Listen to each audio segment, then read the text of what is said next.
I know when I wake up on Sunday mornings and I step into this studio, I'm always looking at where the story goes next.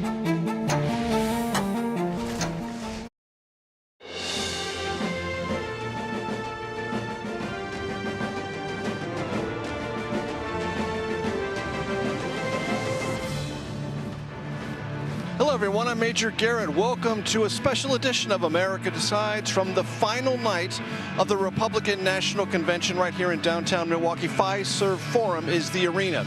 As you well know, former President Trump will formally accept the Republican Party's nomination here tonight. That is historic. We should remember this. It's never happened in the history of the Republican Party. The same person accepting the nomination 3 consecutive presidential cycles. Former President Trump will make that Republican Party history tonight. He's also going to, of course, deliver a speech. And that speech is expected to have a different tone and different sense of reflection following the attempted assassination attempt on former President Trump's life in Butler, Pennsylvania, Saturday evening. Republicans, I can tell you, here in Milwaukee, they're reveling in the possibilities in this election get put together by former President Trump at the top, and Ohio Republican Senator 39-year-old J.D. Vance, presidential nominee. President Biden, stark contrast. Forced to cancel campaign events as he deals with a diagnosis of COVID, which is now 1 day old. Oh, and on top of that, a divide that is spilling out in full public view within the Democratic Party about the future of Biden's re-election campaign, whether it should continue. Also, more bad news for Biden and Harris. CBS News polling that shows for the first time President Trump with a 5 percentage point lead nationally over President Biden and Kamala Harris. I want to start our coverage this evening with our Caitlin Huey-Burns, who is on the podium position overlooking the big stage here in Milwaukee. Caitlin, take it away. Great to be with you on this final night in Milwaukee, Major. I am at that podium position, which means that I am going to be standing just to the right of Donald Trump when he comes here to officially accept his party's nomination. And I can tell you, for a party that has been struggling for the past 8 years to kind of figure out its identity, it has fully come to terms with the idea that this is Donald Trump's party. Donald Trump is coming here tonight not only to accept the nomination for the 3rd time, as you mentioned, making history, but he's coming here as a survivor of an assassination attempt just a few days ago. And when you talk to Republicans here, they almost can't believe how this is all coming together. And they keep referencing that photo that we saw emerge from Butler, Pennsylvania, of the former president standing back up. That has been a theme here, a theme to try to unite the party and also appeal to those voters who have been resistant to perhaps come along with them. And delegates here tonight also believe this is the starkest contrast yet to President Biden, who, as you mentioned, is sidelined on the campaign because of COVID. And Caitlin, what do you have in terms of expectations for Trump's speech this evening with about a minute to go? Well, we know that he has rewritten the speech from what he originally intended, and his family members have been telling us and telling CBS News that he has been changed by the events that happened on Saturday evening. So that should be reflected in his remarks tonight.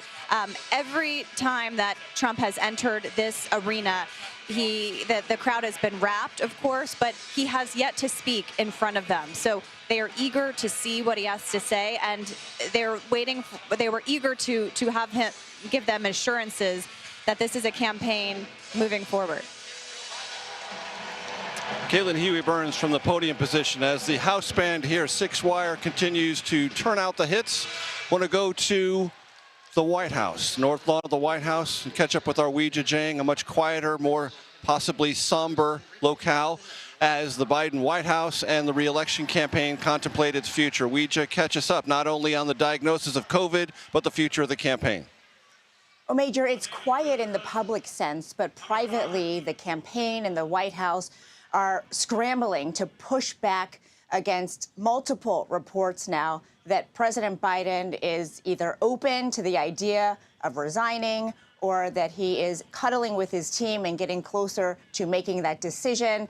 And so the split screen, to me, Major, is what is so notable. Here, on the one hand, you have the Republican Party unifying behind Donald Trump in a way that we have not seen. You even have Nikki Haley coming out, speaking on the main stage.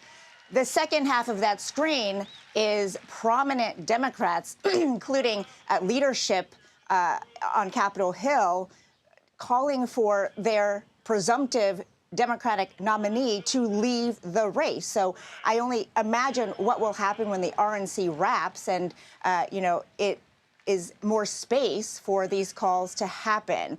But I think it's really important, as you continue to stress, as we should, every time we talk about this, that this decision is the president's alone to make. And even though he is sidelined with COVID, in a new interview out today, he said that he is staying in the race, and he insisted that his age is an asset.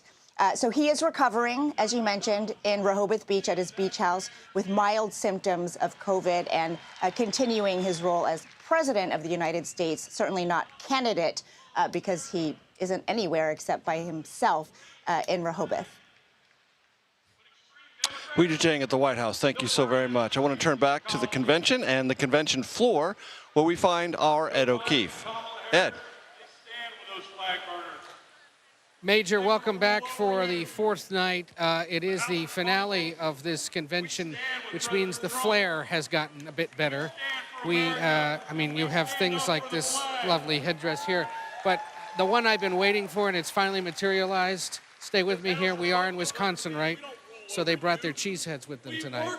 There's a big anticipation for this speech from the former president, who they'd like to make the future president again. We expect to see most, if not all, of his family tonight, right?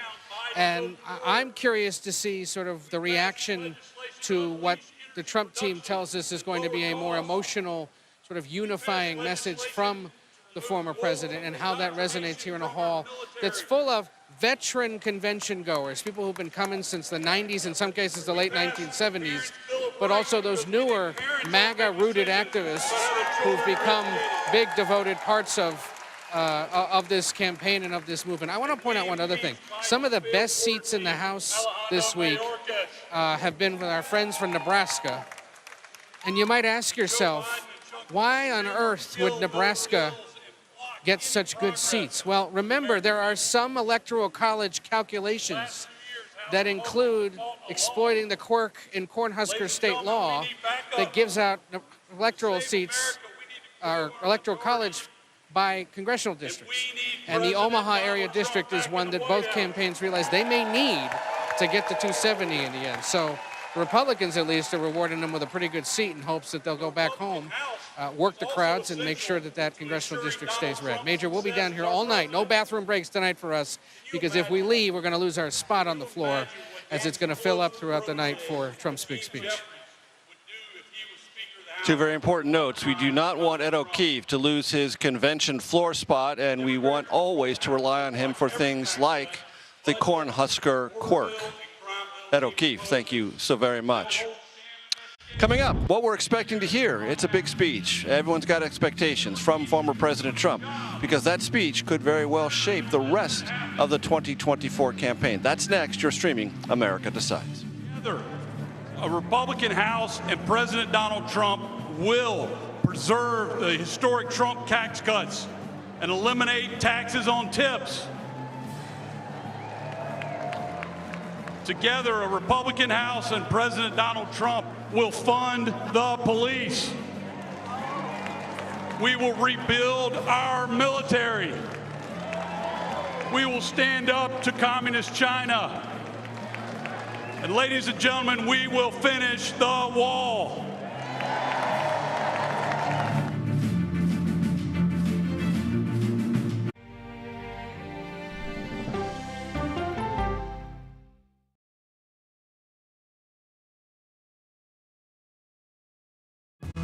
Coming up, our series. Wait a minute. Tom, is that you working the camera? Keep leaning out of your close-up. Your morning routine just got better. CBS Mornings, weekdays at 7.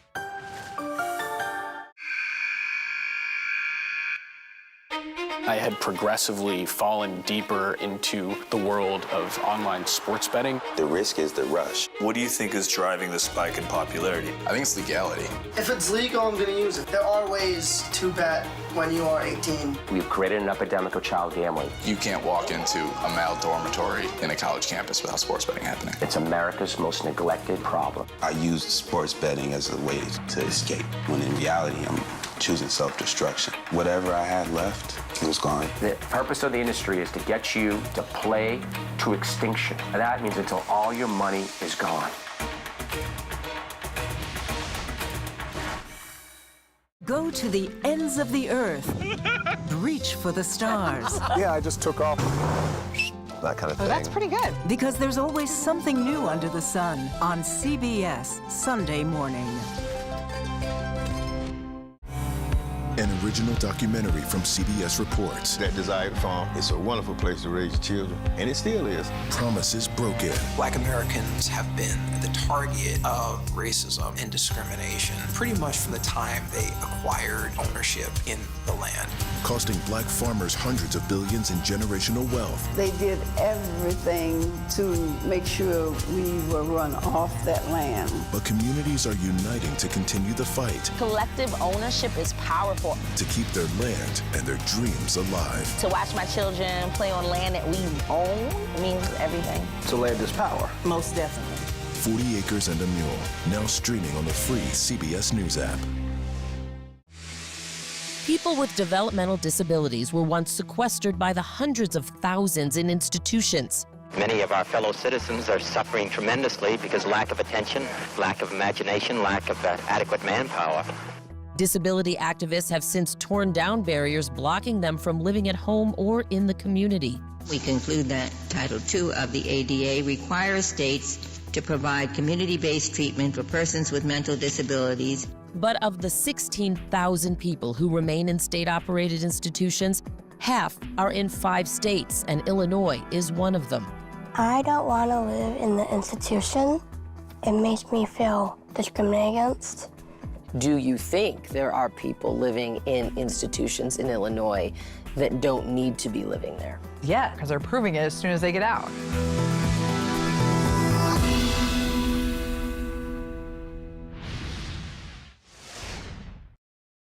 I am with you, I will fight for you, and I will win for you.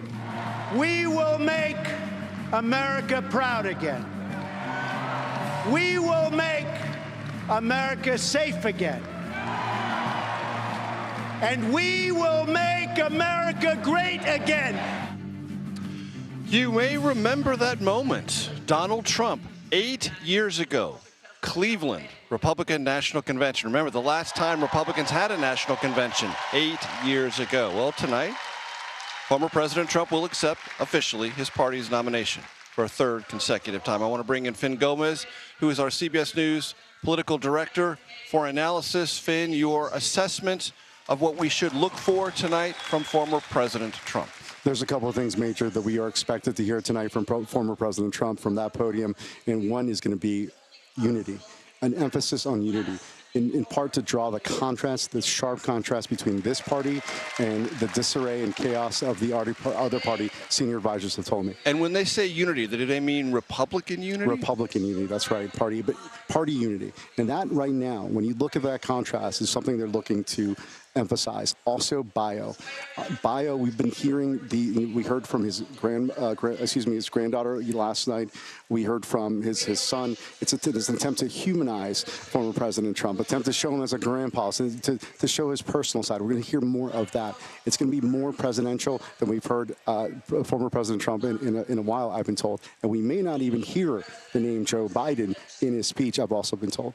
So to reach back to a phrase from another era, a kinder, gentler former President Trump? Yes, that is the expectation. I've been talking to senior advisors all day, and that's what they're telling me. Look, the other thing that I wanted to emphasize is that there's a sense of jubilation, frankly. They feel like a sense of confidence where they are with 3 months out before the November 5th election. They see story headline after headline of the president potentially stepping down, and that for them. And quickly, real quick on that, Finn, any thoughts they have about what the campaign changes, if at all, if there is no longer a President Biden at the top of the Democratic ticket? Well, there is an expectation if that does happen, and that Vice President Harris would step in, right? We don't know that. We don't know that. It's very early. We don't even know if the president's going to step down. Exactly. But if that does happen, they are prepared. You've heard her name probably as much as you've heard Joe Biden in the past couple of days, because there is expectation that she can go to the top of the ticket.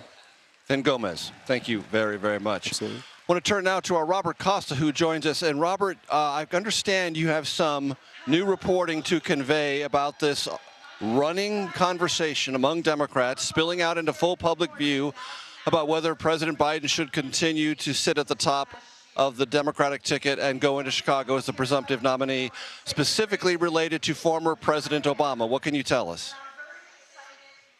Major, good to be with you. I've been speaking to confidants of both President Biden and former President Obama over the last 24 hours, and it's evident just now in the last hour that the pressure is mounting on President Biden as he recovers from COVID in Rehoboth over the weekend. The biggest thing I'm hearing behind the scenes from some of the top players in the party is that the money could dry up for the Biden campaign, that they're getting signals from donors, from lawmakers, and others that if he doesn't get out of this race, he might not have the money he needs to power out of that convention in Chicago in August. He might not have the money he needs to be on the airwaves in the fall. Now, these are warnings. These are what-if scenarios, but this is being presented to Biden's inner circle, who remain, it should be noted, dug in and defiant and very frustrated with all of this talk about getting the president out.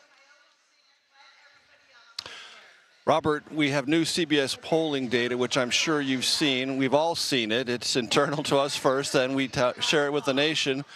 President Trump, 52%. Former President Trump, 52%. Joe Biden, 47%. Nationally, also Trump with a lead in all the key battleground states. That has got to arrive as not only bad news to Democrats, but consistent with other internal polls that they've been sifting through.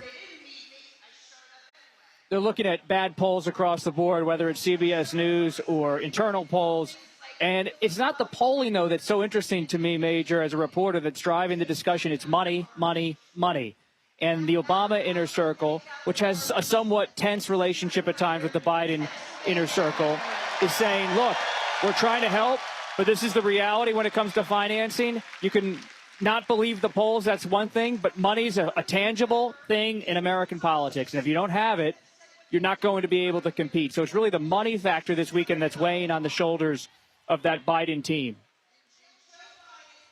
And, Robert, let's talk about the money for a moment, because right before the debate, there were polls, ours and others, showing that tenaciously President Biden had sort of closed the gap with President Trump within 1 or 2% nationally, percentage points.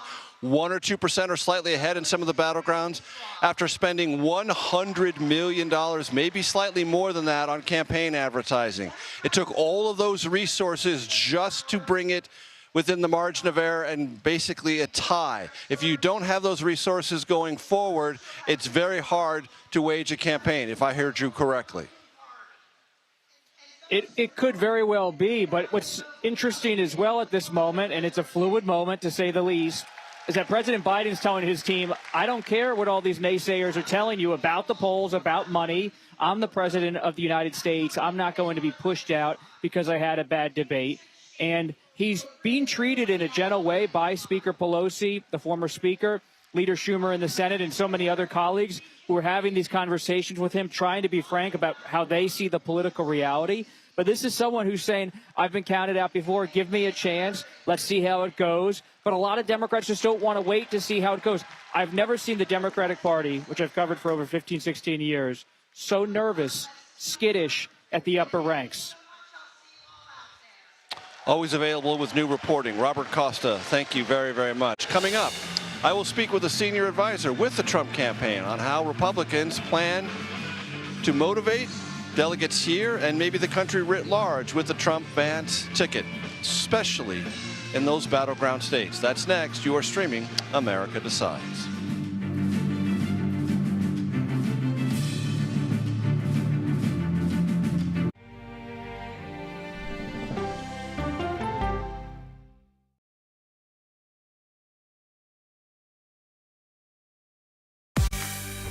On our places, bright, shiny faces. When you wake up in the morning, we want to be your go-to team. Nate has one of the quickest minds I've ever seen. Tony has a way of making people feel comfortable. Gail has this unbelievable knack to ask the question that you're asking at home. I've been told I could talk to a tree, and that's pretty much true. I don't go to work in the morning. I go for coffee with my two good friends, and we talk about the world. Your morning routine just got better. CBS Mornings, weekdays at 7. It didn't seem like anything could happen, because nothing ever happens in East Palestine, but it did.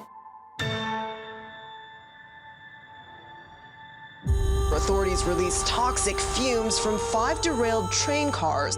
Resident, please evacuate. Acute bronchitis due to chemical fumes. Did you ever have these problems before the derailment? No, ma'am. This neighborhood's not safe no more. We can assure the community that there's not vinyl chloride entering their communities. Then why are there so many people feeling these various symptoms of bloody noses or difficulty breathing or bronchitis? That's a hard question to answer. We're talking about one of the most blatant releases of a mixture of some of the most toxic chemicals that we've seen in America. I feel like now I have a duty to warn other communities. If my daughter has to watch me die of cancer, at least it saves someone else.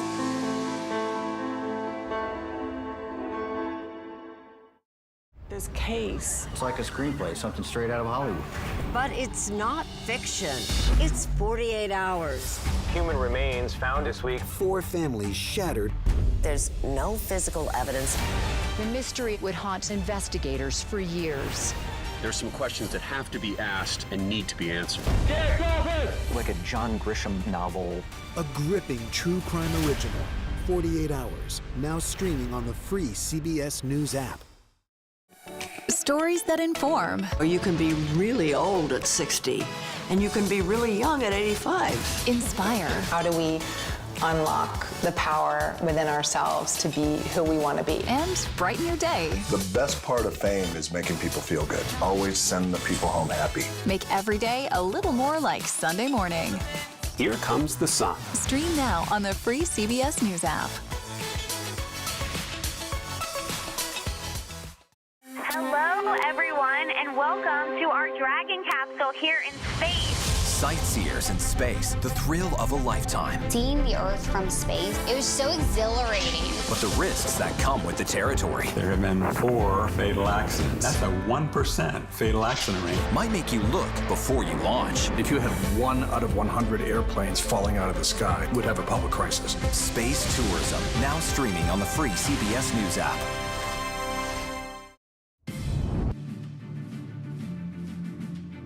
Welcome back to America Decides from night 4 of the Republican National Convention in Milwaukee. As Weijia Jiang told us a few moments ago, coronavirus diagnosis for President Biden has taken him off the campaign trail.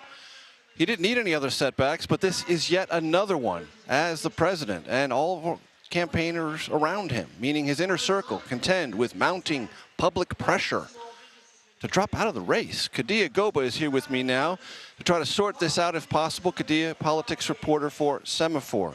Kadia, we're all chasing leads and rumors and angles. What are you hearing? That the pressure campaign is not giving up at this point. We saw a couple of hours ago, Representative Jamie Raskin of Maryland, a letter just magically appeared that he had apparently sent to the president 2 weeks ago. I think it is very strategic. We're at the point where there is a strategy to actually put these things out, to leak this information, to kind of show people, like, it's okay to come out if you want. People, by people, I mean members of Congress. And I don't think that's letting up. From what I understand, the members I talked to today are already looking ahead at, seeing who's going to replace him. Assuming that this is going to end with, at some point in the not too distant future, the President of the United States announcing he's withdrawing from consideration as the presumptive nominee of the Democratic Party. That's correct.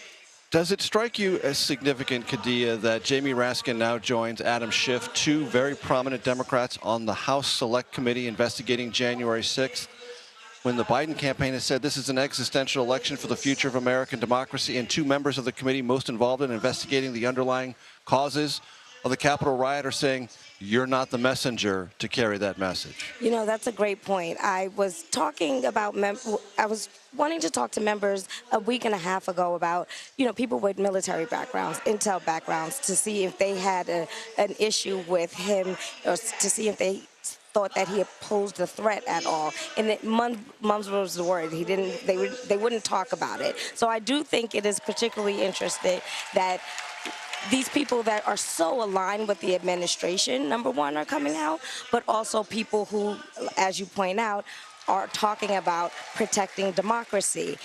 Republicans are already at this stage where they're saying, well, how can you say you want to protect democracy when you want to change the election at the last minute, or have someone who probably doesn't, or who they see is not fit for the position? And really quickly, Khadija, do you think there is a predictable timeline on this to hear one way or the other?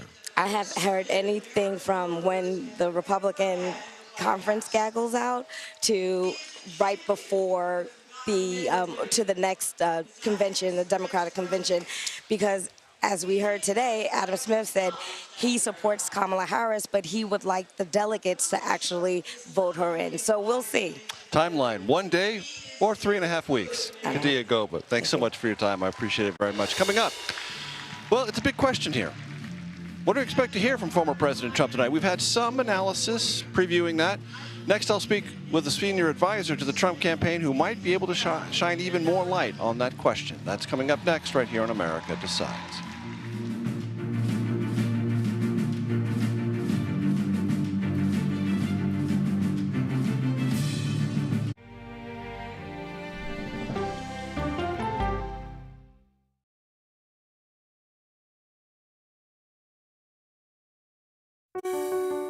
Washington is the seat of power. National security, foreign policy, global economics, every story comes through Washington in some way. We bring some of the most powerful voices in America to the table. We don't just ask the questions, you have to go deeper. We try to understand what's at the heart of the issue we're talking about, to then come forward with solutions. Face the Nation on CBS.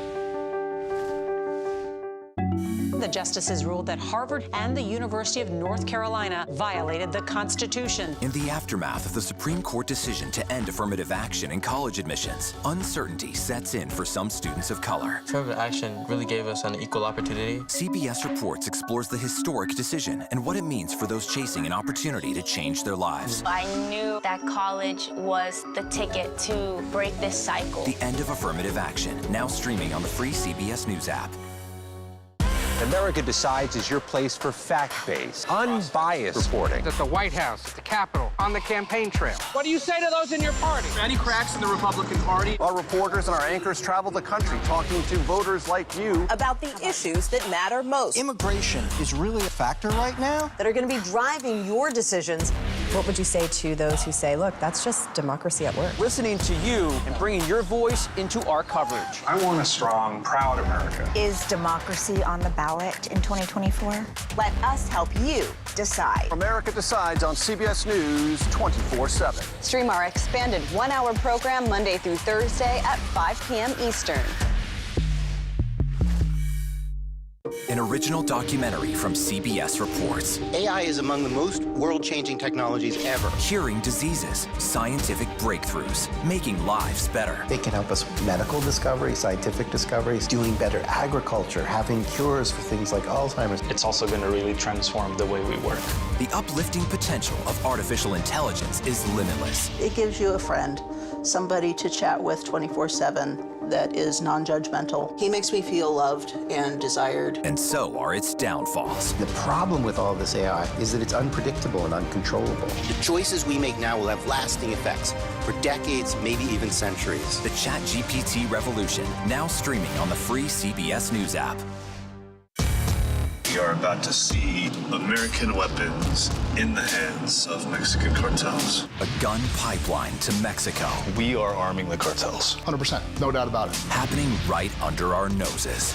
Who's doing something about this? Nobody. A CBS Reports exclusive. Most Americans have no idea that we are effectively arming the enemy next door. This is the story the American people need to know. Arming cartels. Now streaming on the free CBS News app.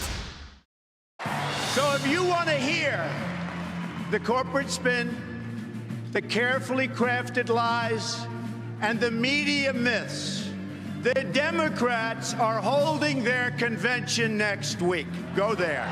The Republican Party, the party of Abraham Lincoln, goes forward united, determined, and ready to welcome millions of Democrats, independents, and anyone who believes in the greatness of America and the righteous heart of the American people.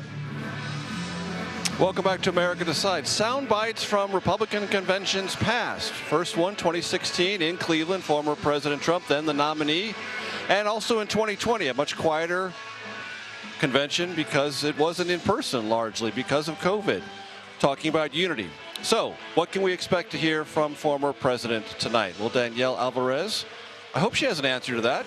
She's a senior advisor for the Trump campaign. And Danielle, if you don't have an answer, I don't know who would. Well, President Trump certainly would, because he, as he said himself, tore up his speech after the failed assassination attempt. Why?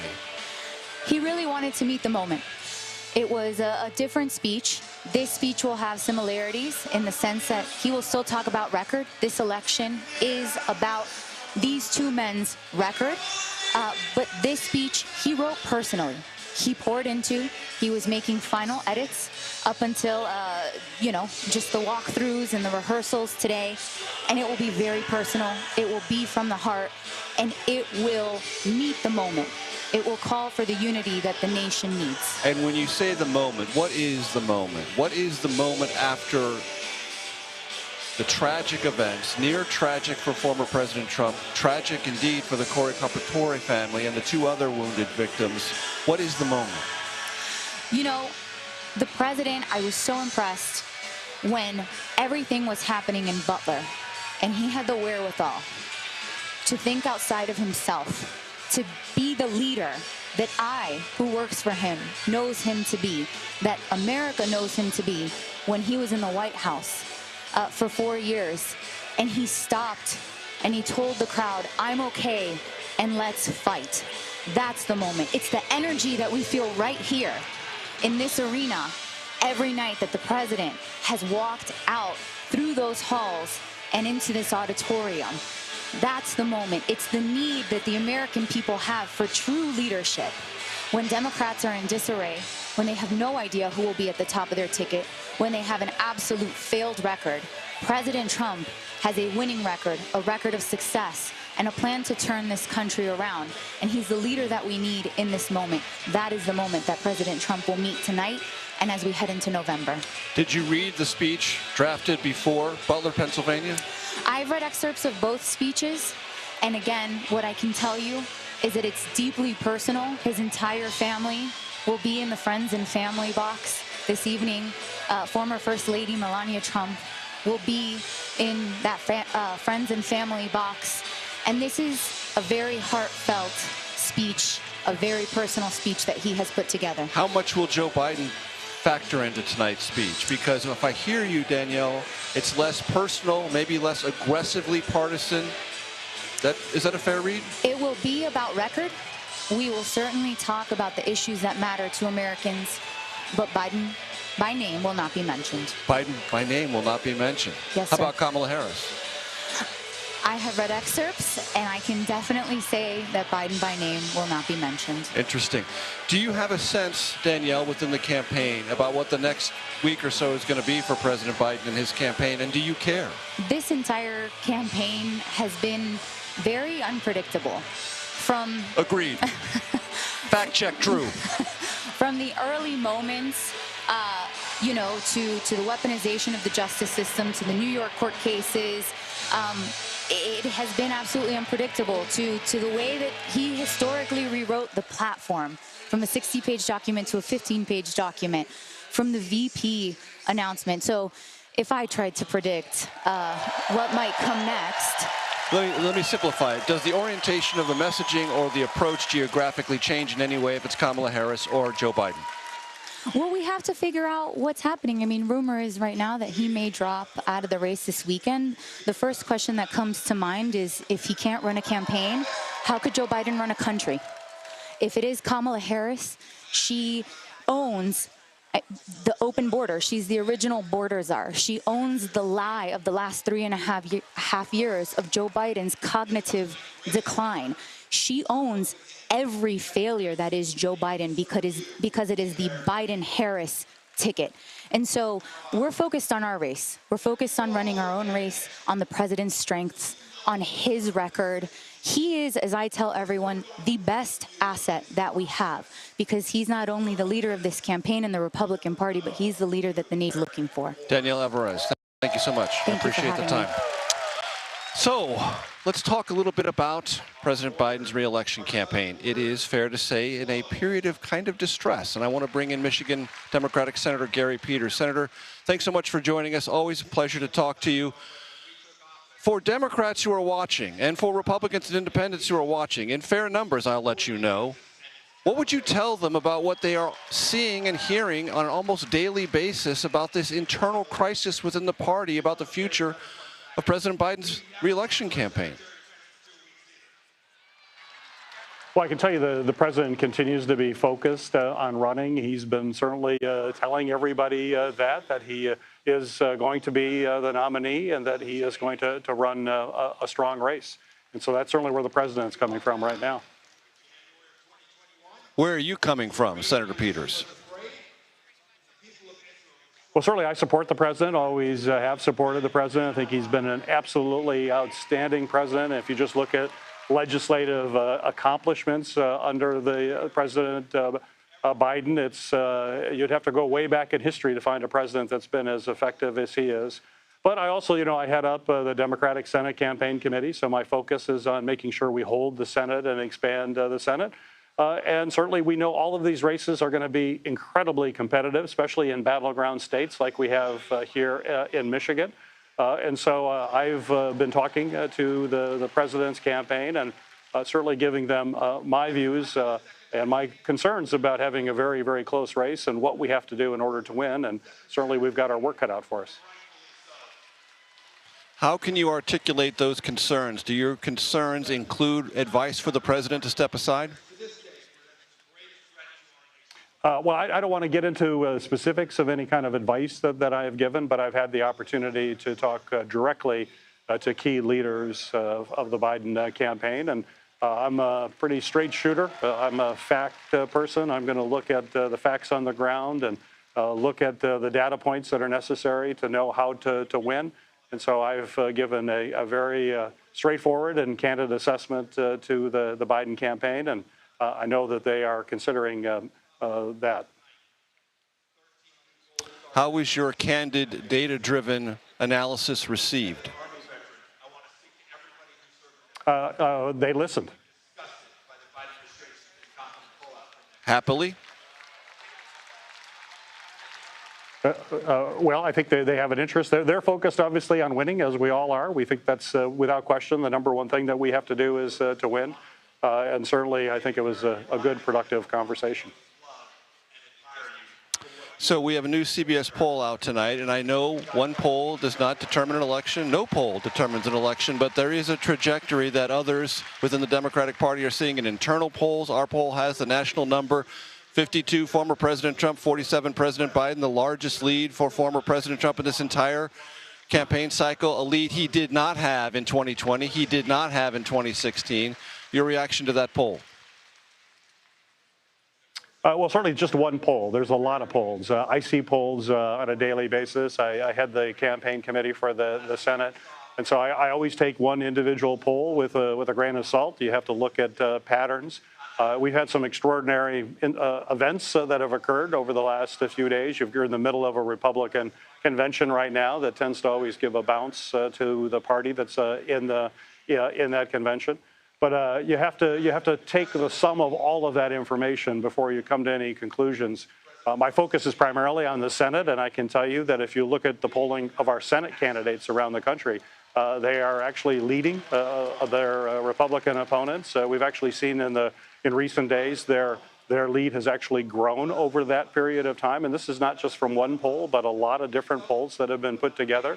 So they are running strong. I'm very pleased by that. We still got a lot of campaign ahead of us.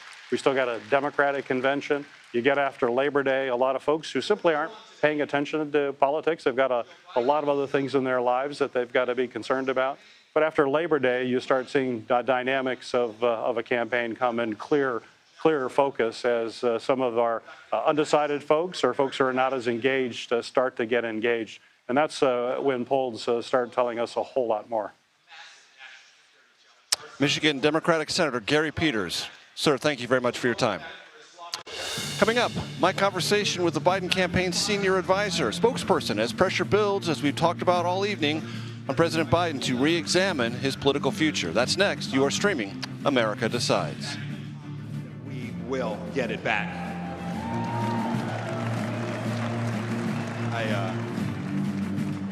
I had this incredible privilege to serve as your top diplomat. I saw how the world always looks to our nation as the unrivaled example of what a free society should look like. But unfortunately, President Biden struts the global stage. Maybe I should say he shuffles the global stage. He talks a big game about American values. But what's he done at home? What's he shown the world? What have he and his leftist base actually shown other nations?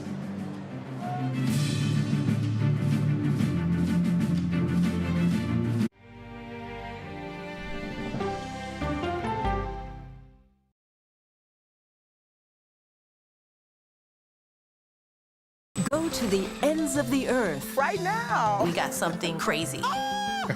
And reach for the stars. Here we are. Time. Yes, it's my comeback. Hey, this is pretty fun. But wait, there's more. Experience thought-provoking, Welcome to the idea of being a human being. innovative, and truly original reporting. Look through a telescope and go, wow. Because there's always something new under the sun on CBS Sunday morning.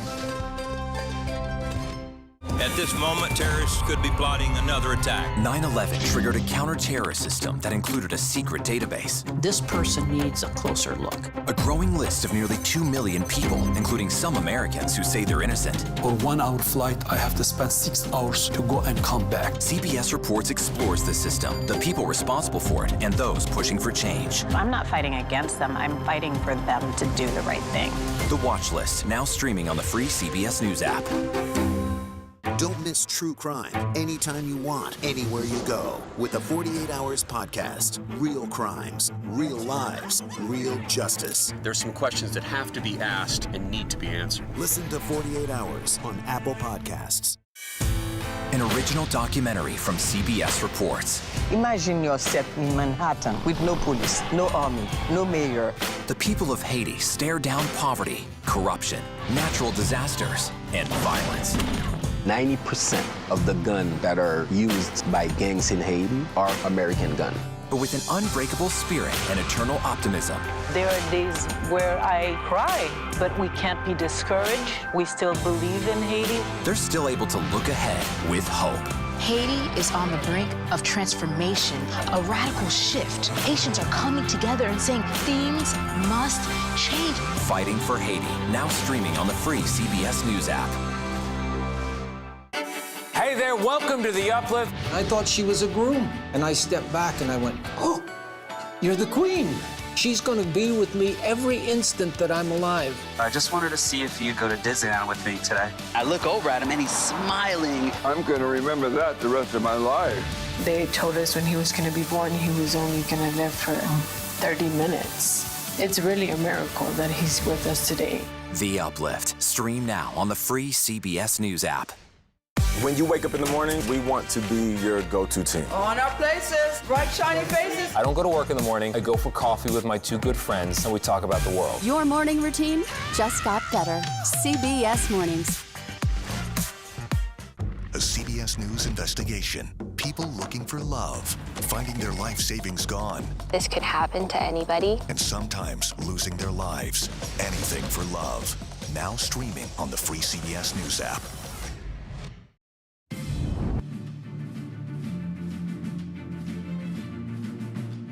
Earlier, I spoke with the Biden campaign's senior spokesperson about the president's campaign and its persistent troubles. I know this has been a difficult week. It may be a difficult weekend ahead. And I know the campaign has said this over and over again. But say it one more time. Is the president dropping out of this race? President Biden is our Democratic nominee.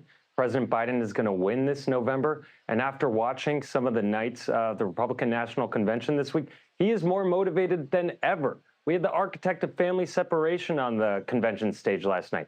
We had J.D. Vance talking about how he cares about working people while he shills for Peter Thiel on the convention stage last night. We are motivated, we are excited, and we are going to put in the work to win because we cannot afford Donald Trump ever to set foot in the Oval Office ever again. I don't know, Kevin, if you saw the newest CBS polling numbers that show nationally President Trump 52, President Biden 47. As our Anthony Salvanto just told our audience, the largest lead former President Trump has had in this campaign. Your reaction? Well, look, we look at a lot of polls. We do a lot of internal polling. We look at a lot of external polling. But we also look at the conversations that we're having with voters at events, at the doors, when we're knocking doors. We look at what our grassroots supporters, which is at historic levels for the campaign, are thinking about and what they are motivated by. And what we continue to see is the more we talk about Project 2025, the more we talk about how dangerous the Donald Trump agenda is for working people and for their rights, the better position we are to win. And that is why it is so important that everybody that rejects Trump's dangerous ideology comes to the table, figures it out, and understands that Joe Biden is our nominee. Kevin, I want you to assess for our audience, because they read the web, they see all these stories. The majority leader, Chuck Schumer, puts out a very soft, not even non-denial that he told the president it's time to end the campaign. That Hakeem Jeffries, the minority leader of the Democrats in the House, does more or less the same thing, another tepid non-denial. It feels as if the leadership within Congress on the Democratic side of the aisle is either telling or strongly suggesting the president to not only reevaluate, but reevaluate to a place that gets him to leave. How should people process all that? I think you got to talk to your friends and families about the issues that they care most about when it comes to this election. What we continue to see every day at the Republican National Convention is a massive threat to the basic rights of every American in this country. We have no vision for the future, no opportunity to create jobs like the way Joe Biden has. And I think we have to continue to listen to the questions that the American people care about at the end of the night when they get home from work. Look, Joe Biden, he was in Vegas this week, obviously got cut a little bit short, but what he talked about was a vision for the future. Because what we continue to hear from our voters is that they want to hear about how we can continue the progress to lower costs, to create jobs, to protect our rights, because those are the fundamentals that matter to voters that have the most at stake this election. Should Democrats take any cues from former President Obama, who was reported by the Washington Post this morning to have said, reevaluate and seriously reconsider? I think it's really important that the American people continue to think about the choice in this election. Every single day, Donald Trump is showing us who he is. He wants to attack us. He wants to divide us. He has no vision for creating better economy for this country. He is not here for you. And that's what we have to do as a campaign. Cement the choice between a guy that is fighting for you, creating jobs in this country, and Donald Trump, who has no interest, no plan in doing anything that matters to the American people.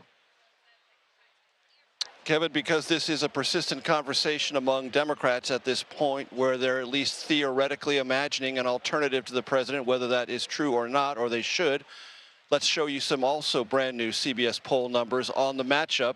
Hypothetical, let me put that in all capital letters, hypothetical between Vice President Kamala Harris, and former President Trump. The numbers, as people can see on the screen, 51% Donald Trump, 48% Kamala Harris, slightly better than the gap over President Biden. What does that mean to you, if anything?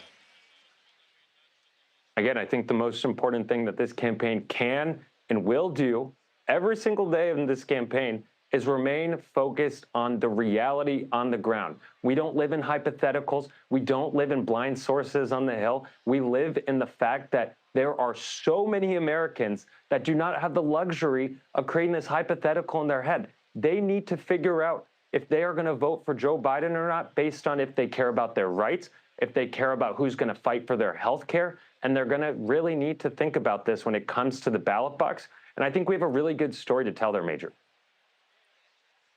Kevin, preview or pre-butt former President Trump's speech tonight? I don't think we're going to hear any much of a vision from Donald Trump.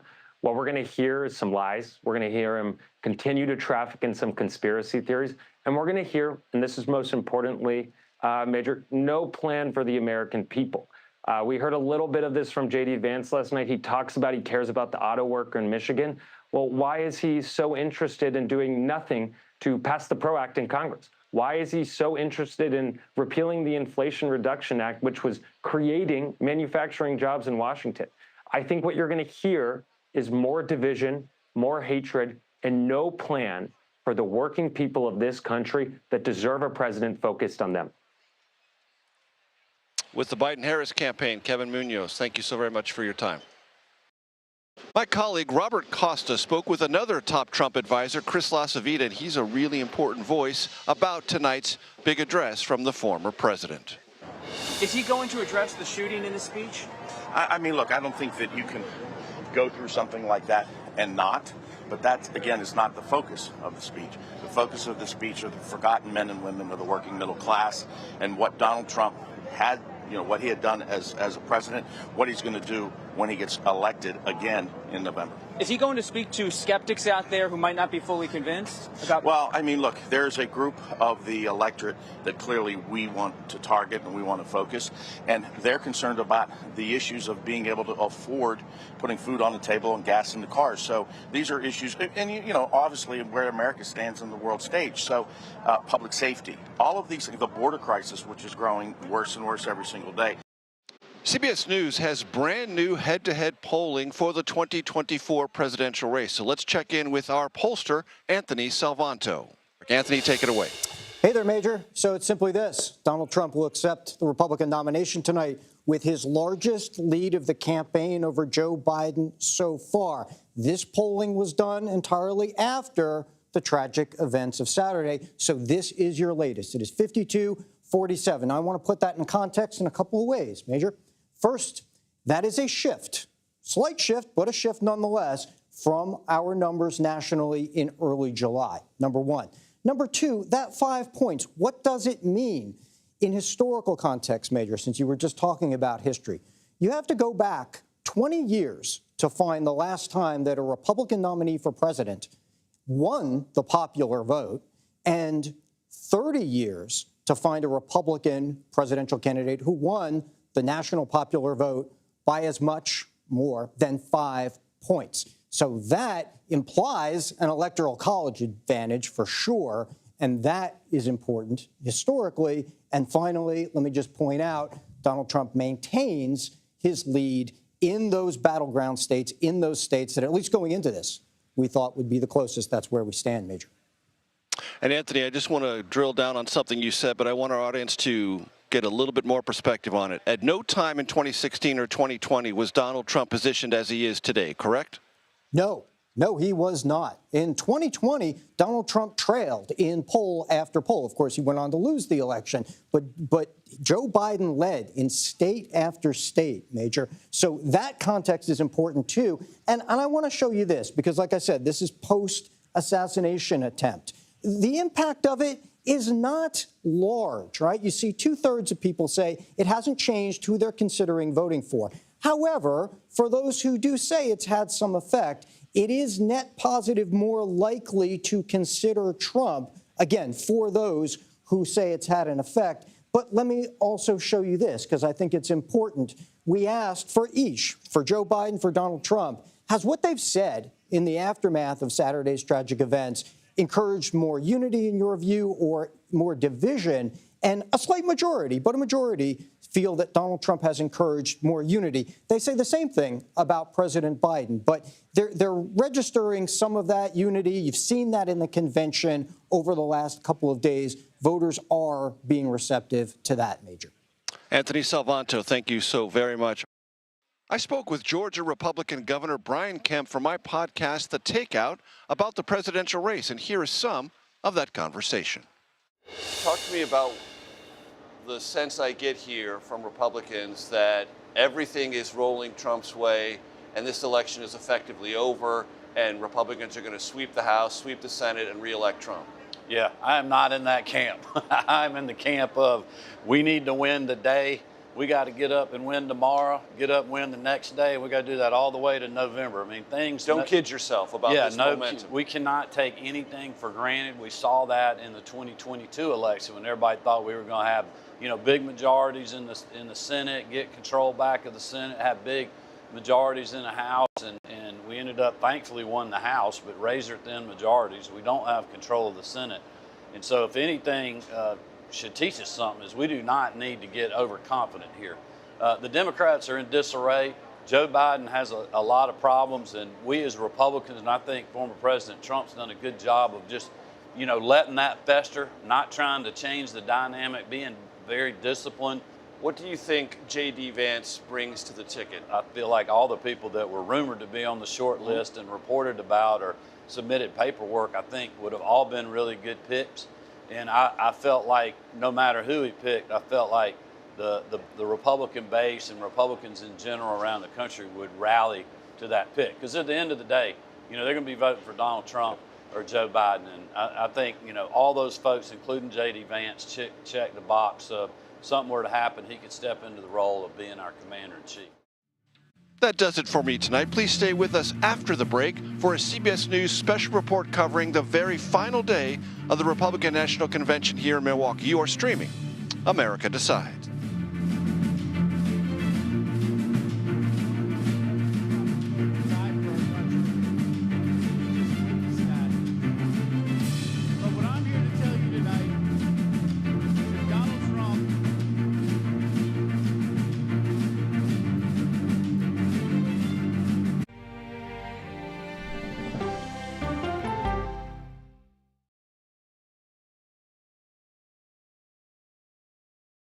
Okay, so let's just start at the beginning. Well, let me start with this. What is at stake here? What is the answer then? Do you know why? You want me to just keep going? Is that a good thing or a bad thing? Were there death threats? How is this possible? What's wrong with that argument? Are you saying they lied? Have you told the government that? Why won't you say the word crisis? You're not answering my question. This really Is that scary? Does that make sense? What do you mean? What does that mean? Did any of that make sense? What's your response? What happened? Why?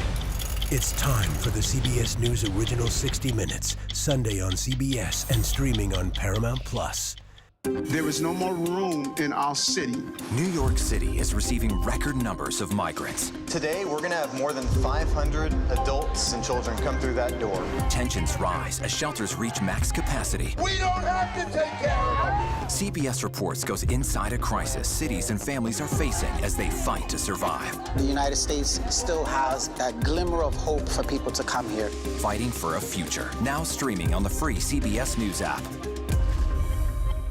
An original documentary from CBS Reports. Since you started La Soup in 2014, do you have any sense as to how much food you've rescued from the landfill? We've rescued 4.5 million pounds. I can't even fathom how much food that is. And that's one little person in one little city in America. We're going to call this chicken piccata. We did 450 of these meals today. This is the exact dish that you and I are going to have. Yep. Oh, really good. Is it good? Mm-hmm. Having a plan of how to keep people fed should be in every single city. If we eliminated food waste, could we eliminate hunger? Yes. Eating Trash, now streaming on the free CBS News app. America Decides is your place for fact-based, unbiased reporting. At the White House, at the Capitol, on the campaign trail. What do you say to those in your party? Any cracks in the Republican Party? Our reporters and our anchors travel the country talking to voters like you about the issues that matter most. Immigration is really a factor right now that are going to be driving your decisions. What would you say to those who say, look, that's just democracy at work? Listening to you and bringing your voice into our coverage. I want a strong, proud America. Is democracy on the ballot in 2024? Let us help you decide. America Decides on CBS News 24/7. Stream our expanded one-hour program Monday through Thursday at 5 p.m. Eastern. When people say who's first to get in the morning, that would be me. Morning news matters because it sets the tone for your day, and it's a way of getting you started. Day to day, that first draft of history, it happens right here. We're going to uplift you. We're going to send you out your way. We'll take you places. We teach you new things. And we make you feel like, you know, it's not all bad. People say to me, you always seem to be having a good time. And you know what? You're right. Your morning routine just got better. CBS Mornings, weekdays at 7. I'm John Dickerson. Join me for the Daily Report, weekdays on CBS News 24/7. Okay, let's go. You guys good? Hey. All right, we good? Keep going. The clock, it's ticking. Off we go. 60 minutes. 60 minutes. 60 minutes. It's time for 60 Minutes, Sundays on CBS.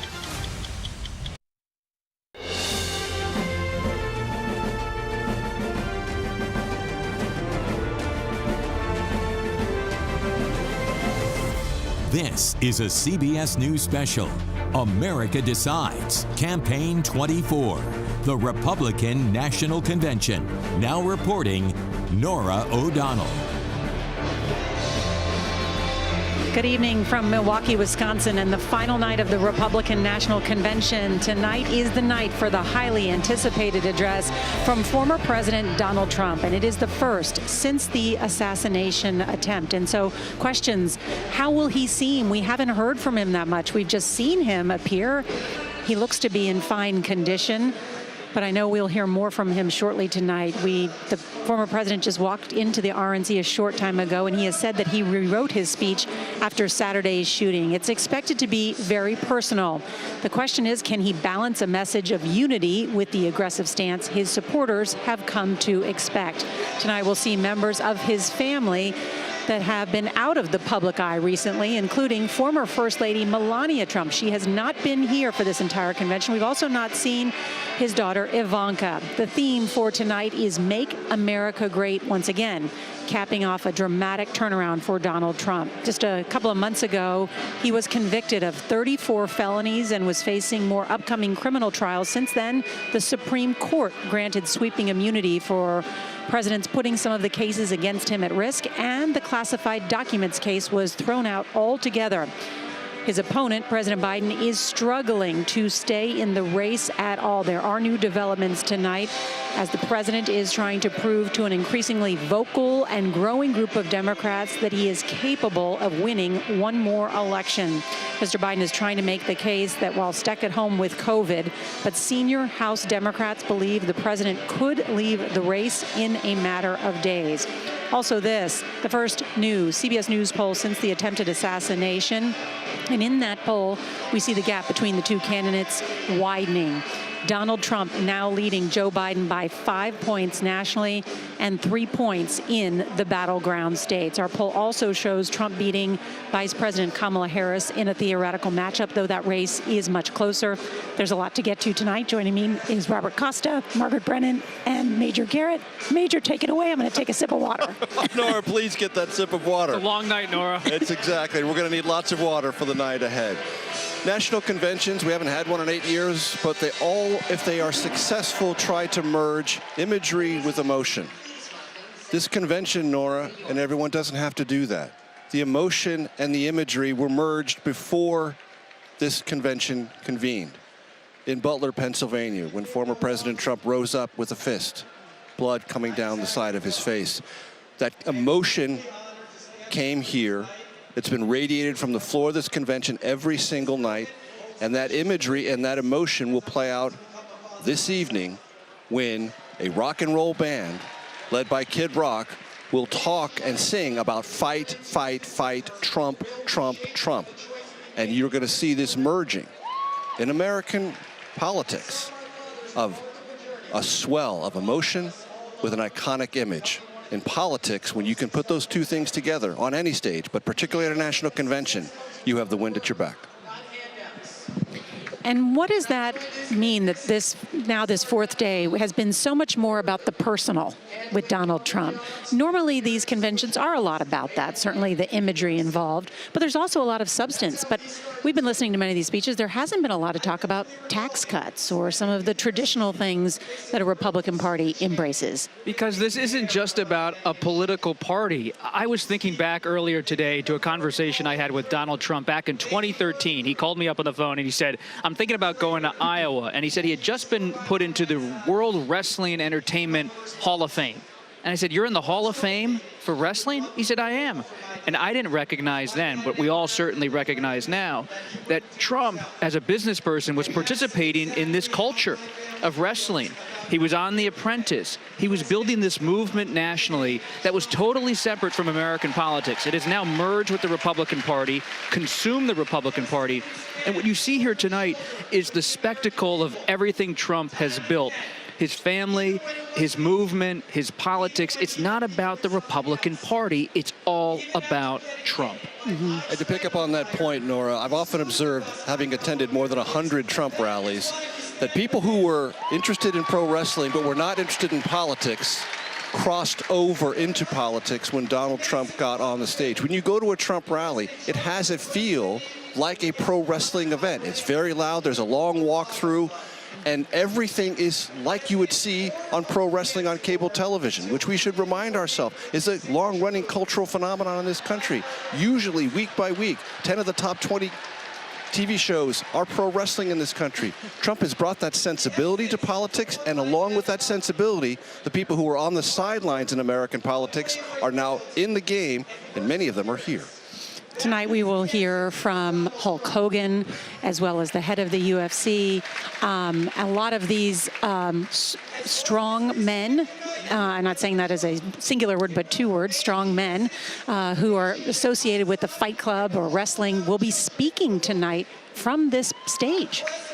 Yes, it's the merging of the entertainment with the political, perhaps really sublimating the political to the personal brand, the Trump family, and that imagery of fake fighting, sometimes real fighting, but it's staging. And it's something that, you know, when Democrats are talking about the head-to-head race, they say, candidly, our concern is about bringing white men back to the Democratic Party.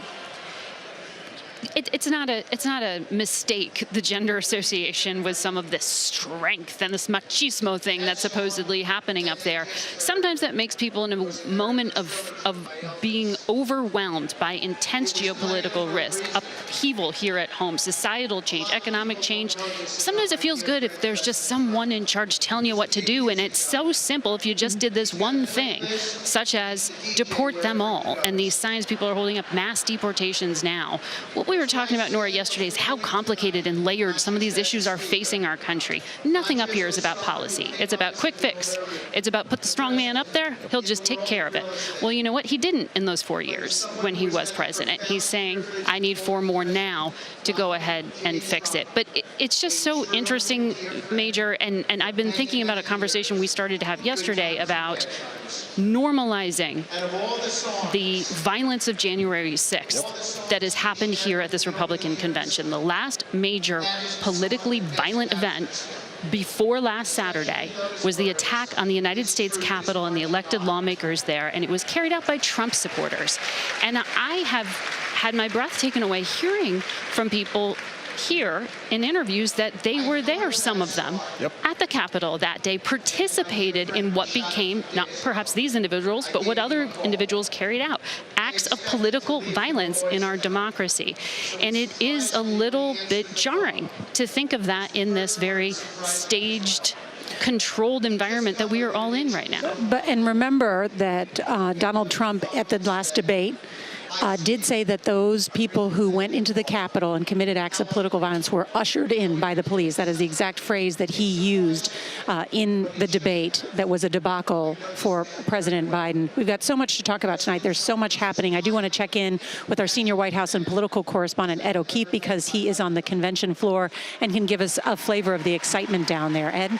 Nora, good evening again from the floor of the convention on this day 4. We'll get to the flair in a moment. We wanted to convey a little bit more about the president. As you mentioned, he is in Rehoboth Beach, Delaware tonight, hunkering down and insisting at the White House and among his campaign that he is not going anywhere, despite the building pressure from senior lawmakers in his party. More reports today of what former President Obama, congressional leaders Nancy Pelosi and Chuck Schumer may be doing to try to compel him to get out. The situation is incredibly fluid and may become even more so depending on what exactly the former president does and says tonight in his speech.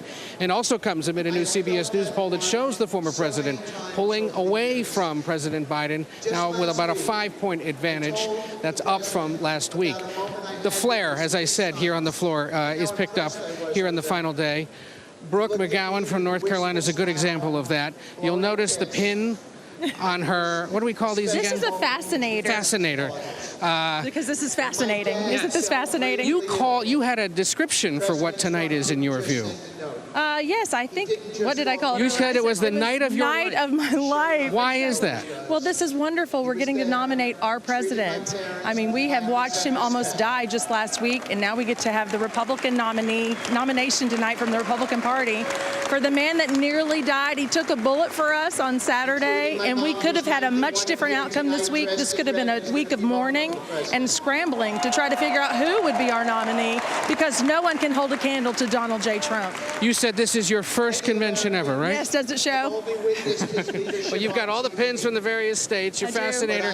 Your button that you said was on sale by Monday when you got here? On Tuesday, our delegation chairman had these buttons. All right. So, yeah. And you've got the earrings, too. Yeah, for sure.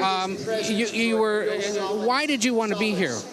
Well, I've been a Trump supporter since the early days of 2016, obviously, and I love him so much. We actually launched something called MAGA Institute in his honor, and where we were vetting candidates across the country. So we've been vetting candidates for many, many years, since 2019. For those who Trump is the ice cutter, and we have to fill in with the flotilla behind him, or that ice just goes right back together. So we're vetting candidates in congressional races across the country. Down the ballot, in essence. Down ballot, okay. Yep. Real quick, your friend, remind me your name again. I'm Sarah Reedy Jones from Charlotte. And you made the point to me that North Carolina is a place we may be visiting a lot in the next few weeks because? Well, the rumor is that Roy Cooper, our current governor, may be in for the VP, but we'll do everything we can to make sure that we elect Trump again, as well as the awesome J.D. Vance. So even while you're here on the floor of the Republican convention in Milwaukee, Wisconsin, you're tracking that the Democrats may be about to shake things up and make this a little more interesting. Well, I've been doing this since I was 17 years old, so you never get a break in politics, but we know in North Carolina there's never a break, and we just expect it, but we expect to fight and dig in our heels in North Carolina. And what would Trump and Vance have to do to hold on to North Carolina? Just keep doing what they're doing, because I think everybody appealing to all the Americans and sharing the story and making it successful. This is for my 9-year-old. I became a mom a month ago when I adopted my little boy Ethan, and I'm fighting for him, and I know Trump is fighting for him as well to make sure our future is strong. So, ladies, thank you for taking a minute amid all this. You may see in the distance, Nora, and we'll get to them later, the cheeseheads are out tonight because we're in Wisconsin, and why not? The Hawaiians have come with their leis. All right, they're here from, they probably traveled the furthest, arguably, right? And the other outfits are quite impressive as well. We'll share them with you throughout the night, Nora. Ed O'Keefe, as always, thank you so much for that. And let's bring in CBS Morning's co-host, Tony DeCopel. He is on the convention floor. Hi there, Tony. Good evening. Hey, good evening, Nora. I'm in a different location than Ed, and the headwear is less fascinating, but I am still learning some fascinating details. I wanted to pick up, actually, on a point that Margaret was making just a few moments ago. From the stage here, we are not hearing a whole lot about the alleged election fraud without evidence back in 2020. We're also not hearing a lot about the J6 hostages, as the Trump world people tend to refer to those who stormed the Capitol on January 6th. But here on the floor, there is a lot of conversation about that. There's also just an understanding that to reach the middle of the party and independence, that's not what you want to hear from the main stage. Now, optimism is really the word of the evening. There are people here predicting a landslide in the fall, 49-1, which puts people in mind of Ronald Reagan. So what I did is I moseyed over to the California delegation earlier tonight to ask folks there what Ronald Reagan would say of this Republican Party. And one man did acknowledge that Reagan might have some questions about the platform and the policies, but overall people said, look, it's a different time. He would in fact be thrilled because of the unity we see in the Republican Party, and Ronald Reagan would love the storylines as well, the fresh perspectives and the inspirational outlook. One final note, yesterday I was on Sign Watch. I showed you one that said mass deportations now. Tonight's sign's a little bit more subdued. This one just says bring back common sense, though I did ask a woman to translate that sign for me, and she said, quote, it means Democrats are crazy. Nora. Tony DeCopel, I also saw the Fire Joe Biden signs being handed out earlier today when I was down there. Always looking forward to our chats from you and what you report from the floor. Tony, thank you so much. I want to bring in CBS News political correspondent Caitlin Huey-Burns. She is at the podium, which is next to where the speakers are. Caitlin. That's right. Good to be with you, Nora. I'm standing just to the right of it, but I'm also looking out across the crowd, and we've been talking about the crowd sizes here. Well, this place is filled to the rafters. This party eager to see and hear from Donald Trump for the first time. We've been talking all week about how this is a family affair. Lara Trump running the Republican Party, Don Jr. speaking last night, Trump's granddaughter also taking the stage to speak about her personal family experiences. But notably missing from this campaign, Nora, has been the former First Lady, Melania Trump. She was not with him on the campaign trail. I covered Super Tuesday, that big win for Donald Trump. She was not there at Mar-a-Lago. She has not been accompanying him to his trials in New York. But she is expected to make her first appearance here tonight, along with his daughter Ivanka, who has also been notably absent from the campaign, significant because she had a role in his administration. It's rare for the candidate's spouse not to introduce them. We won't hear from Melania Trump tonight. She will be sitting in the friends and family box, but she will not introduce him. Instead, he's going to be introduced by Dana White, the CEO of the UFC. And as Margaret aptly noted last night, that has been such a big kind of part of this convention in terms of how Donald Trump has entered this arena, that of a fighter. But this crowd will be eager to at least see the former First Lady, and that raises some questions about what kind of role she would have if Trump is elected to the White House. Nora. Caitlin Huey-Burns from the podium position talking about the rest of the Trump family that has not been here all week long, just even after Donald Trump survived that assassination attempt. Joining me now is Chief Political Analyst John Dickerson. And John, we're in this final night of the Republican National Convention. Donald Trump making this acceptance speech. It's a big moment. I mean, even everything has changed here. The rafters were not full the last three nights. They are tonight, and people are going to be tuning in because there is the people who want to see how is he doing? Has he been affected at all? How will he sound? How will he speak? And also, what will he say about what he believes he can do for the future? And you can imagine, I mean, the last time Donald Trump stood behind a lectern and spoke to people cheering for him was on that Saturday, which is just a striking human thing that he will be going through this evening. You mentioned how central he has been to this convention. There was a time that when we covered, or at least I did, when in conventions, when if you glimpsed the nominee before the final night, that was kind of like a surprise thing. Sometimes they'd show up on the Jumbotron, as I believe Bob Dole did in '96, and that was stunning. This has been essentially a 4-day-long or 3-day-long walk to the lectern for Donald Trump, there every day, taking the adulation in, central physically to the entire operation. There was a time in American politics where dark horse candidates existed, where people didn't even know who the president was going to be at these conventions. Now, this is as central to Trump as his buildings are. On that question of his speech, what lives outside of the convention hall in the speech? We've heard this word unity. It's mostly meant party unity, which is something quite different than national unity. And I remember back to the inauguration, Donald Trump's inauguration, there was a lot of talk about how he was going to unify in his speech and talk about unity. the speech didn't turn out that way, and that's one of the things I'm looking for tonight is this a speech essentially to his people, or is there a line or a sentiment that lives outside for the rest of the country? And that would be unity not of party, but something closer to approaching the traditional kind of unity we associate with leadership, where you have to be president of an entire country. John Dickerson, thank you. And interestingly, right now, the current speaker is not a politician, is not an everyday American. She is an attorney and the legal spokesperson for Donald Trump, Alina Habba, who you may recognize because she's been in a number of these courtrooms across the country. Let's take a listen. And a feisty Jersey girl who is fed up with far-left corruption in Washington.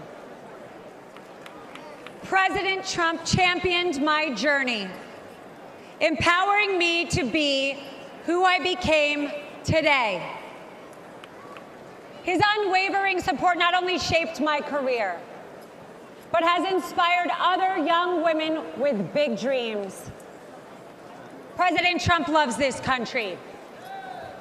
He does. And he lifts up those around him.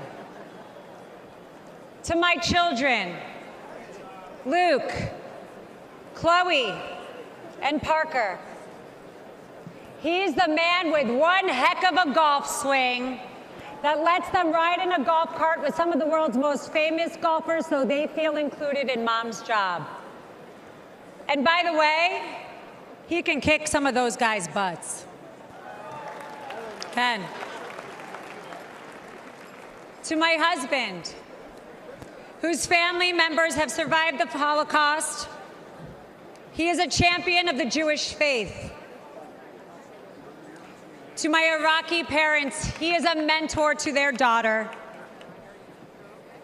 But to me, he is my friend.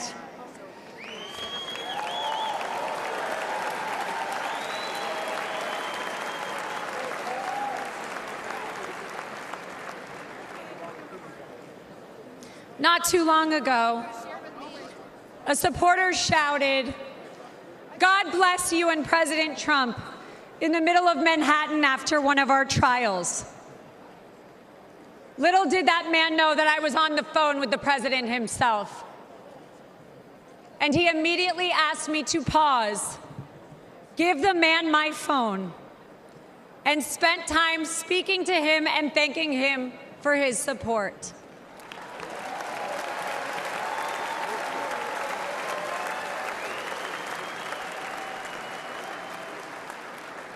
Despite the lawfare and the politics, President Trump loves the American people and he loves this country.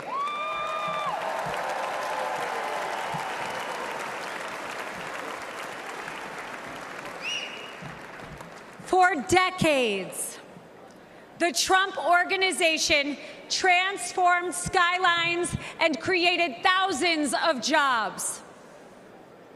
His buildings and businesses are a testament to his commitment to excellence and his drive to turn dreams into reality.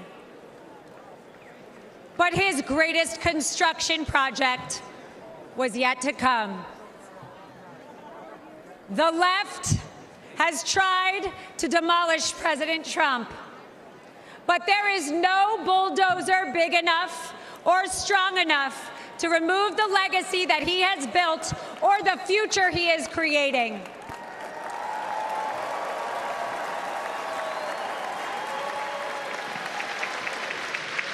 As the 45th president of the United States. And that is Alina Habba, his legal spokesperson that has accompanied him to many of these court cases. A big new CBS News poll is out ahead, how it changes Trump and President Biden's chances for a second term. Our Anthony Salvanto is crunching the numbers. We've got that straight ahead. You're watching CBS News coverage of the Republican National Convention.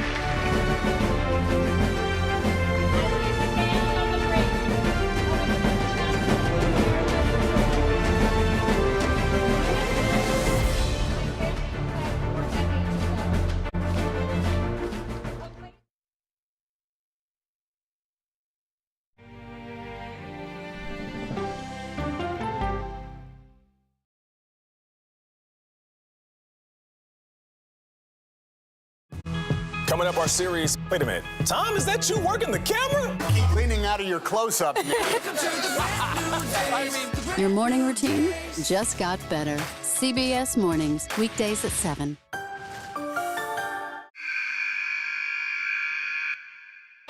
I had progressively fallen deeper into the world of online sports betting. The risk is the rush. What do you think is driving the spike in popularity? I think it's legality.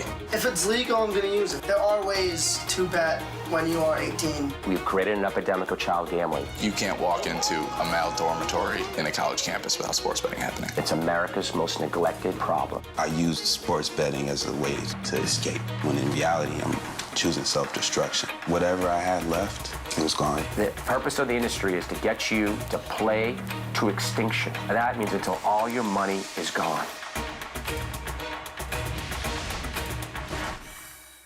Go to the ends of the earth. Reach for the stars. Yeah, I just took off. That kind of thing. That's pretty good. Because there's always something new under the sun on CBS Sunday morning.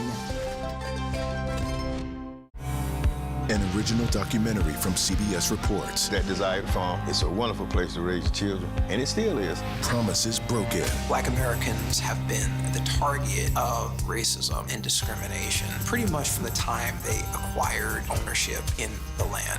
Costing black farmers hundreds of billions in generational wealth. They did everything to make sure we were run off that land. But communities are uniting to continue the fight. Collective ownership is powerful. To keep their land and their dreams alive. To watch my children play on land that we own means everything. So land is power. Most definitely.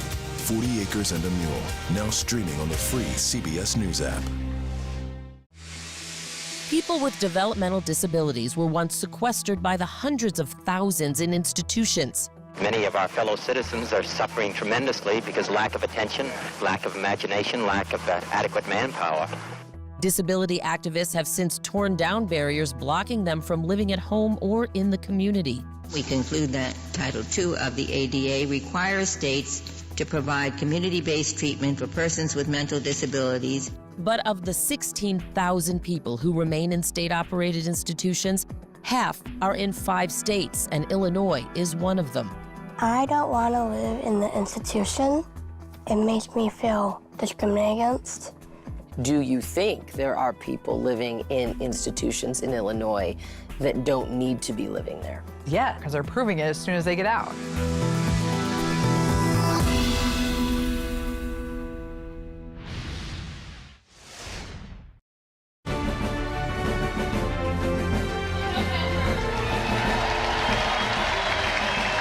Welcome back to the Republican National Convention here in Milwaukee. Let's dig into the news. CBS News poll data that is out tonight with Executive Director of Elections and Surveys, Anthony Salvanto. Anthony, so good to see you. What are we learning? Great to talk to you, Nora. Okay, this is the latest national number. This is all post the assassination attempt last Saturday. It is +5 Donald Trump now. Couple of things about that for context, Nora, I want to walk you through.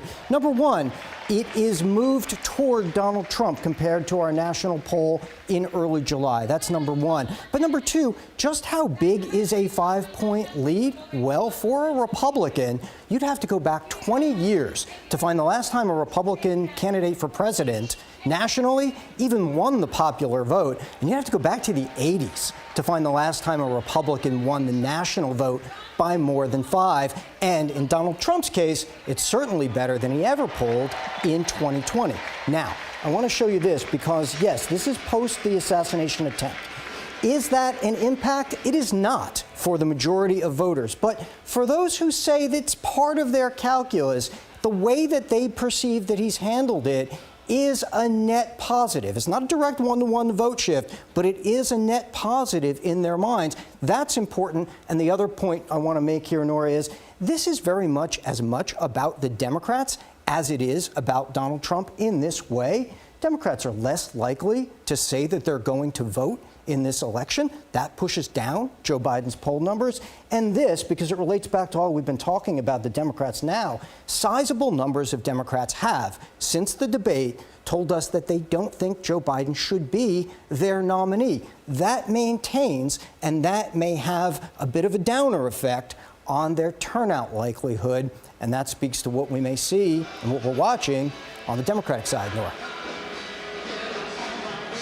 Anthony Salvanto, thank you.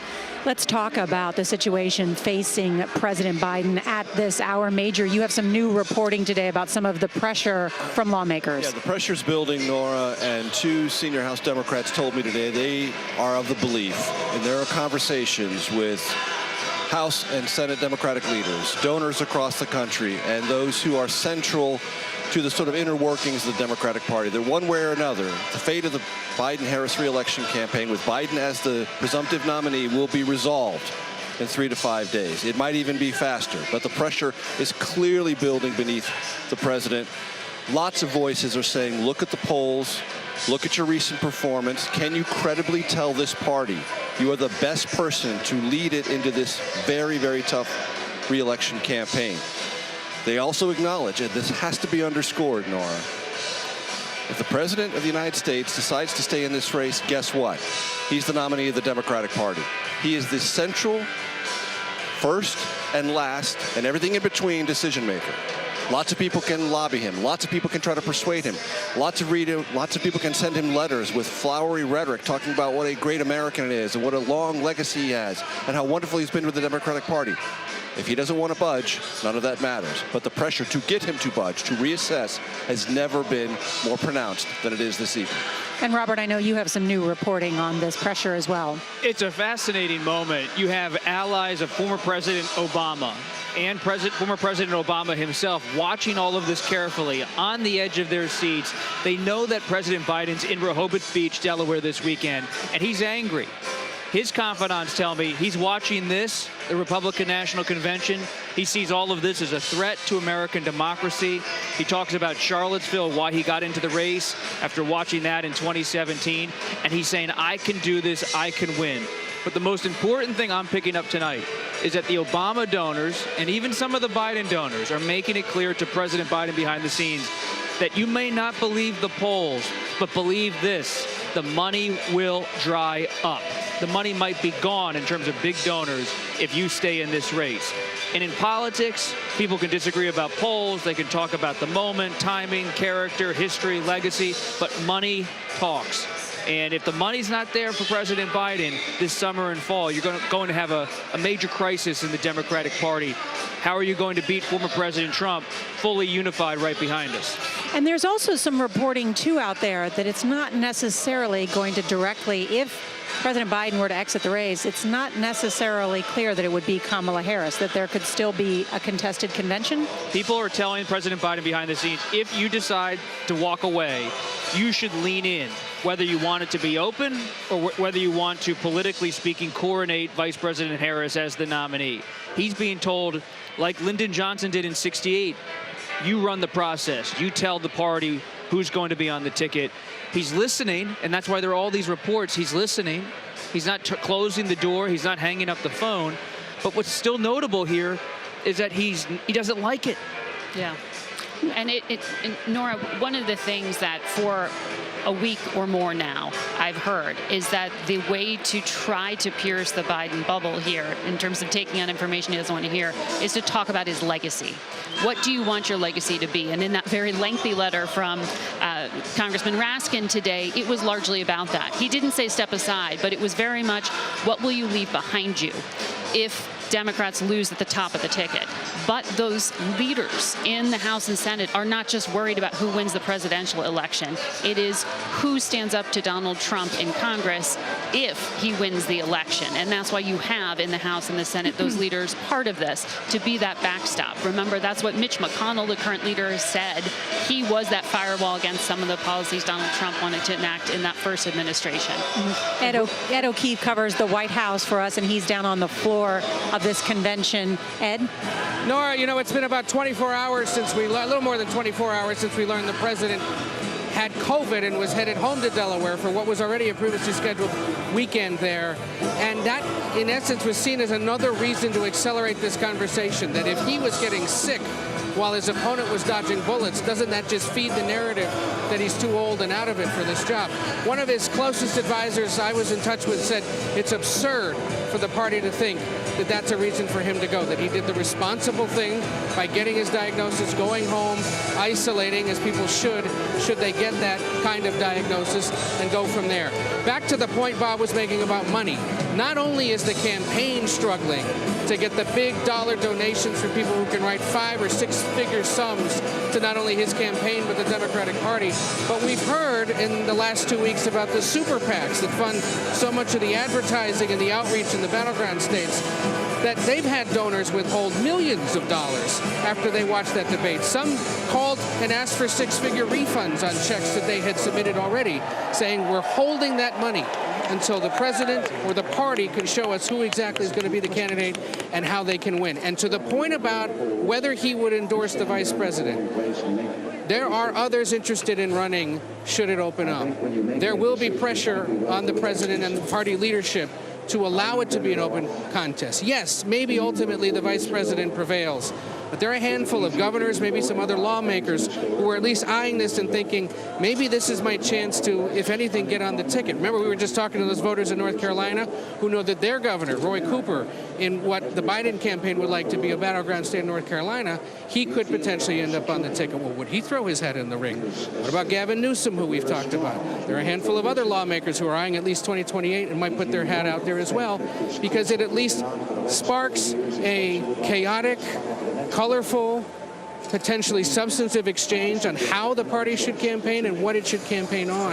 And the belief is it could suck away the oxygen from Republicans after this incredible, unexpected week they've had with the aftermath of the assassination attempt, that if they can suck the press's attention away, they argue, maybe then they've got a chance of rebounding and getting ahead of Republicans again, Nora. John Dickerson, what about this? What do you think ultimately leads to President Biden making what would be a monumental decision like this? Just the sheer weight of the advice he's being given.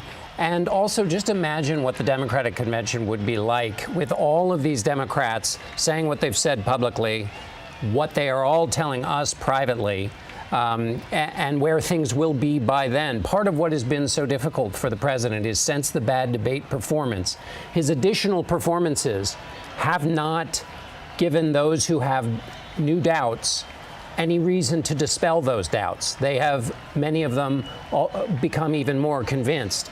Well, there are going to be that many more days between now and the Democratic convention. In 1948, when Harry Truman was doing so poorly, when there was a sign at the convention that said, "We're just mild about Harry," AP reported that the convention was like a funeral.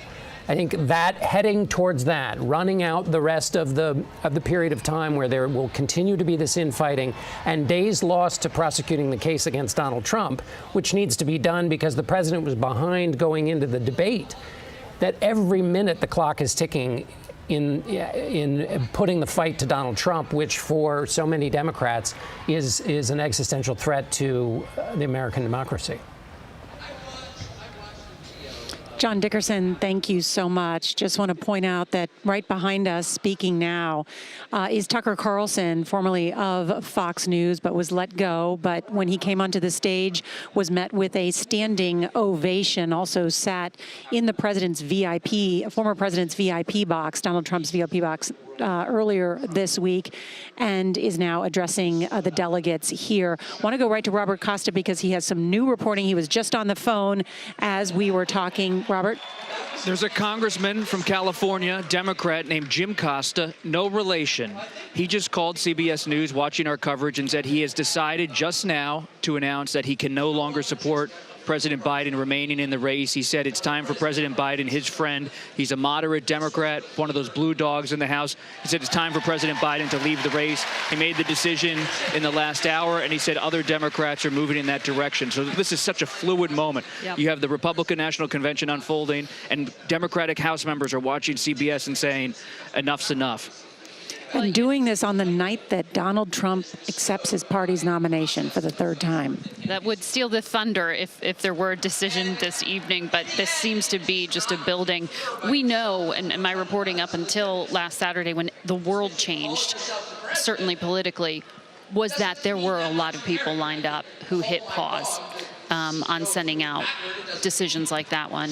And it is tremendous that what some had thought would change this race irreparably, the assassination attempt, and perhaps stop talking about Joe Biden's weaknesses. The Biden people thought it was over. Amplified.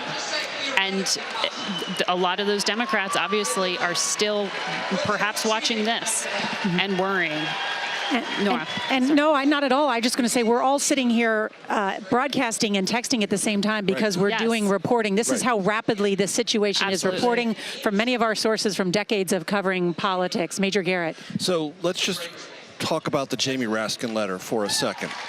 It was dated July 6th. He sent it to the president quite a while ago, but he released it today. That is an indication that things said privately are soon going to be aired publicly and in larger and larger numbers. That is a specter for the president to consider. All right, we've got more reporting straight ahead. Also, Florida Senator Marco Rubio will join us right here. You're watching CBS News coverage of the Republican National Convention.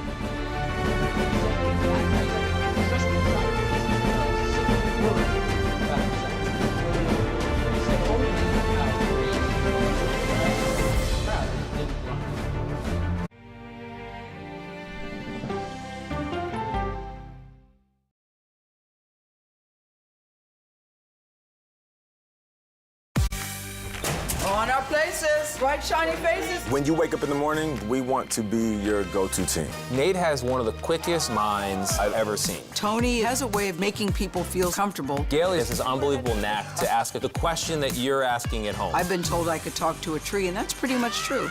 I don't go to work in the morning. I go for coffee with my two good friends, and we talk about the world. Your morning routine just got better. CBS Mornings, weekdays at 7. It didn't seem like anything could happen, because nothing ever happens in East Palestine, but it did. Authorities released toxic fumes from 5 derailed train cars. Resident, please evacuate. Acute bronchitis due to chemical fumes. Did you ever have these problems before the derailment? No, ma'am. This neighborhood's not safe no more. We can assure the community that there's not vinyl chloride entering their communities. Then why are there so many people feeling these various symptoms of bloody noses or difficulty breathing, bronchitis? That's a hard question to answer. We're talking about one of the most blatant releases of a mixture of some of the most toxic chemicals that we've seen in America. I feel like now I have a duty to warn other communities. If my daughter has to watch me die of cancer, at least it saves someone else.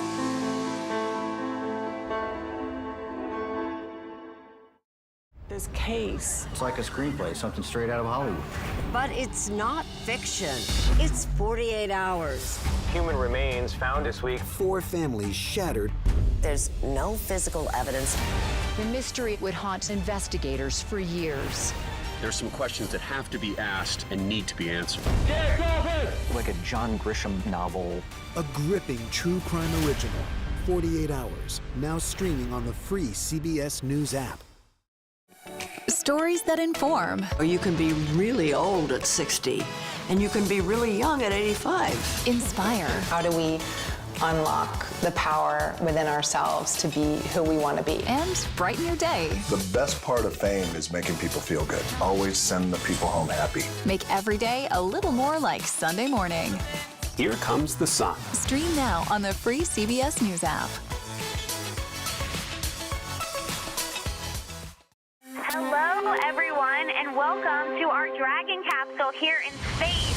Sightseers in space, the thrill of a lifetime. Seeing the Earth from space, it was so exhilarating. But the risks that come with the territory. There have been 4 fatal accidents. That's a 1% fatal accident rate. Might make you look before you launch. If you had 1 out of 100 airplanes falling out of the sky, we'd have a public crisis. Space tourism, now streaming on the free CBS News app.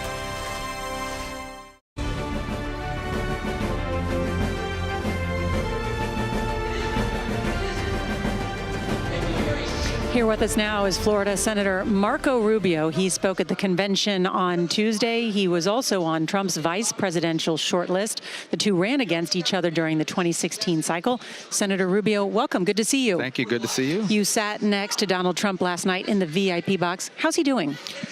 I think he's very impressed by the convention. I think very touched, but very impressed by the production of it, the quality of the people. I was with him when the Gold Star families were up, and you know, I'm not sure if he had seen that video before, but he seemed really impacted by it. Everybody that saw that was about those 13 families and what happened in Afghanistan. So, and I'm prepared for what's going to be a very good speech tonight. I really do. I think it's going to connect what this movement's always been about to everyday people's lives, which is really what the movement's always been about, is that what he calls the forgotten men and women.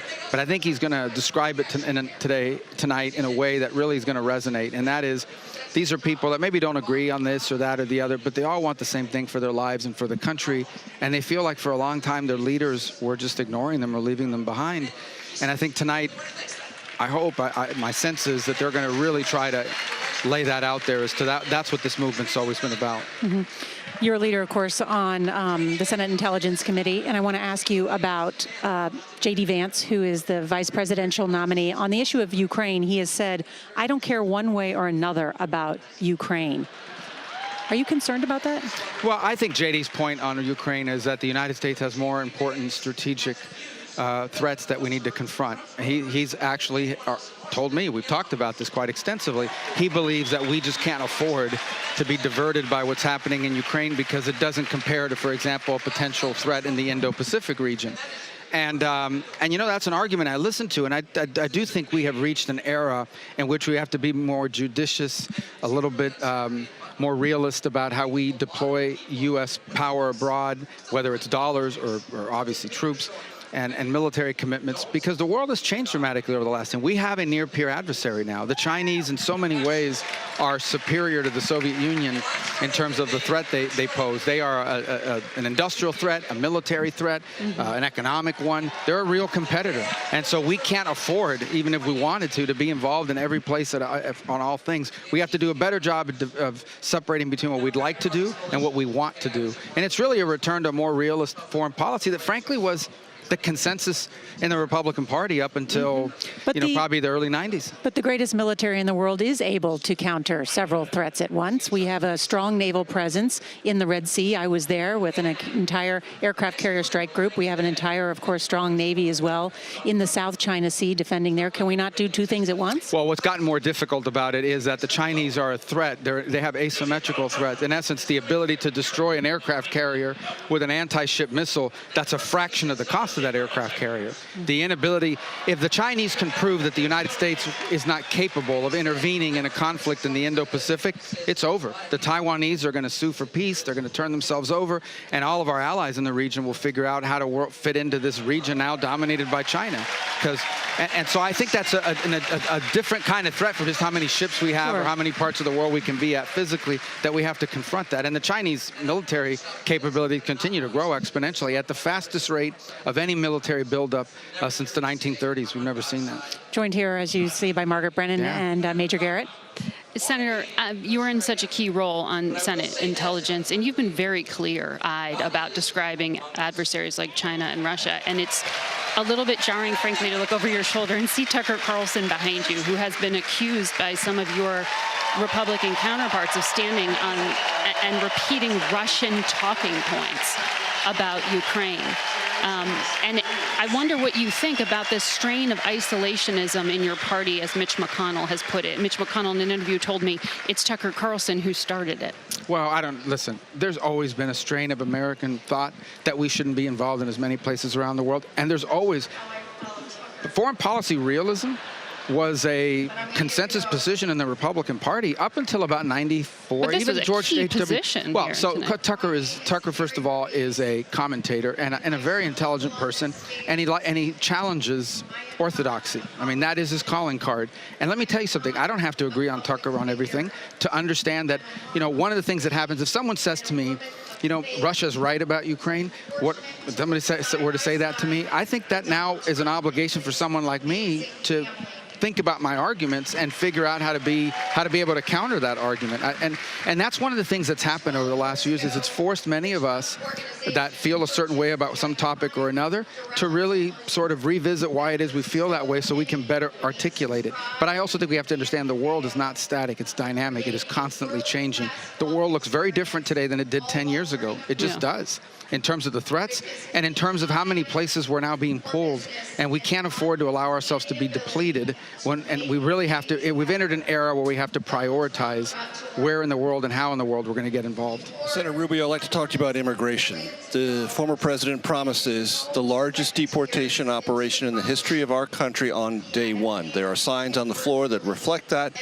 In 2016, when I covered your campaign, I remember you skeptically saying he's not going to build the wall and Mexico's not going to pay for it. It's an overpromise. Do you have any fear that the former President Trump, on this mass deportation, which he often analogizes to something that Dwight Eisenhower did, which was, called Operation Wetback, is not going to work, is an overpromise, and carries a lingering aura of racism from that era? No, but first of all, let me say this. We have 10 million people, some number, that have entered the country illegally over the last 3.5 years. And that is on top of what already was here and already has been here from the past. That's number one. Number two, illegal immigration across the border, like we're seeing, is entirely incentive-based. In essence, people believe we can get there and we're going to be able to stay, and they're incentivized to come.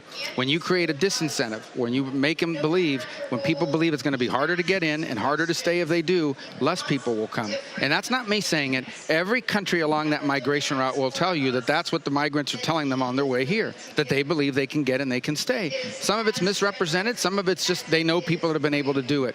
Now, we will have to deport people. Okay, there are people in this country. I'll give you an example. The other day in Miami on Sunday, there was a big game between Colombia and Argentina. Thousands of people just sort of bum rushed the gate. They arrested a bunch of them, put everything in danger, and 17 or 20 of them are illegally in this country. My view is those people should be immediately deported. They're already here illegally.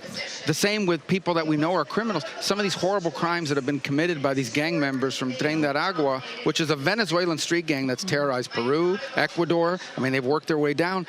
We've actually arrested some of these people for other crimes and released them again without deporting them. So there has to be some deportation, and you begin with the most dangerous elements of the country.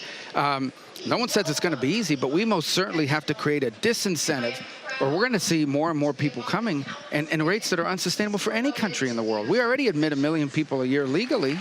And then we're adding on top of that people that, frankly, you can't vet. You can't vet people from Central Asia. But the president has said it will not just be those who are the most visible repeat criminals or criminals in this country. Everyone who came across illegally, that's what he's promising. Is that an overpromise? Well, that's the law of the country. I know, but you know the practical difficulties of that. Do I think you can do, can you deport 10 million people in a month? Probably not. But I think I can tell you that you can begin to identify everyone who's in your jails and do them first. That would be your priority. And the second point is you have to make a strong effort to, our laws say the following. Our immigration laws are not complicated in that realm. It says if you are here illegally, you are to be detained until removal. And we have not detained and we have not removed. Now, there was always been exceptions, okay? The Dalai Lama shows up at the border, saying the Chinese want to kill me. We'd probably let him in. But the exceptions now become the rule. And that's the problem, and it's incentivizing people to come. We just can't do it. No country in the world can sustain that. Is this something you would want to take on in the Trump administration? Do what? What? A position that would allow you in Homeland Security or intelligence to do one of these things? Well, ultimately, that's up to the president to decide the team he wants around him. So I would think it's premature to talk about those things. We haven't even finished the convention yet, and we still have an election to win, right? Yes. I think the Dalai Lama can still get a visa, so he probably won't be. Yeah, you're right. Well, maybe he wants to stay permanently. I don't know. I have interviewed him before, yes. I think he can get a... let me ask you about one of the things that the president is going to be talking about tonight, and that is the assassination attempt. You were briefed by the Secret Service. What's your main concern? How big of a failure was this? I think the Secret Service should be on TV every single day giving updates to the public.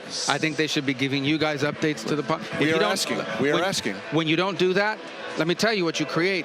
We've been dealing with the JFK thing for how long? I mean, right? Yeah. You create the opening for conspiracy theories. Now, here's what we do know. There is no way in the world that some 20-year-old guy should be able to climb on top of a roof 150 yards away and take that shot. That should not have happened. Someone screwed up. We want to know who that is, but more importantly, we need to know, is there a systemic problem in the Secret Service? the Secret Service doesn't just protect presidents and candidates, they protect the country. If President Trump had been assassinated that night, I can't even imagine where our country would be right now. We would be in a very dangerous place. They protect our country. I'm grateful to the officers who jumped on that stage and what they did, but someone messed up in terms of the advancing of that event. Some perhaps failure in communication as well, the people that did spot him. We are pressing on those issues. We've been reporting it every night on the CBS Evening News and across CBS. Senator Rubio, great to have you up here. We appreciate Great being with you. And you guys are here in person and live. It's great. Yeah, some guys are not, so that's awesome. Thank you to CBS, yes. And coming up, CBS News political correspondent Caitlin Huey-Burns is at the podium. And Caitlin, tell us what you're not hearing about tonight. Hey, Nora. Well, from this podium position, I have been able to see lots of speakers at center stage, including their remarks on the teleprompter. And notably absent from the speeches all week has been the mention of abortion. Remember, this is a party for the last, nearly half century that has been working to overturn Roe v. Wade. Donald Trump, as president, appointed 3 Supreme Court justices and has taken credit for the overturning of Roe v. Wade because of the justices that he appointed. This would be a monumental achievement of his administration in the view of traditional Republicans. But notably absent is any mention of that as a perceived accomplishment from this administration or from the speakers here.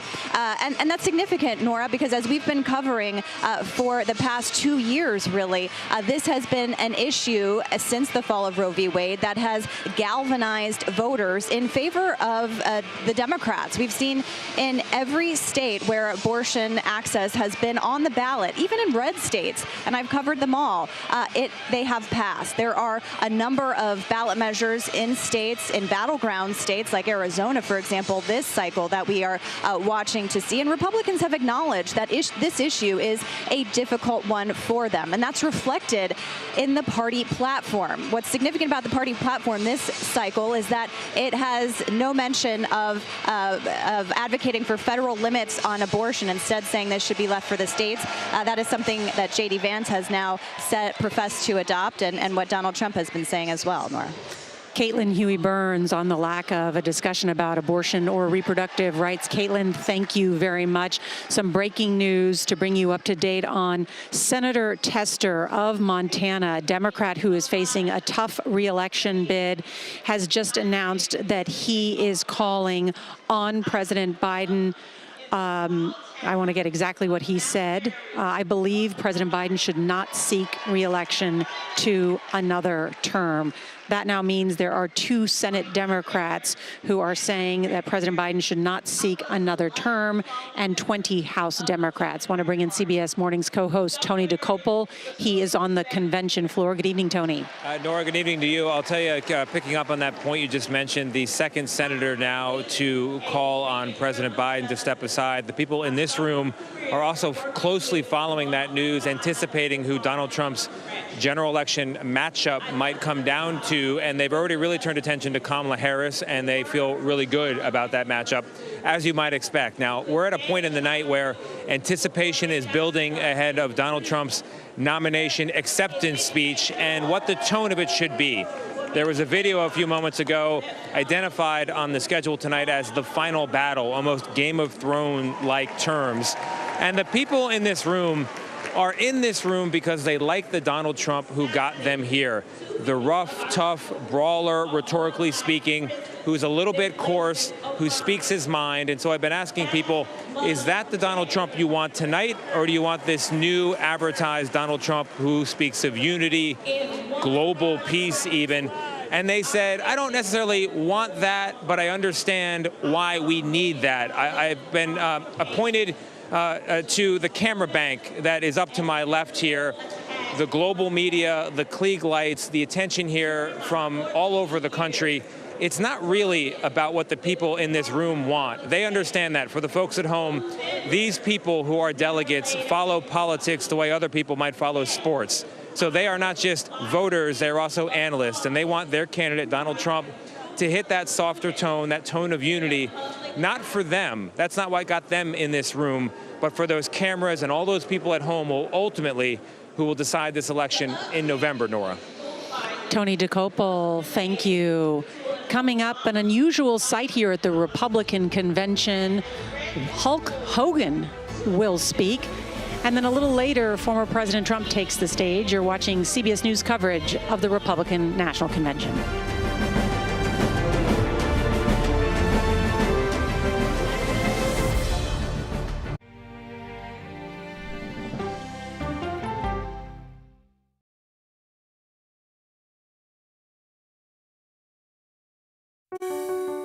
Washington is the seat of power. National security, foreign policy, global economics, every story comes through Washington in some way. We bring some of the most powerful voices in America to the table.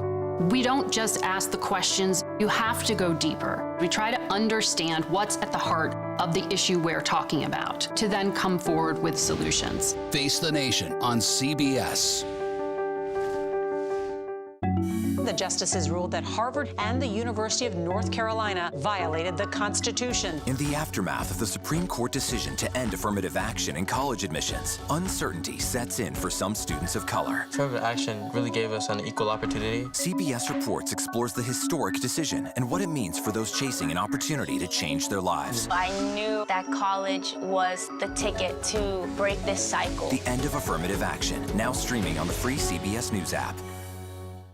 America Decides is your place for fact-based, unbiased reporting. At the White House, at the Capitol, on the campaign trail. What do you say to those in your party? Any cracks in the Republican Party? Our reporters and our anchors travel the country talking to voters like you about the issues that matter most. Immigration is really a factor right now that are going to be driving your decisions. What would you say to those who say, look, that's just democracy at work? Listening to you and bringing your voice into our coverage. I want a strong, proud America. Is democracy on the ballot in 2024? Let us help you decide. America Decides on CBS News 24/7. Stream our expanded one-hour program Monday through Thursday at 5 p.m. Eastern. An original documentary from CBS Reports. AI is among the most world-changing technologies ever. Curing diseases, scientific breakthroughs, making lives better. They can help us with medical discoveries, scientific discoveries, doing better agriculture, having cures for things like Alzheimer's. It's also going to really transform the way we work. The uplifting potential of artificial intelligence is limitless. It gives you a friend, somebody to chat with 24/7 that is non-judgmental. He makes me feel loved and desired. And so are its downfalls. The problem with all this AI is that it's unpredictable and uncontrollable. The choices we make now will have lasting effects for decades, maybe even centuries. The ChatGPT revolution, now streaming on the free CBS News app.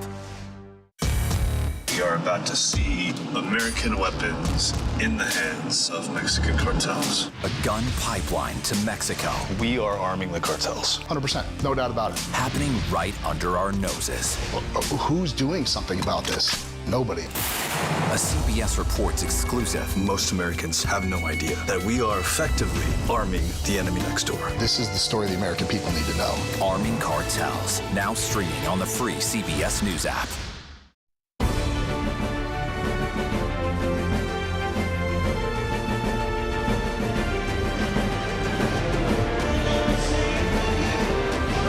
Welcome back to CBS News coverage of the Republican National Convention. Former President Donald Trump will make his case to the American people in less than an hour from now, and he is expected to talk about his change in perspective in a very personal speech that he rewrote since last weekend's attempted assassination. Before that, we're going to hear from his son, Eric Trump. We are also expecting to see former First Lady Melania Trump. She has not been here all week, and we're also going to probably see Ivanka Trump for the first time. They've not been here alongside Donald Trump.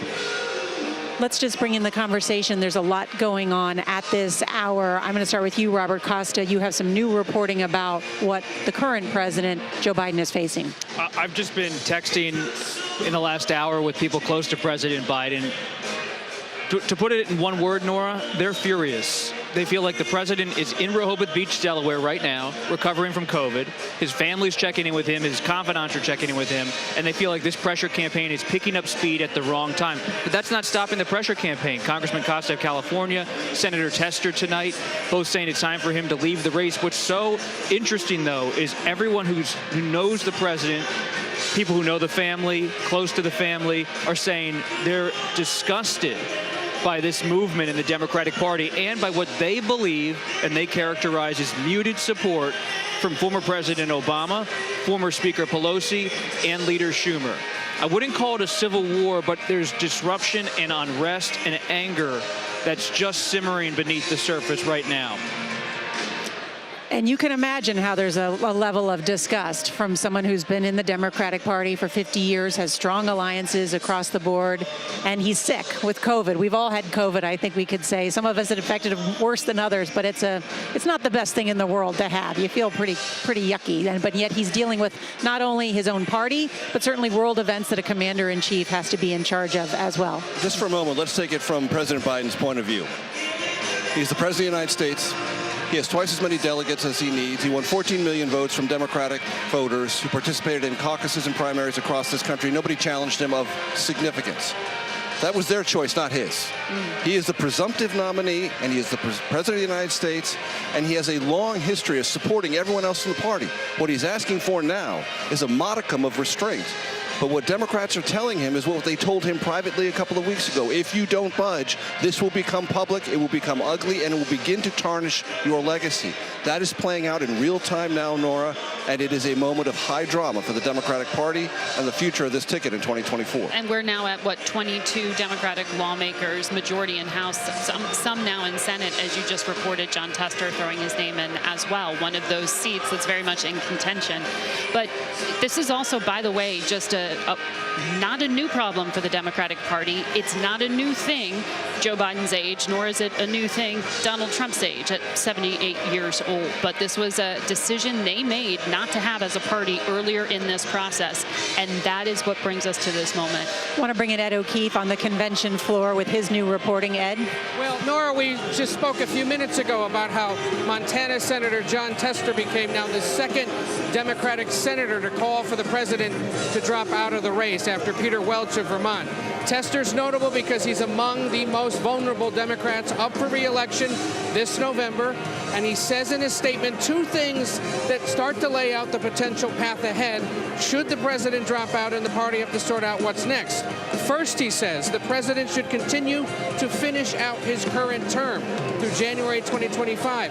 That's notable because already Republicans, many we've spoken to here this week, have said if he's not going to get in the race, he should also quit now and let Kamala Harris become president. And the reason they want her to do that, of course, is so that they can run against her record, and she is the incumbent. But the other thing that Tester says, it may not necessarily be Harris's to win. He says there ought to be an open nomination process should the president leave. That's a signal that the vice president does not have this locked up. If moderate Democrats in key contests this fall say they want to consider someone else. But it's notable, Nora, that he's not only calling for him to get out, but now laying out other details about where the party should head as this conversation continues. When you're a senator who's vulnerable and in cycle, as they say in politics, you get a little permission to speak first on these things to figure out where it's politically comfortable for you. That's a path forward now that the party's going to have to consider. An open process that allows the president to serve out the rest of his term. And really appreciate that. And I must say, I'm sorry, I looked down at my phone because I'm getting some reporting on my phone here, but we are in uncharted territory right now. We are in completely uncharted territory. Nobody better to talk to at a moment like that than John Dickerson. John, very true. Help us. I give you leave. Help us sail through this territory. Sure, I give you leave to look at your phone while I'm talking, although it'll be a brief comment. Could you think in a moment like this of two parties that are more mirror images of themselves right now? Donald Trump is, for the last 3.5 days and tonight on that stage, is the physical, personal embodiment of a movement. There is a mixing after his near-death experience between his physical survival, his health, and the movement and the party. They are the same. There is no movement beyond him, despite who he may have named as his VP and the future of MAGA. In the Democratic Party, they are making an opposite case. They are saying the movement and the party is bigger than one man, bigger than one person. And that is that is just the total opposite of what the Republican Party is doing tonight. And this case they're trying to make to President Biden is you should not stand in the way of a movement and a party that has to continue on. It's a very interesting point, John, about that. And one of the things, too, of all of us who have covered many presidential campaigns, and I think one of the things as a journalist that makes it exciting is the rigorous debate that happens on the most central issues facing our country. And in a democracy where that is respected, and these very tough issues that face our country on inflation, on immigration, on reproductive rights, how should that be sorted out? How should a majority rule in that type of way? Should it be decided by states? Should there be federal protections on different things? That debate has been muted, certainly in the past couple of weeks, because the Democratic Party has not been making a counter-argument to what we are seeing here by Donald Trump and the Republicans. That's right. And the fear, of course, is that it will never get engaged at the level it needs to be with Joe Biden as president. There are two concerns. Can he carry out the rest of the campaign? Can he carry out 4 more years? One thing I would interject into your very good point, Nora, is conventions should be an engagement with the Democratic Party against their rivals in the Republican Party. If there is a mini open convention or a selection process, past practice would tell us that there will be a few days of vigorous fighting over the rules. And it will get really, really technical fast, because it's one of the ways that the individual candidates jockey with each other is to try to use the rules to help themselves out. And that competition, as necessary as it may be for those who wish to find a new nominee, will also obscure some of that conversation. There will be plenty of debates about how they take the fight to Republicans. But as people seek advantage, there is likely to be, if the past convention fights are any indication, there will be a big fight over the technicalities as people seek to take advantage to prevail. Well, Barack Obama was good about the technicalities. That's in many ways how he beat Hillary Clinton, remember, in that 2008 primary contest. Am I getting that date right? 2008, rolling up lots of victories in caucuses, getting lots of delegates there, and Hillary Clinton focusing on the primaries, losing more than she thought she would, and that was Barack Obama's path to the nomination in 2008. So what's the game? I mean, are you up on what's the game in an open convention? Look, here's, and I think Robert would back me up on this. Here's the conversation going on behind the curtain. There's one of two ways to deal with this. If President Biden steps down, if, hypothetical until it happens. But if that happens, is there, as Bob said, a coronation of Kamala Harris as the presumptive nominee? Biden says that, and then there's a mass unity of Barack Obama, Bill Clinton, Hillary Clinton, all the large luminaries in the party putting out statements or appearing jointly or doing something to say, yes, it should be Kamala Harris, and the sooner the better, as a signal to the delegates. Or the alternate conversation is, wait a minute, why would we trample on the delegates? At least give them a chance. Have Kamala Harris say that she wants to have the nomination. Have her burn up the phones. Have her put together a mini campaign. President Biden can still endorse her softly, but have no other big names try to put their thumbs metaphorically on the scale. That's the behind-the-scenes conversation going on. No one has resolved that, and that's one of the things that creates this moment for President Biden to dig in and hang on. As long as this conversation about what to do and how to do it lingers without an absolute plan, Biden has an advantage, because those who want to push him out don't know what comes next. And he says, if I stay, I do know what comes next. I fight on. And President Biden comes out of the 1960s, 1970s. He was younger watching Eugene McCarthy challenge President Johnson in 1968, watching Robert F. Kennedy challenge Johnson, run for the nomination. Who's the bus that sits behind President Biden? It's RFK. He loves the Kennedy legacy, especially Bobby Kennedy, the late Bobby Kennedy. And you see now, President Biden, the most important thing I've been told he has said in recent weeks is, if you want to take me out, run. Against me. Run against me. But in Washington now, it's this quiet chatter. To Biden, quiet chatter does not equal power. If you read What It Takes, if you talk to people close to his family and his friends, they say he doesn't care about idle chatter, because in his view, Idle chatter has always counted him out in '88, going back to a '72 race. So you think that President Biden does not bow out and says, challenge me at the convention? No, he's as political as anybody I've ever covered. He's watching everything. He knows if it becomes a sea change against him, he'll get out perhaps. But he's one of those people who is dug in. When he had the aneurysm, the plagiarism scandal in the '88 cycle, everyone said his career was over. When he flamed out in 2008, he ended up on the ticket. When some of the Obama people thought he's not maybe the sharpest vice president we've ever had, they didn't encourage him to run in 15. He watched election night on 2016, watched Secretary Clinton lose and said, my gosh, how did this happen? I should have maybe have thought about running. Well, that's something he has in common with Donald Trump. Perseverance, no matter what. All right, ahead. We've got so much to talk about. Thank you for all of your great reporting ahead. Hulk Hogan, Eric Trump, and later, Donald Trump. You're watching CBS News coverage of the Republican National Convention.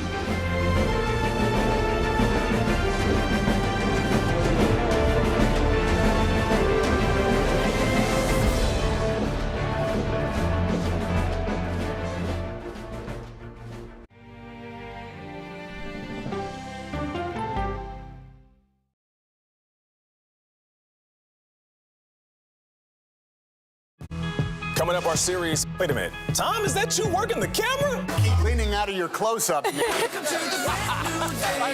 Your morning routine just got better. CBS Mornings, weekdays at 7.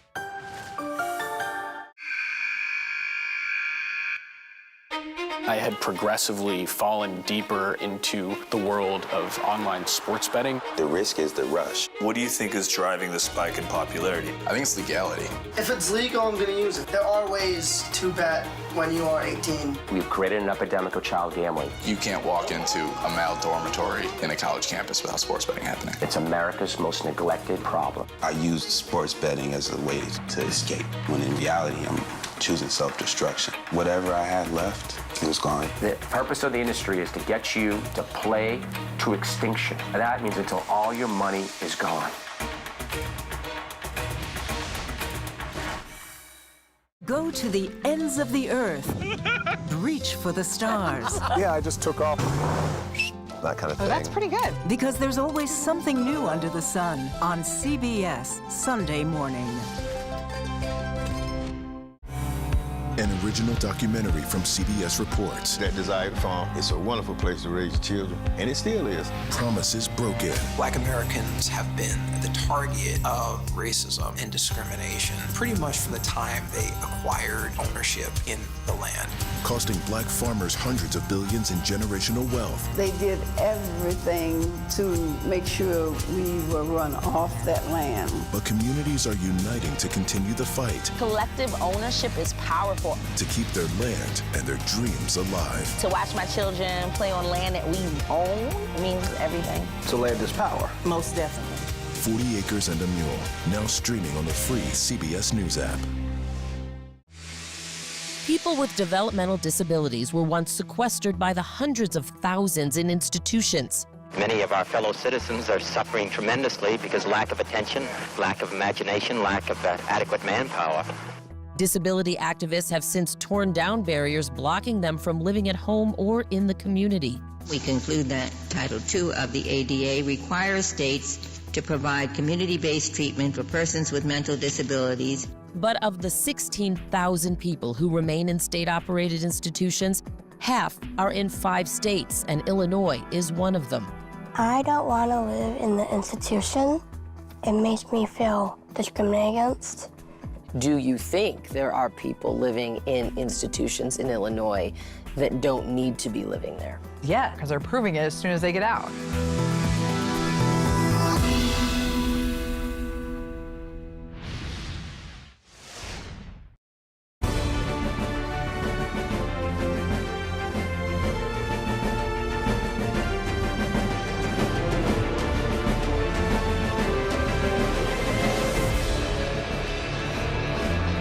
You can see the sun is setting here in Milwaukee, and the party's just beginning here inside on this final night of the Republican National Convention. We are waiting to hear shortly from Hulk Hogan, the world-famous wrestler and sports entertainer, but there's been some sort of delay. We're not sure what it is. It's about 10 minutes, and delegates and supporters here are having a good time dancing to this band. In the meantime, we have been doing a lot of reporting about what's going on with President Biden as now a second United States Senator. John Tester of Montana has said he believes that Joe Biden should not seek re-election. Major Garrett. So top Democrats tell me the next shoe to drop, if a shoe is to drop, has to be from delegates. Delegates are the legal means by which you become nominee. Aren't they bound to President Biden? The last time delegates were bound, legally bound, was 1980 at the Democratic National Convention. They are bound by what is called under Democratic National Committee rules to reflect the conscience of the results of the caucus or primary held in your state. You are not legally bound. You don't have to vote for President Biden. You are inclined to. There is an expectation of it, and certainly the Biden campaign, if it's done anything well in the last 3 weeks, and that's open for question, but it has spent a lot of time on the phones talking to delegates to make sure they do not budge. But if delegates, even in small numbers, but if state delegations start heading for the exits, that is a very, very bad sign for President Biden. Hasn't happened yet, which is one of the reasons the Biden campaign believes it can and should remain dug in. Delegates decide this, not members of Congress, not senators. We have some new reporting that Leader Schumer was made aware of Senator Tester's decision, and he told him to do what he thought was best. I want to bring in Ed O'Keefe. Now that we know that, is that a suggestion that Schumer is saying, go ahead, move forward with your conscience? That's exactly what's going on now, Nora, especially if a Tester started this. And that was what was so interesting about his statement, in that he says the president should drop out, stay in office, and then let's have an open contest.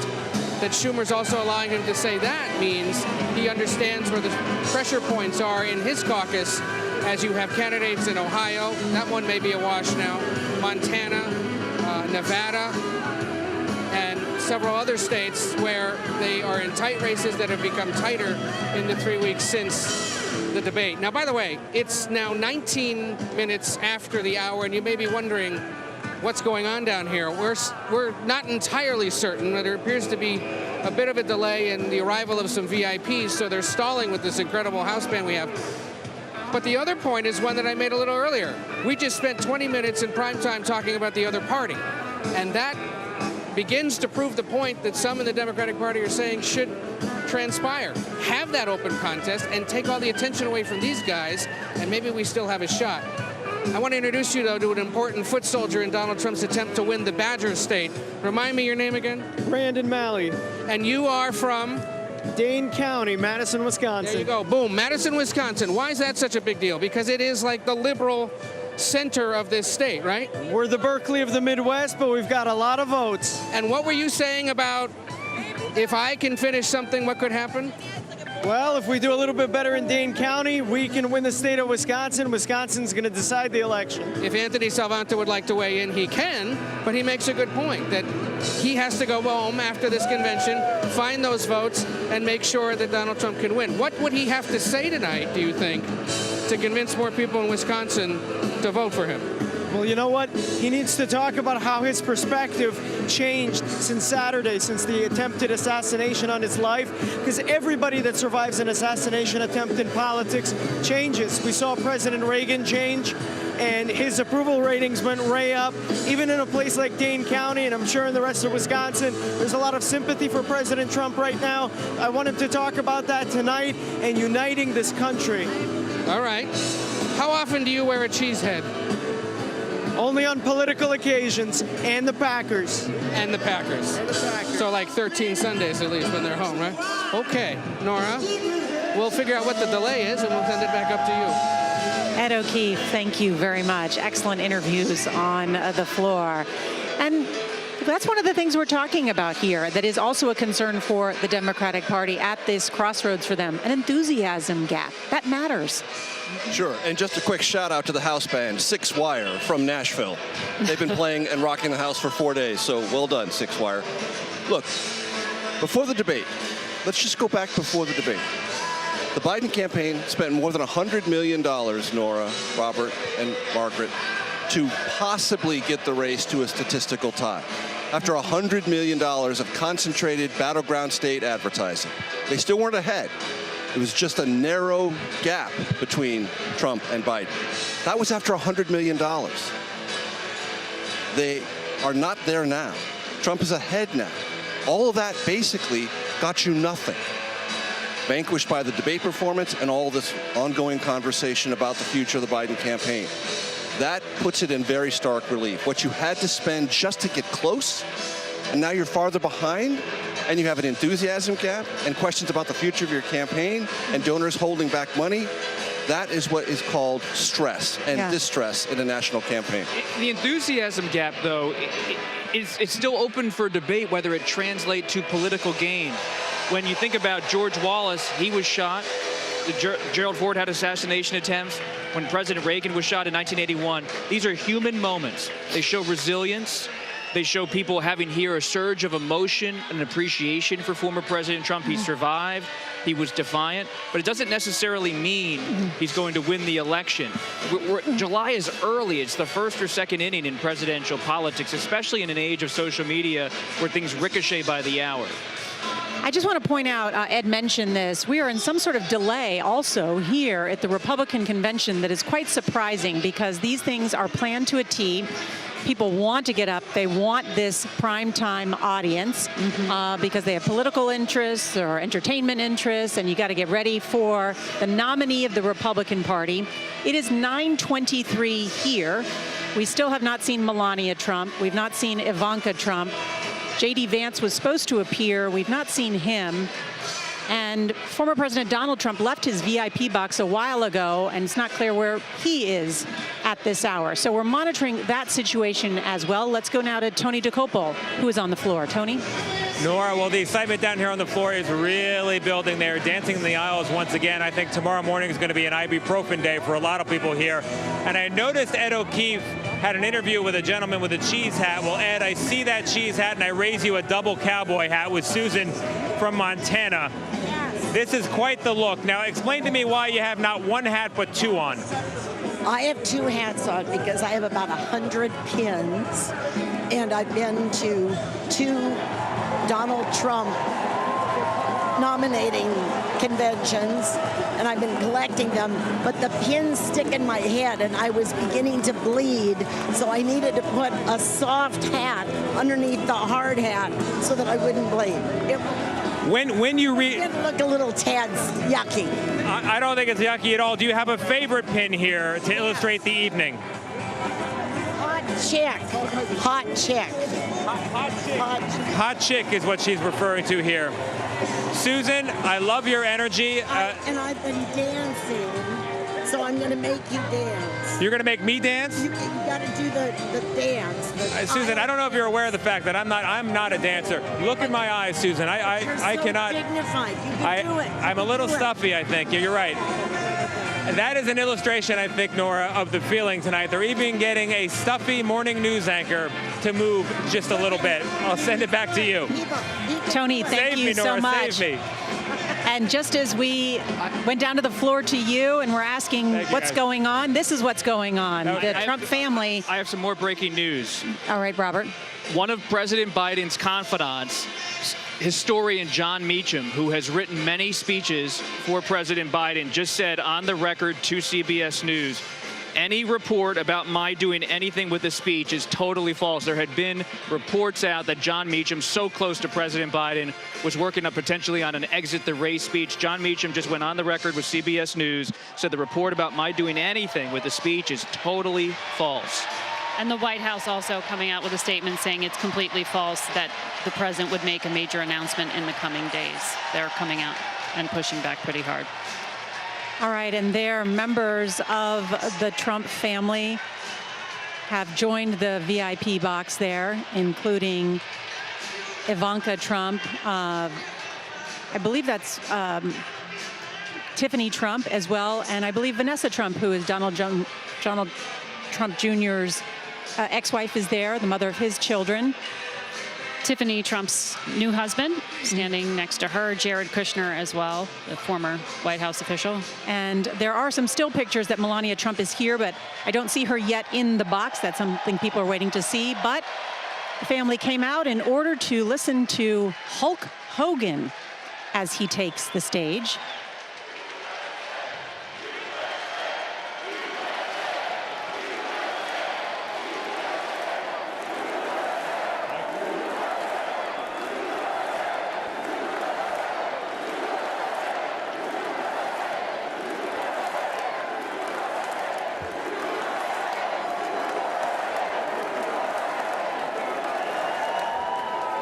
Well, let me tell you something, brother. You know something? When I came here tonight, there was so much energy in this room. I felt maybe I was in Madison Square Garden getting ready to win another world title. Or maybe I thought the vibe was so intense, the energy was so crazy, it felt like maybe I was gonna press that no-good, stinky giant over my head and slam him through the mat, brother. But what I found out was I was in a room full of real Americans, brother. And at the end of the day, with our leader up there, my hero, that gladiator, we're gonna bring America back together. One real American at a time, brother.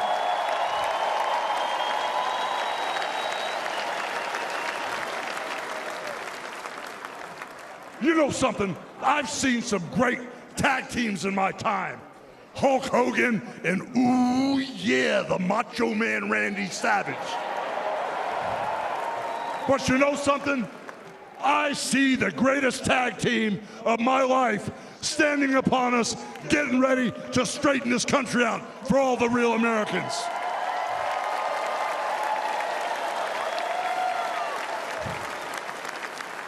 You know, even though you guys are real Americans, you better get ready.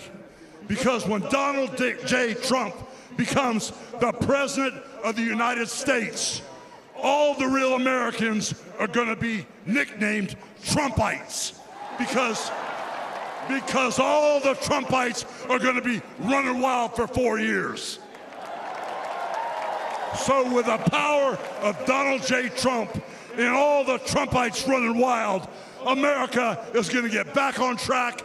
And like Donald J. Trump said, America is going to be great again.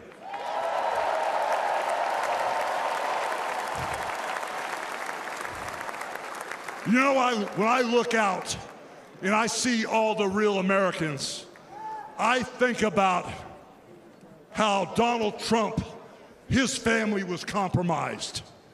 When I look out there and I see Donald Trump, I think about how his business was compromised. But what happened last week when they took a shot at my hero and they tried to kill the next President of the United States? Enough was enough. And I said, let Trumpomania run wild, brother. Let Trumpomania rule again. Let Trumpomania make America great again.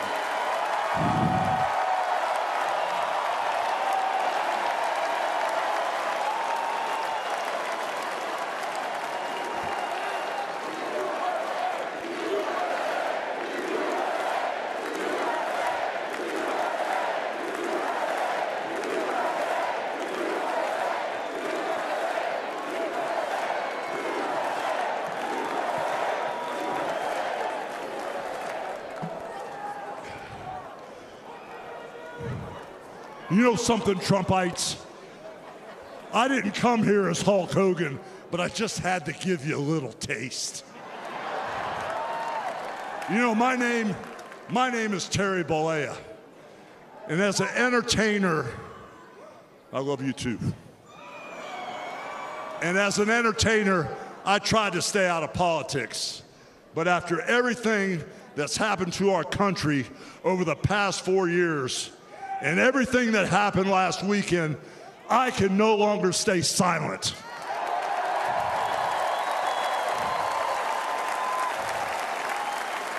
I'm here tonight because I want the world to know that Donald Trump is a real American hero. And I'm proud to support my hero as the next president of this United States.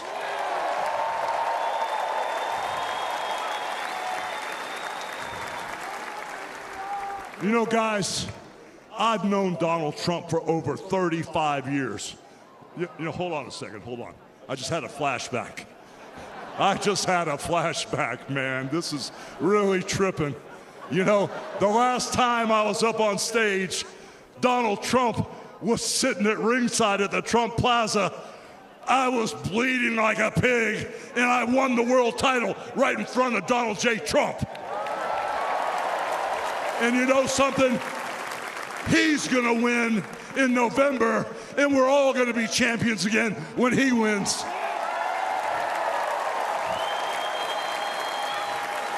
And like I said, I've known that man for over 35 years, and he's always been the biggest patriot, and he still is. He's always told you exactly what he thought, and he still does, brother. And no matter the odds, he always finds a way to win. And when he's back in our White House, America is going to start winning again.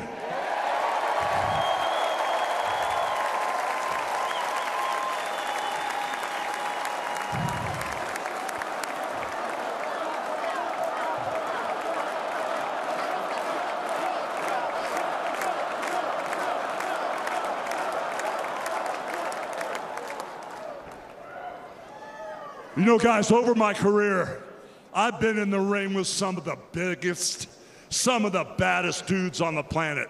And I've squared off against warriors, ooh yeah, savages. And I've even, like I said, body slammed giants in the middle of the ring. And I know tough guys. But let me tell you something, brother. Donald Trump is the toughest of them all.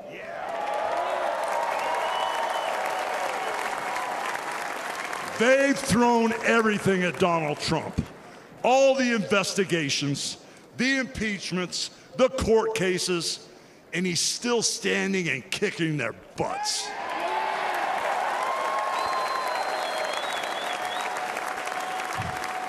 You know, we never had it better than the Trump years. Back then, we had a thriving economy. We had strong borders. We had safe streets. We had peace and respect around the world. But then we lost it all in a blink of an eye. Crime is out of control. The border is out of control. The price of food and gas and housing is out of control. And the only person who can clean this up is Donald Trump.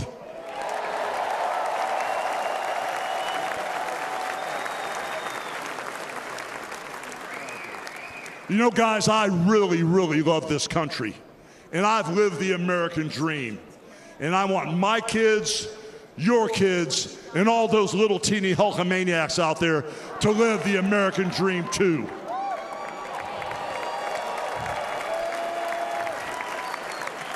This November, guys, we can save the American dream for everyone. And Donald Trump is the president who will get the job done. So all you criminals, all you lowlifes, all you scumbags, all you drug dealers, and all you crooked politicians need to answer one question, brother. What you gonna do when Donald Trump and all the Trumpomaniacs run wild on you, brother? God bless you, and thank you.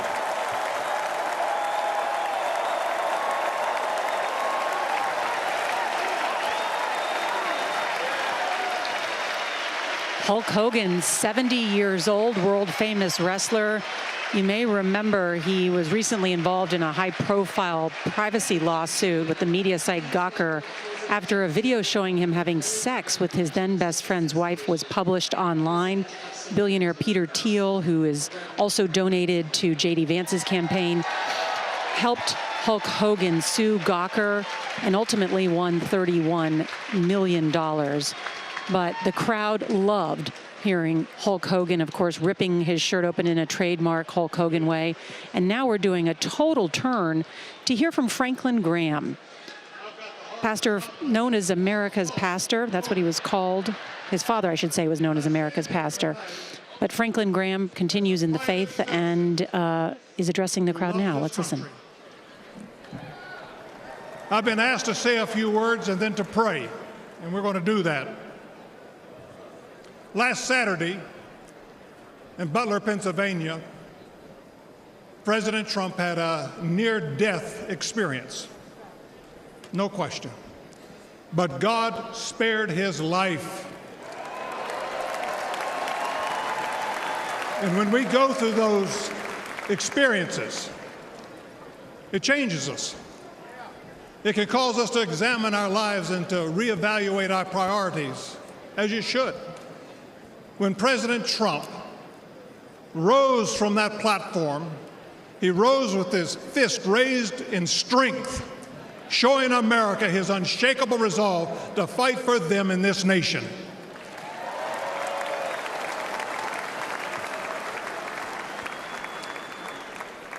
I cannot explain why God would save one life and allow another one to be taken.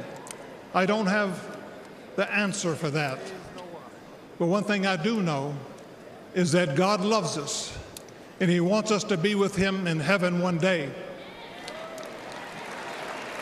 And that's through faith in his Son, Jesus Christ.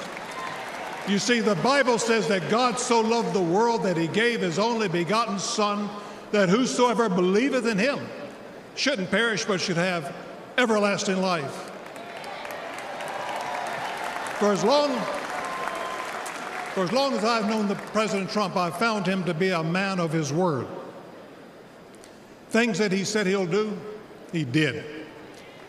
When he told me and our country in 2016 that he was going to appoint conservative justices, guess what? He did. In 2016, he said he would defend religious liberty, and guess what? He did. In 2019, I was with him at the United Nations when the first president of history of this country stood there to advocate for religious liberty worldwide.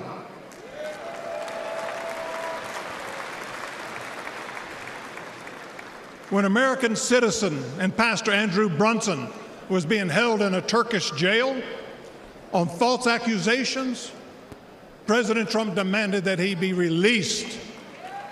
And he applied economic pressure and sanctions until they did that. I'm grateful and thankful for what he did as a 45th president of the United States. And I know that as the 47th president, he will keep his word to the American people to make America great once again.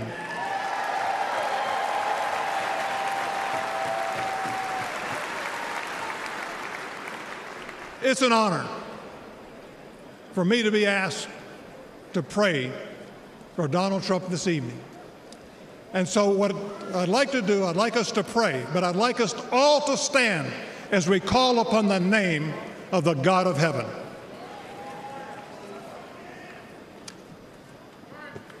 Our Heavenly Father, we come before you this evening with grateful hearts. Thank you for saving the life of President Donald J. Trump. In his own words, it was you and you alone who saved him. We pray for the others that were injured on Saturday, for the family who lost their loved one. Put your loving arms around them. Comfort them, and may they sense your presence. We stand before you tonight. We say thank you for the provisions you have given to the United States of America. You have blessed this country more than any country in the world. Sadly, as a nation, We have forgotten who is responsible for all the freedoms, the liberties, and the bounty that we enjoy. It has all come for you. Thank you. This evening, our nation is in trouble. We're divided politically, racially, economically, with millions of people seeking refuge and hope in our dry and thirsty land. You're the only one who can fix the complexity of the problems that we face today. We pray for President Trump, that you would give him wisdom, strength, and a clear vision for the future of this nation and the task that is at hand. Continue to protect him from his enemies. I pray that you would surround him with men and women who will give him sound counsel and guidance. We pray for Melania, for Barron, and for all the President Trump's children and grandchildren. We pray for Senator J.D. Vance, his wife Ulsa, along with their young family. We're thankful for his strong stand for defending life. As your word instructs, we also pray for the leaders of our nation, whether they're Republican, Democrat, or Independent. We know that all authority comes from you. You are a great God, and we ask that if it be thy will that you will make America great once again. And we ask that you'll unite our hearts, bring us together, one nation under God, indivisible, with liberty and justice for all. And we pray this in the mighty name of my Lord and Savior, Jesus Christ, the King of Kings and the Lord of Lords. Amen.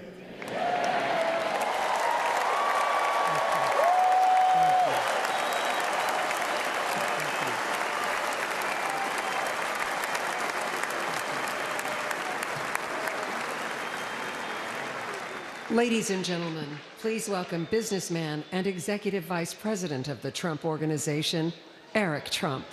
Coming up now, Eric Trump, 40 years old, married to Lara Trump, who's become the RNC co-chair, the co-host of this event tonight. Let's listen now.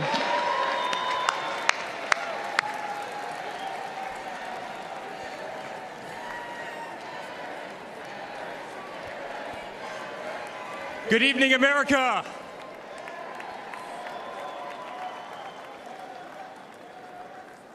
Eight years ago, my father sat our family down. He spoke of a nation in decline, of dreams slipping away, of a future endangered by failed leadership and broken promises. It was in that moment I knew my father had made a decision that would forever change our lives.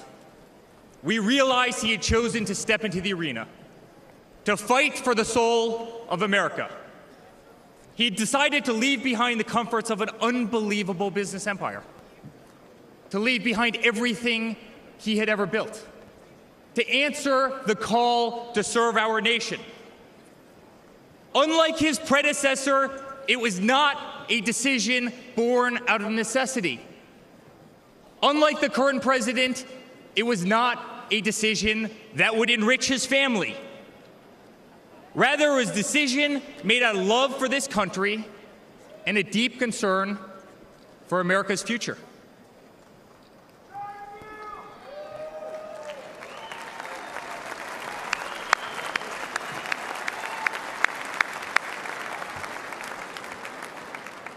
My father was clear it would not be easy, that there would be a huge price to pay, and that the attacks would be vicious. Looking back, that was an understatement. The made-up Russia hoax, the sham impeachments, the efforts to destroy an unbelievable company, a company that I run today, the efforts to cancel us, to silence him, to gag his free speech, and to drag him through every radical left courthouse in America, to take his life. Yet through it all, he's shown unwavering courage and determination, not just in public, but in every private conversation with me and our family.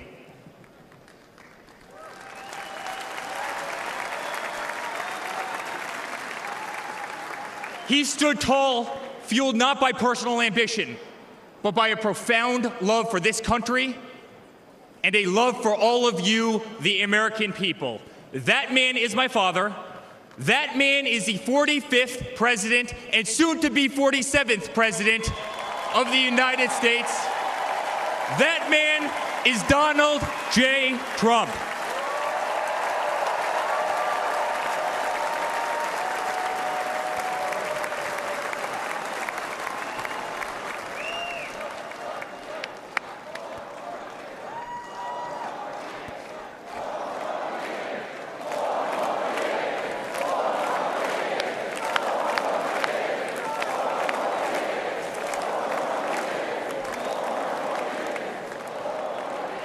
Each time I've stood on this stage, America has been at a dire crossroads. In 2016, many people began to doubt the promise of America. Our economy was struggling, jobs were scarce, our standing on the world stage was weak at best. Veterans were forgotten, our military was in shambles, our educational system was broken, ranked 30th in the world. He could no longer tolerate an inept administration that handed $150 billion to Iran, a country that chants death to America, or witness the continued attacks on our Constitution and our religious liberty, or see the disrespect shown to our unbelievable law enforcement officers who are being disarmed, defunded, and persecuted each and every day. He could no longer stand to see words like Christmas stripped from public use or the Pledge of Allegiance removed from our schools. But my father saw potential where others saw despair. Donald Trump built the New York City skyline. He did so during a time when businesses were turning away from the city he loved. Crime was rampant. The streets were dirty. But he had the Midas touch, and he turned those streets and neighborhoods into gold. He faced every challenge with tremendous vision and grit. As he did during the 2016 election, he rolled up his sleeves. He remained unapologetic. He did not care to be politically correct.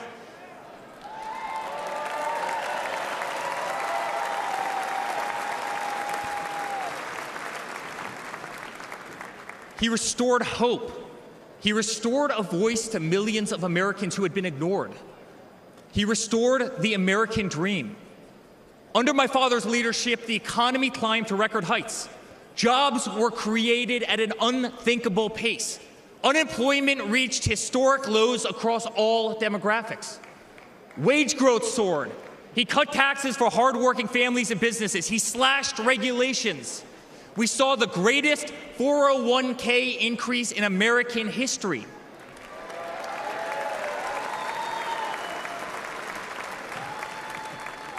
People bought their first homes in an environment that saw 2 to 3% interest rates. They started their families. My father made the United States energy independent with the lowest gas prices in decades.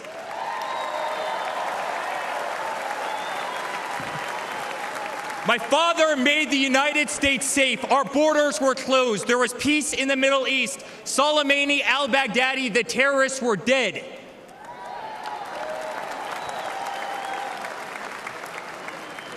My father made the United States respected again, with the courage to walk into countries like North Korea, with the courage to impose tariffs on China, and with the courage to tear up trade deals that cost Americans their jobs.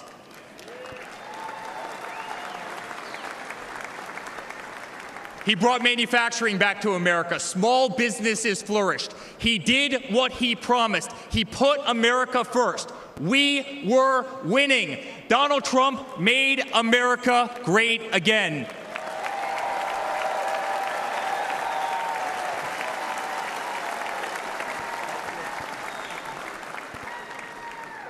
But he also created a movement that threatened the special interests in the political elites. A movement that cast a bright light on the institutions weaponized against the American people. You see it in our schools. God bless the moms who fought back.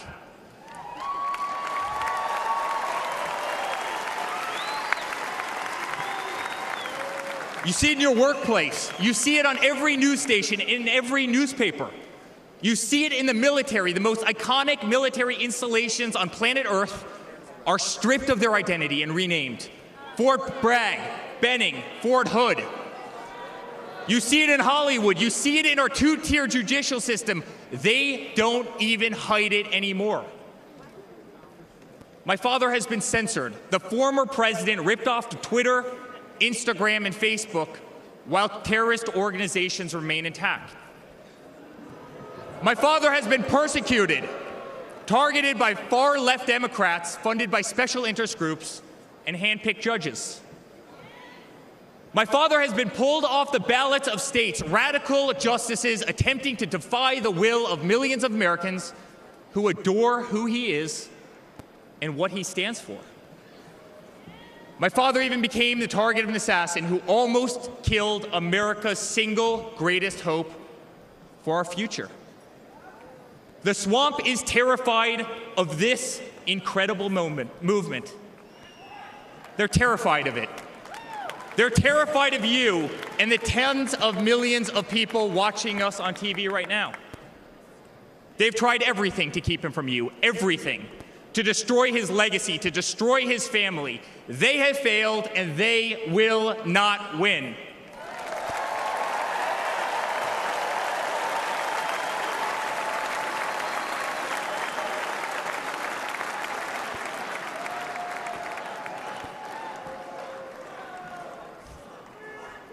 I love my Florida delegation right here.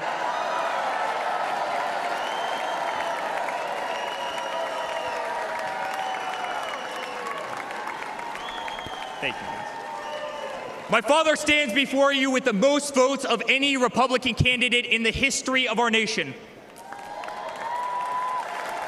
He has defied the predictions of every political pundit. He fills stadiums across our country. He energizes Americans to the issues facing this nation and does so with unvarnished honesty.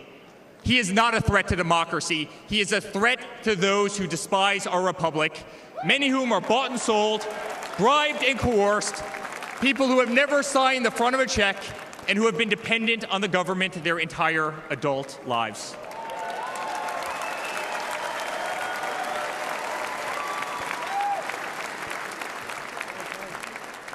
Today, as it was in 2016, America's at that crossroads again.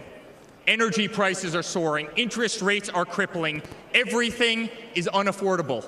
The US dollar has been diminished. Inflation has made it impossible for Americans to live, to save for their future. Our infrastructure is crumbling. Our border is out of control. Millions are dead and displaced in Russia and Ukraine, a war that has no end and a war that we are funding. The Middle East has become a hornet's nest. Our greatest ally, Israel, totally under siege. Fentanyl is killing our youth and destroying families, while the current administration stands idly by, hoping their inaction will import illegal votes.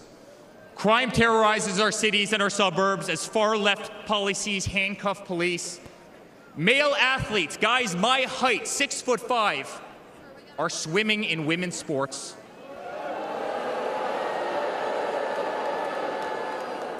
Destroying the dreams of young girls who have trained every minute of their lives. We no longer trust our elections. We no longer trust our judicial system, and we no longer believe that our government is working in our best interest.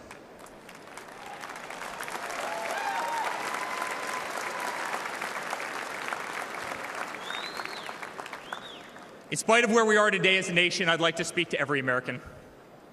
To the homeless veteran sleeping under a bridge as illegal immigrants are housed in the most expensive hotels in New York.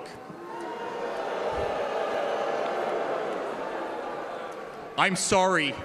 We know it's wrong, and we will fix it.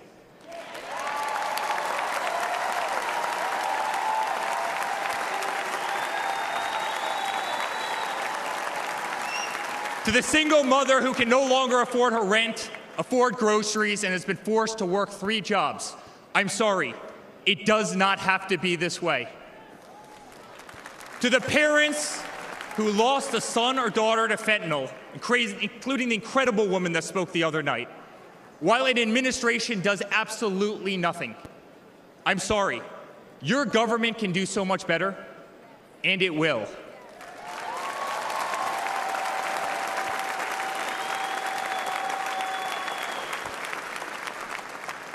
To the children who are being brainwashed instead of learning the fundamentals in school, I'm sorry.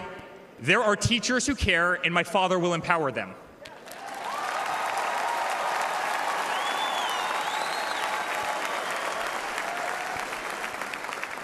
To the law enforcement officers, our brave Border Patrol, Secret Service agents who work every single day to protect our communities, knowing damn well that the system will throw you under the bus, I'm sorry. We will stand behind you.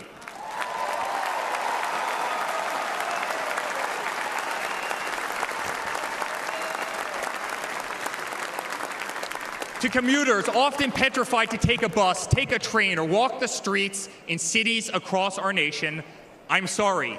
That man right there will fix this.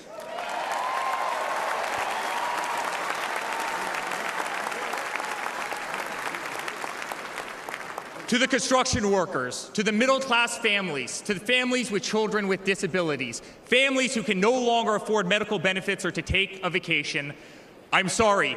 We will make America great again.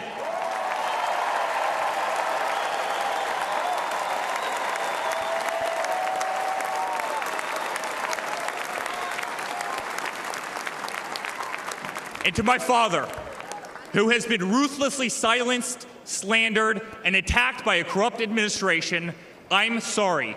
We know, and America knows, that they're not just after you, they're after all of us, and you just happen to be standing in their way.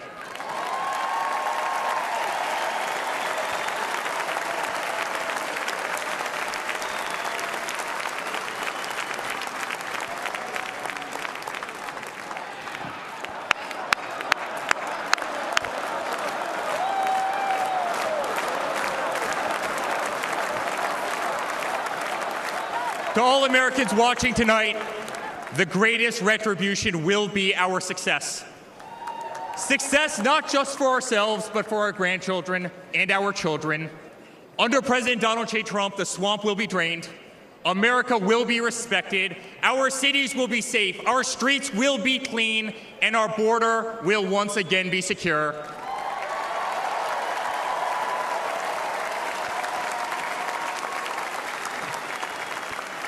We will have peace. We will have prosperity. Your hard-earned tax dollars will enrich a better America, not be squandered in corrupt foreign nations. Education will be handed back to the states. We will no longer be 30th in the world. We will be first.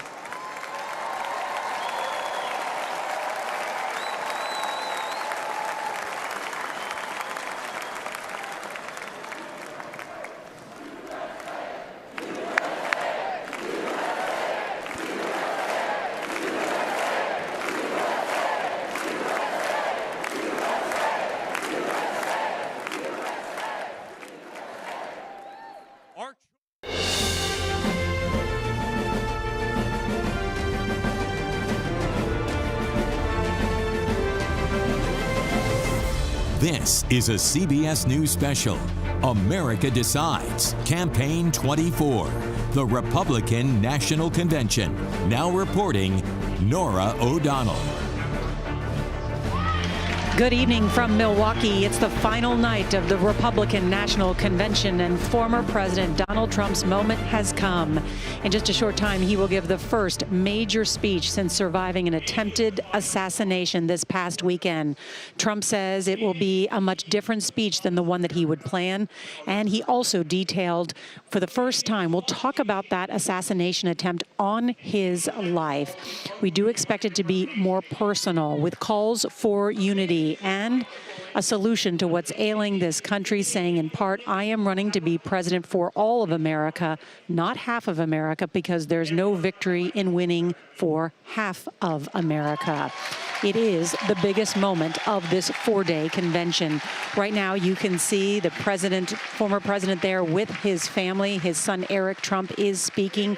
It has been an interesting night of speeches. Hulk Hogan was on the stage just a short time ago, rallying the crowd here by ripping his shirt off in what no doubt will be repeated on social media and become a meme.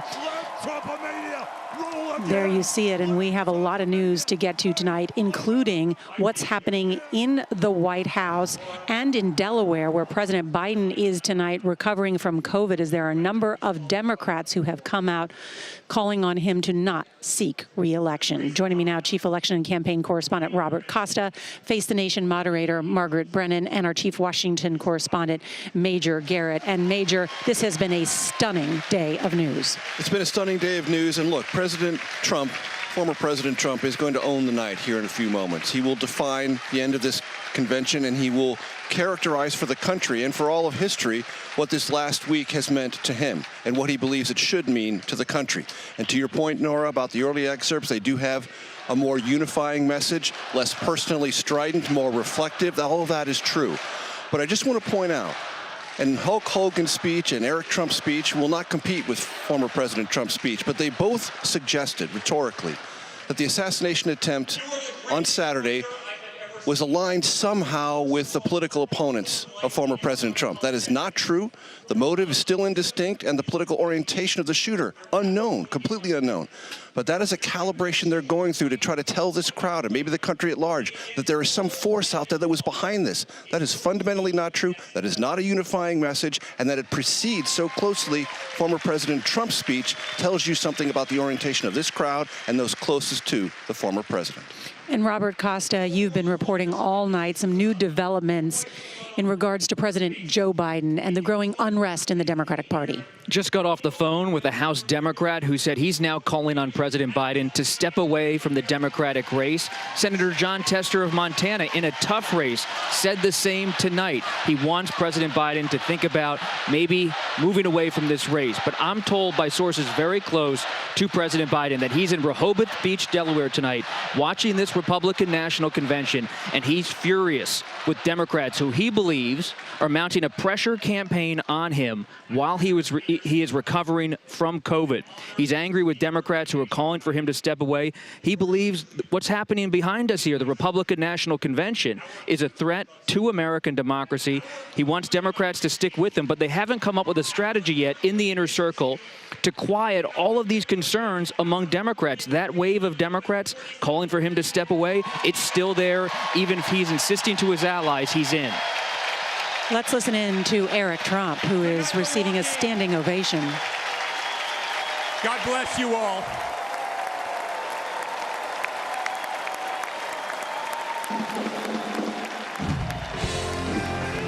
Eric Trump saying that the greatest retribution will be our success, claiming in his remarks that his father has been persecuted and censured.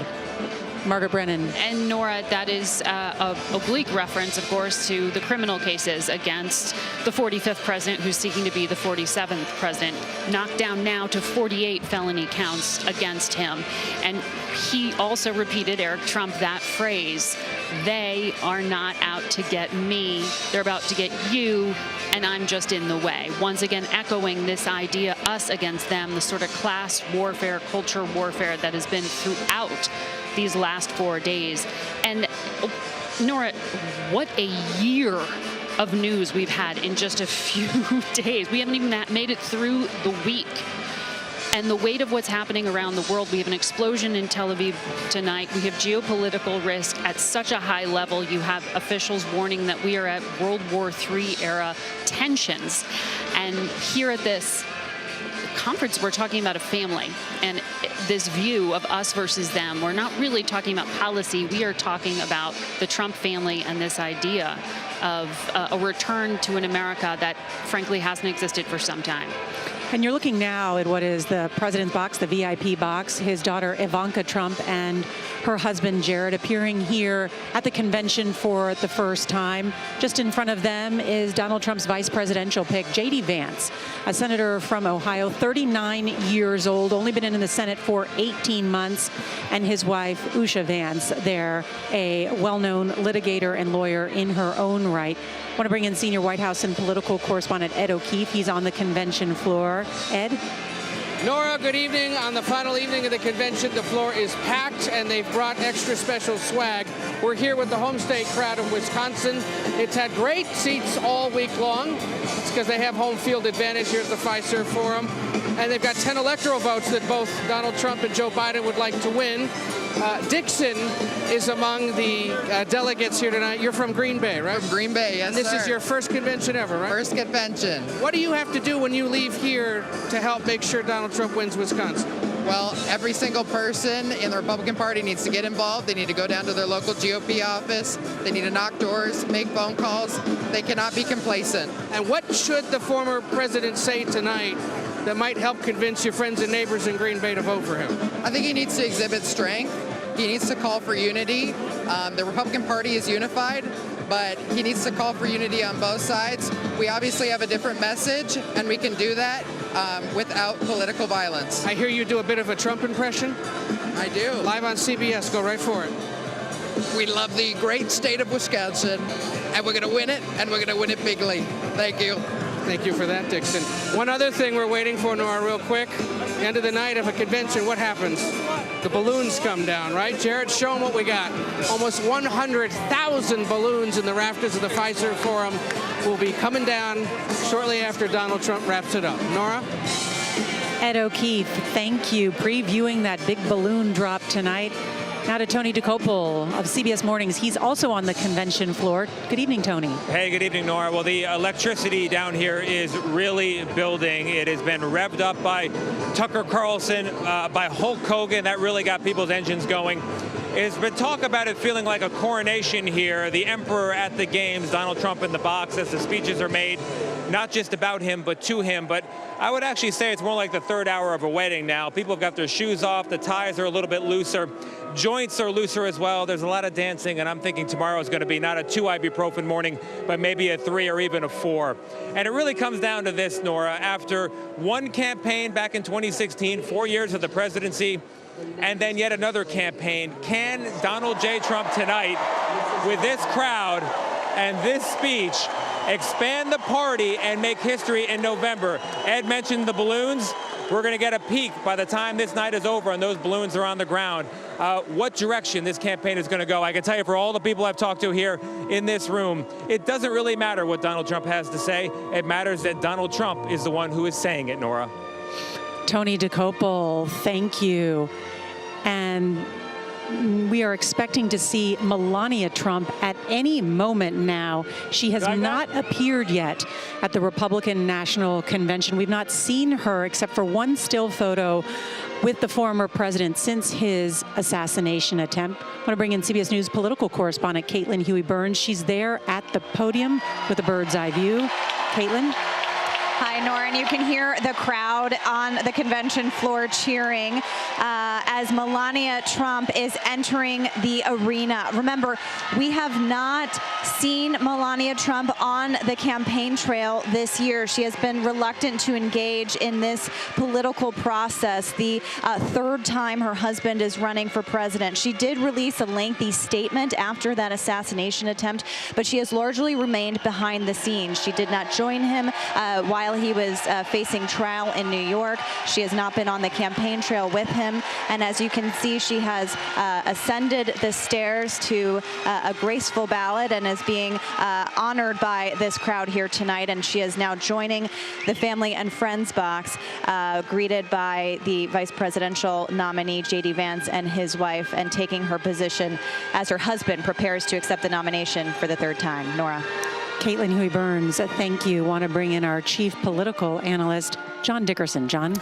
Nora, there's been a lot of talk, and we've certainly heard it from the podium over the last several days, about God's role in all of this. And we heard Ed talk to somebody sitting in the Wisconsin delegation about hoping that President Trump, in his being spared from the assassination, would respond as the way Ronald Reagan did. And I went back and looked at Reagan and his feeling that God had spared him. So, well, first of all, he said he prayed for John Hinckley, which was extraordinary. And the second thing is he said God spared him so that he could hear God's call better. It's an interesting thing to look for. Is it a moment of hearing God's call better, or another way people respond is that God has ratified what that person was doing when he spared them? One is you know, a ratification is much more different. It's less humble than saying, I was spared so that I could hear God's call. It's a distinction we might see when he gives the speech, and we have heard so much about the providential nature of his sparing. That's the kind of thing you know, when you think you've been spared by God, for what purpose have you been spared? And that's what I'm listening for this evening.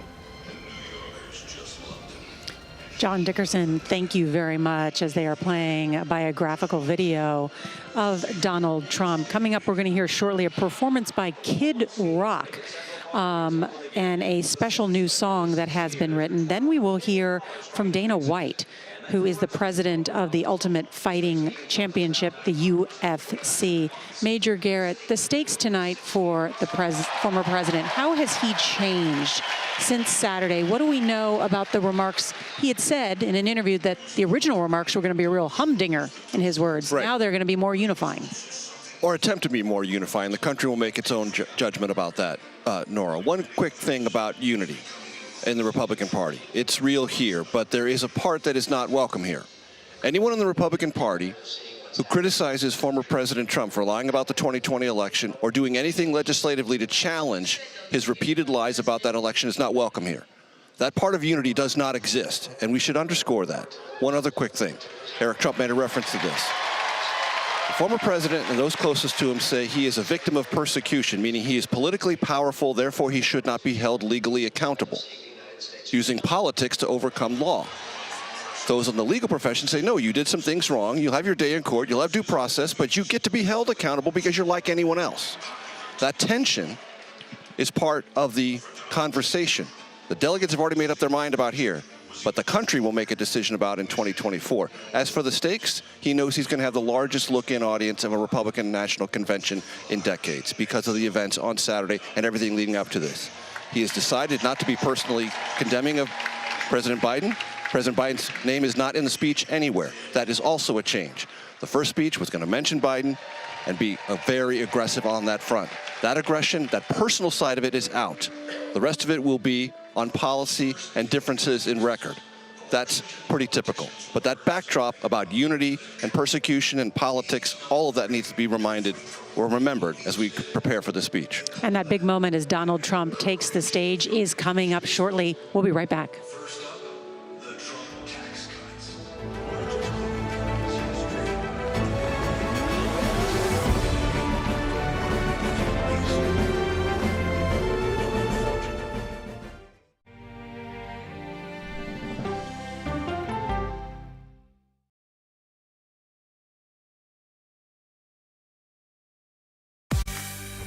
On our places, bright, shiny faces. When you wake up in the morning, we want to be your go-to team. Nate has one of the quickest minds I've ever seen. Tony has a way of making people feel comfortable. Gail has this unbelievable knack to ask the question that you're asking at home. I've been told I could talk to a tree, and that's pretty much true. I don't go to work in the morning. I go for coffee with my two good friends, and we talk about the world. Your morning routine just got better. CBS Mornings, weekdays at 7. It didn't seem like anything could happen, because nothing ever happens in East Palestine, but it did. Authorities released toxic fumes from 5 derailed train cars. Resident, please evacuate. Acute bronchitis due to chemical fumes. Did you ever have these problems before the derailment? No, ma'am. This neighborhood's not safe no more. We can assure the community that there's not vinyl chloride entering their communities. Then why are there so many people feeling these various symptoms of bloody noses or difficulty breathing or bronchitis? That's a hard question to answer. We're talking about one of the most blatant releases of a mixture of some of the most toxic chemicals that we've seen in America. I feel like now I have a duty to warn other communities. If my daughter has to watch me die of cancer, at least it saves someone else.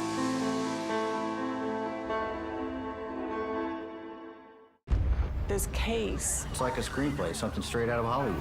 But it's not fiction. It's 48 hours. Human remains found this week. 4 families shattered. There's no physical evidence. The mystery would haunt investigators for years. There's some questions that have to be asked and need to be answered. Take off Like a John Grisham novel. A gripping true crime original, 48 Hours, now streaming on the free CBS News app. Stories that inform. You can be really old at 60, and you can be really young at 85. Inspire. How do we unlock the power within ourselves to be who we want to be? And brighten your day. The best part of fame is making people feel good. Always send the people home happy. Make every day a little more like Sunday morning. Here comes the sun. Stream now on the free CBS News app.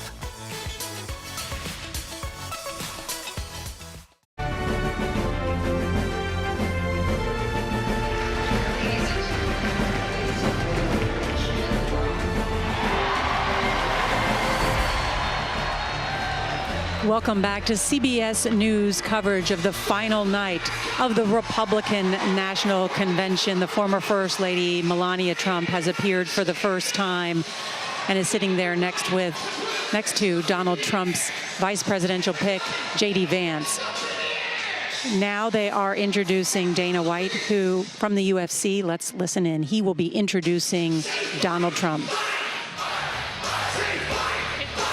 And before Dana White is Kid Rock, forgive me, who is delivering a new song called American Badass, and where they said, they're not going to say that word on television, but they are screaming fight. For a long time, and he's from the key swing state of Michigan. Yeah. He is someone who has built a relationship with former President Trump, and he's very popular still, even though he hasn't had all of the hits he had maybe 15, 20 years ago. He remains a fixture on the right in this country. Not surprising to see him here at the convention. And Nora, starting it off with the fight, fist in the air, the iconic image from the attempted assassination on Saturday, part of almost built in now to this rebranding. Rolling Stone had a recent piece about Kid Rock saying how he went from America's favorite hard-partying rock star to a MAGA mouthpiece. Major Garrett, what is part of the imagery, and why is Kid Rock and Dana White of the UFC introducing Donald Trump? Because it speaks to a part of America that sort of didn't really engage in politics in the pre-Trump era. If you think about people who liked wrestling, they disdained politics. Politics is something to say to me. It doesn't speak to me. It doesn't interact with my life. That's a generalization, I grant you, but it's generally true. With the Trump era and Trump rallies, having attended more than 100, they have a wrestling feel. The vibrations, the sensibilities of those who like not only the testosterone, the theatrical part of it, the noise of it, and the sort of pugilism of it, rhetorical and otherwise. They're drawn to politics now because candidate Trump in 2015, all the way through up until now, brought them into that world. Motivated new voters. Motivated, brought them in, crossed them over from places where they weren't involved in politics. Now they're reliable Republicans, and Kid Rock is a rock and roll representation of all of that. But this election will be fought on the economy. And there is a large portion of America where inflation has affected their family deeply. And the working class vote is up for grabs. And in the key states of Wisconsin, Pennsylvania, Michigan, that's where this election will be fought, primarily in those battleground states. It's about inflationary pain when you talk to the Trump campaign, but it's also about cultural feeling. And they picked Senator J.D. Vance, the author of Hillbilly Elegy, to connect with a visceral feeling so many people have in Michigan, Pennsylvania, Wisconsin, in these battleground states, that they're somehow left out. Even if economic data doesn't back that up, there is a sensibility of grievance in this crowd. Kid Rock's music speaks to it.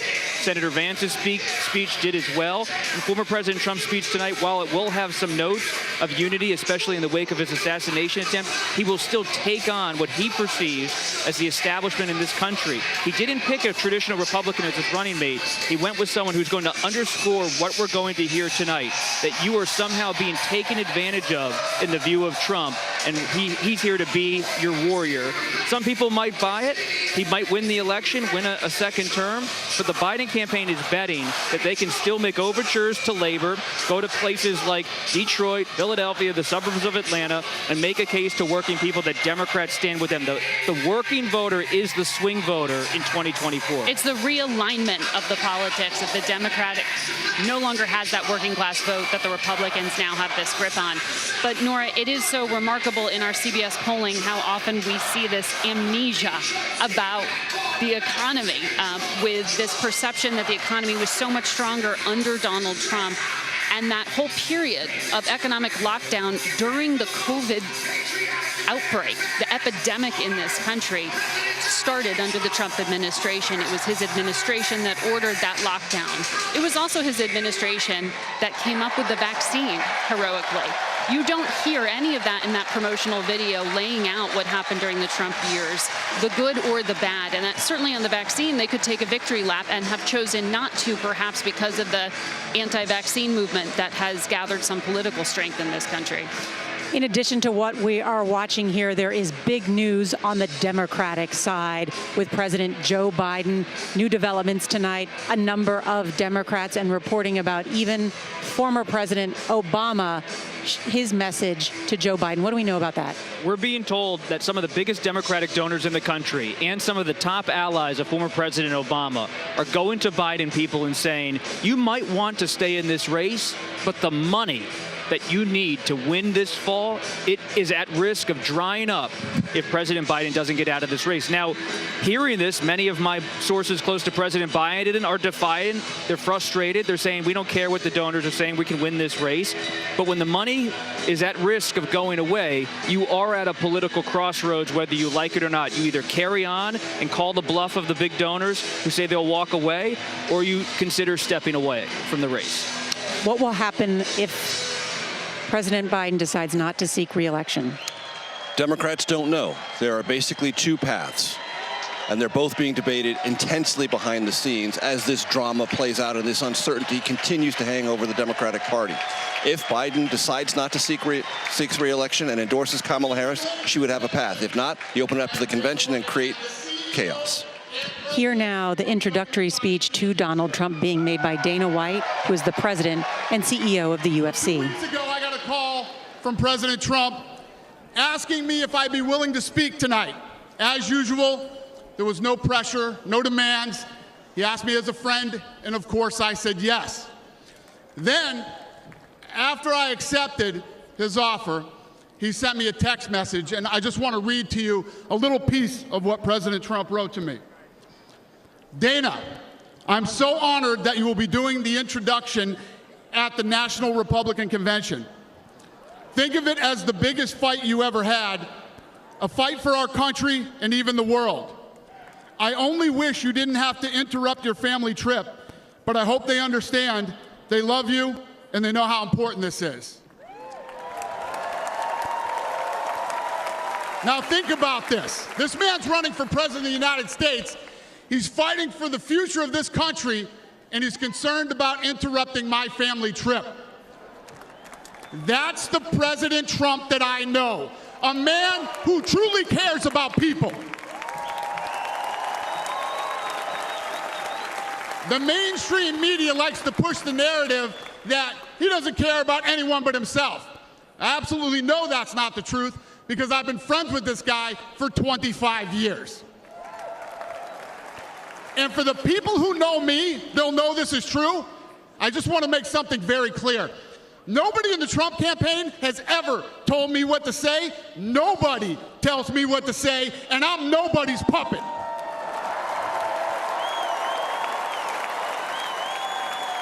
And I'm not telling you what to think. I'm telling you what I know. And I know President Trump. I know President Trump is a fighter. I've been saying this since 2015. Now look at what's happened over the last 10 years. We have all seen it with our own eyes. I'm in the tough guy business, and this man is the toughest, most resilient human being that I've ever met in my life. The higher the stakes, the harder he fights, and this guy never, ever gives up. So what's at stake here? The answer is in President Trump's text, and I quote, "A fight for our country." I know why he's running for president again. Why else would he put himself through everything he's dealt with just to get back here? We all know he doesn't need this. This guy's got a great life, he has a beautiful family, and he has achieved everything that you could possibly achieve in life. I know President Trump is literally putting his life on the line for something bigger than himself, and he's willing to risk it all because he loves this country.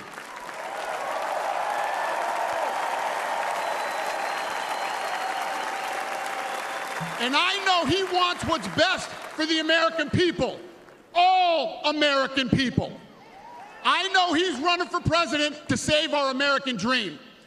I'm living the American dream, and I know the American dream is very real. Whether you were born in this country or came here from someplace else, this is the last real land of opportunity. President Reagan once said, government's first duty is to protect the people, not run their lives. And if you're buried in government red tape, how will you ever start your own business? If you're struggling to pay your bills, how can you ever afford to start a family? And if you don't feel safe in your own town, why would you ever buy a house? I know that President Trump is fighting to save the American dream, and that's what's at stake in this election. We are choosing who we want to lead us in this fight. I know President Trump is a proven leader, a fearless leader, and this country was in a much better place when he was in the Oval Office. In my mind, the choice is clear. But this election, we all get to choose. I know I'm going to choose strength and security. I know I'm going to choose opportunity and prosperity. I know I'm going to choose real American leadership and a real American badass.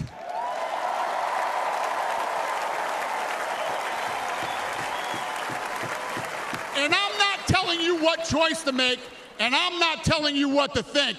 I'm telling you what I know. I know America needs a strong leader, and the world needs a strong America. I know Donald J. Trump is the best choice for President of the United States.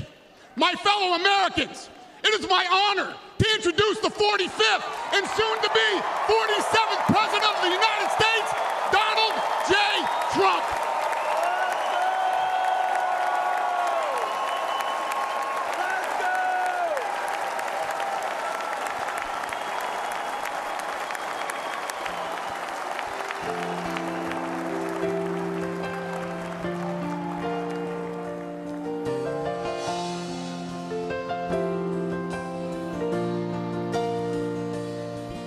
If tomorrow all the things were gone, I'd work for all my life, and I had to start again, just my children and my wife. Thank my lucky stars to be living here today. Lee Greenwood, a fixture at many events. Most people know this song and the way he sings it. He is a longtime Trump supporter. Donald Trump will appear shortly on this stage in his first major speech since surviving an assassin's bullet. Something that this entire convention, all of the speakers have said was a providential moment, a miracle that he survived. When he first appeared on Monday with his bandaged ear, many of these delegates wept openly. There has been an emotional reaction to seeing Trump every single night. And part of the message by officials here is not only to enforce that, but also point out that Donald Trump is a fighter, not only in the speeches, but in the music and new songs that have been written to amplify that. Nora, in the speech, the president will describe in some detail his own personal reaction. And two words apply: history and momentum. What's the history? Never before in the history of the Republican Party has a candidate be the nominee 3 consecutive cycles. What's the momentum?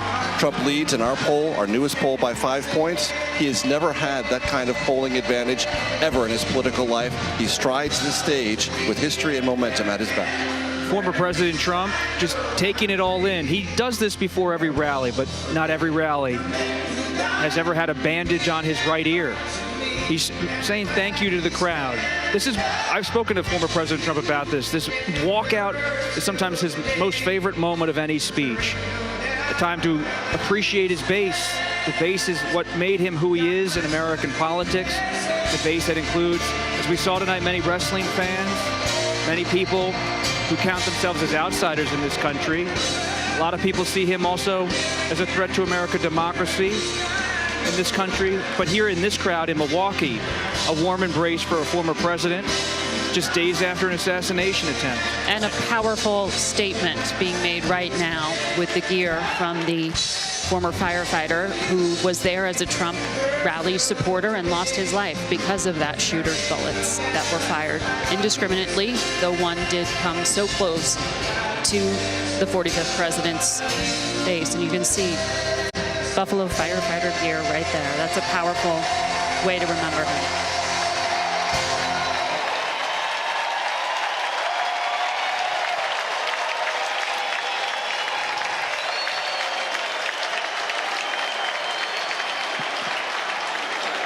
There have been tributes to the firefighter all week long, and appropriately so, who was hailed as a hero by the Democratic governor of Pennsylvania for immediately protecting his family in that moment. Here now, the 45th President of the United States, former President Donald J. Trump. Thank you very much. Thank you very, very much. Wow. And thank you, Dana. Thank you, Kid Rock, sometimes referred to as Bob. And thank you, Lee, right from the beginning. Thank you very much. What a talent. What a beautiful, beautiful soul. Thank you. Friends, delegates, and fellow citizens, I stand before you this evening with a message of confidence, strength, and hope. 4 months from now, we will have an incredible victory, and we will begin the 4 greatest years in the history of our country. Together, we will launch a new era of safety, prosperity, and freedom for citizens of every race, religion, color, and creed. The discord and division in our society must be healed. We must heal it quickly. As Americans, we are bound together by a single fate and a shared destiny. We rise together or we fall apart. I am running to be president for all of America, not half of America, because there is no victory in winning for half of America. So tonight, with faith and devotion, I proudly accept your nomination for President of the United States. Thank you.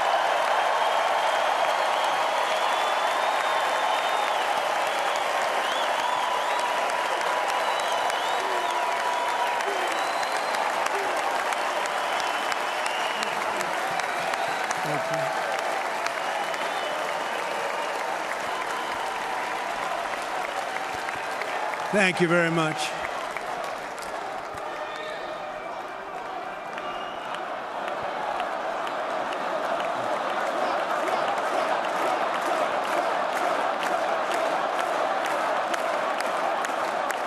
Thank you very much. And we will do it right. We're going to do it right. Let me begin this evening by expressing my gratitude to the American people for your outpouring of love and support following the assassination attempt at my rally on Saturday.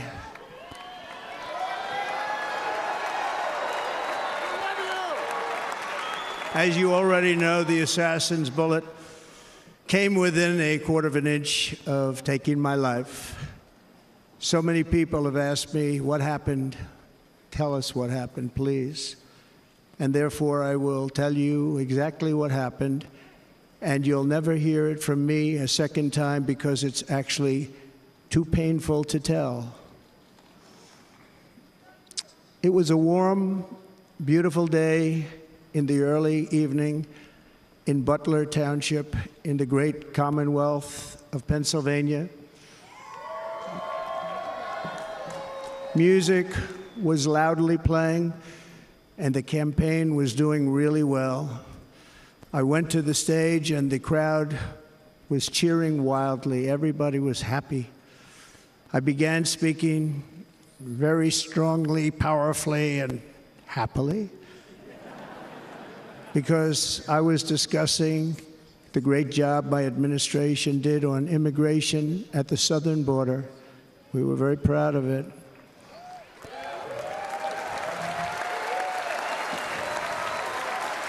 Behind me and to the right was a large screen that was displaying a chart of border crossings under my leadership.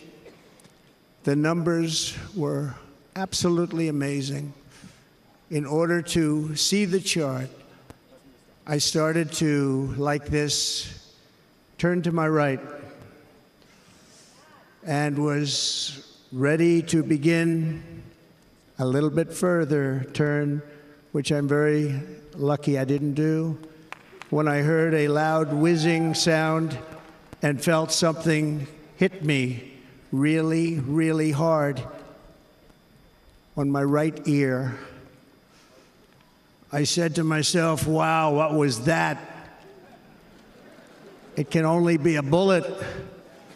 And moved my right hand to my ear, brought it down. My hand was covered with blood, just absolutely blood all over the place. I immediately knew it was very serious, that we were under attack, and in one movement proceeded to drop to the ground. Bullets were continuing to fly as very brave Secret Service agents rushed to the stage, and they really did. They rushed to the stage.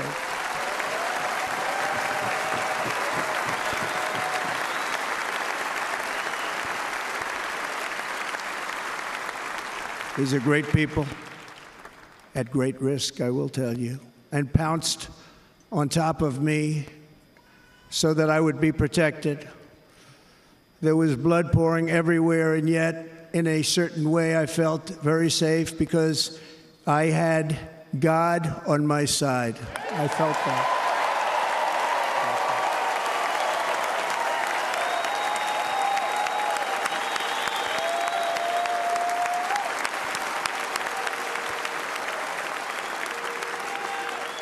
The amazing thing is that prior to the shot, if I had not moved my head at that very last instant, the assassin's bullet would have perfectly hit its mark, and I would not be here tonight. We would not be together. The most incredible aspect of what took place on that terrible evening in the fading sun was actually seen later. In almost all cases, as you probably know, and when even a single bullet is fired, just a single bullet, and we had many bullets that were being fired, crowds run for the exits or stampede, but not in this case. It's very unusual.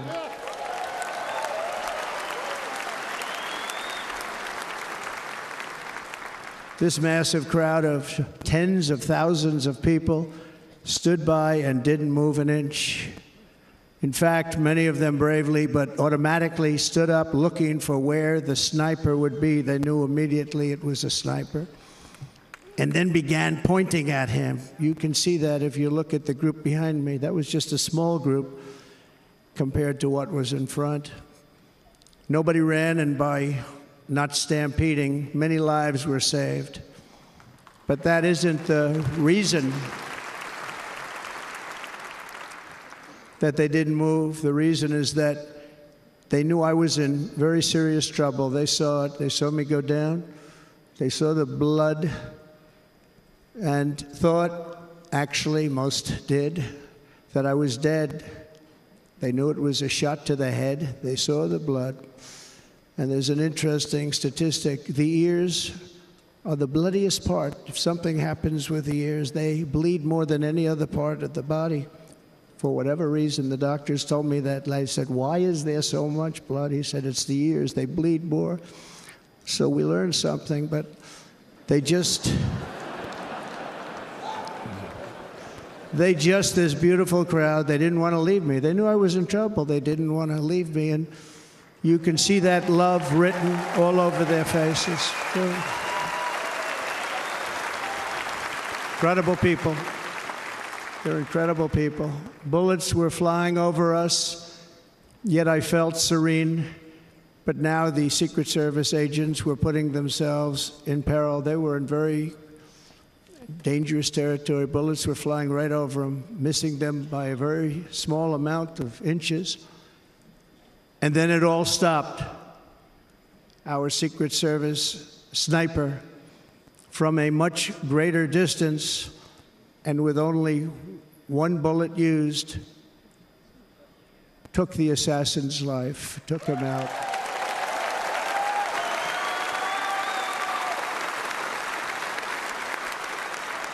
I'm not supposed to be here tonight.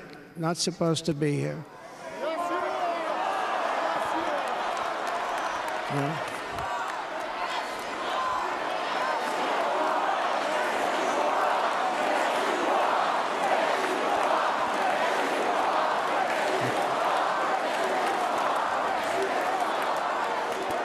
Thank you. But I'm not.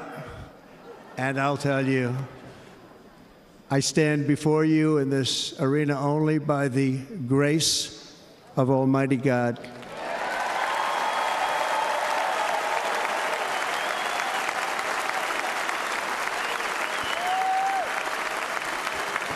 In watching the reports over the last few days, many people say it was a providential moment. Probably was. When I rose surrounded by Secret Service, the crowd was confused because they thought I was dead, and there was great, great sorrow. I could see that on their faces as I looked out. They didn't know I was looking out. They thought it was over. But I could see it, and I wanted to do something to let them know I was okay. I raised my right arm, looked at the thousands and thousands of people that were breathlessly waiting, and started shouting, "Fight, fight, fight."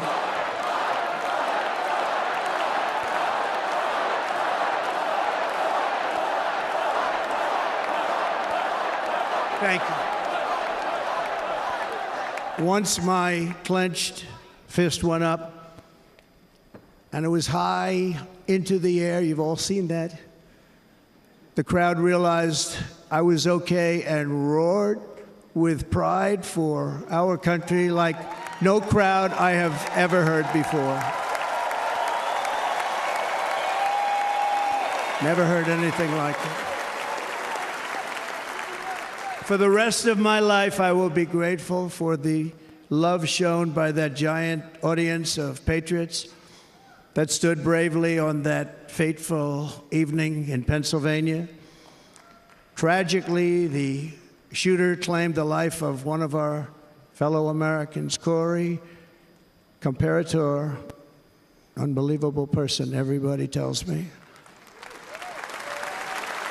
Unbelievable. And seriously wounded, two other great warriors. Spoke to them today. David Dutch and James Copenhaver. Two great people. I also spoke to all three families of these tremendous people. Our love and prayers are with them, and always will be. We're never going to forget them. They came for a great rally. They were serious Trumpsters, I want to tell you. They were serious Trumpsters, and still are. But Corey, unfortunately, we have to use the past tense. He was incredible. He was a highly respected former fire chief, respected by everybody. Was accompanied by his wife, Helen, incredible woman. I spoke to her today, devastated, and two precious daughters. He lost his life selflessly acting as a human shield to protect them from flying bullets. He went right over the top of them and was hit. What a fine man he was.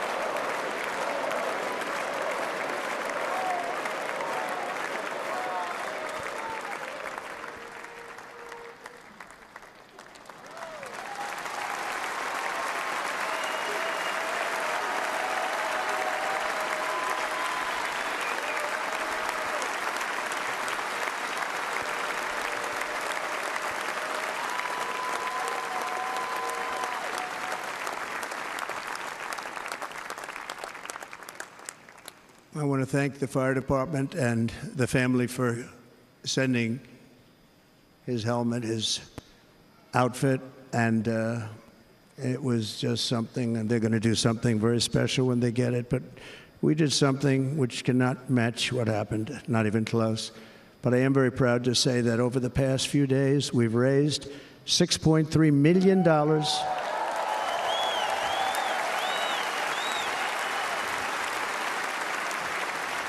for the families of David, James, and Corey, including from a friend of mine just called up. He sent me a check right here. I just got it.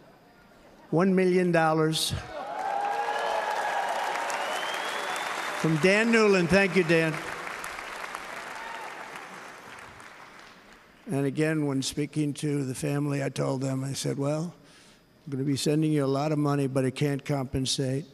They all said the same thing. You're right, sir. We appreciate so much what you're doing, but nothing can take the place in the case of Corey. And the other two, by the way, they were very, very seriously injured, but now they're doing very well. They're going to be okay. They're going to be doing very well.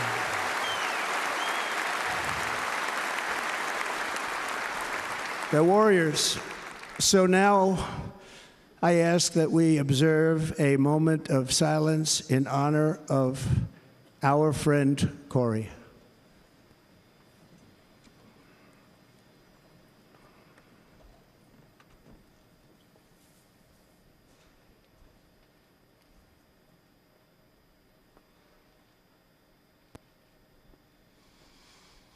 There is no greater love than to lay down one's life for others. This is the spirit that forged America in her darkest hours, and this is the love that will lead America back to the summit of human achievement and greatness. This is what we need. Despite such a heinous attack, we unite this evening more determined than ever. I am more determined than ever, and so are you. So is everybody on your side.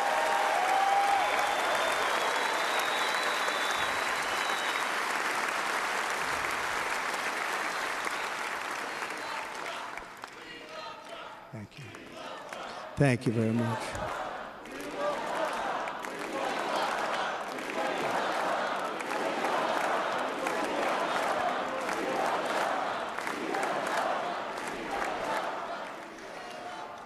Our resolve is unbroken and our purpose is unchanged to deliver a government that serves the American people better than ever before. Nothing will stop me in this mission because our vision is righteous and our cause is pure. No matter what obstacle comes our way, we will not break, we will not bend, we will not back down, and I will never stop fighting for you, your family, and our magnificent country. Never.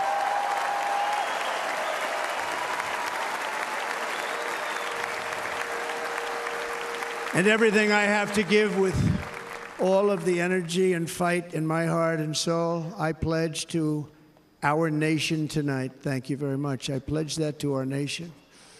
We're going to turn our nation around, and we're going to do it very quickly. Thank you.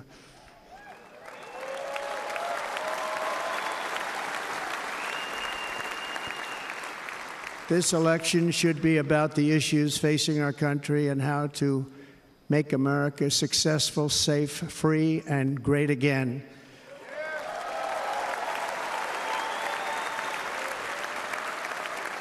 In an age when our politics too often divide us, now is the time to remember that we are all fellow citizens. We are one nation under God, indivisible, with liberty and justice for all.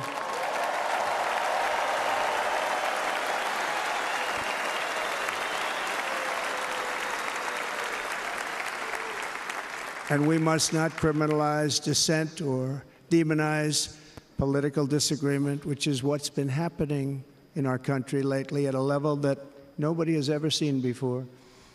In that spirit, the Democrat Party should immediately stop weaponizing the justice system and labeling their political opponent as an enemy of democracy.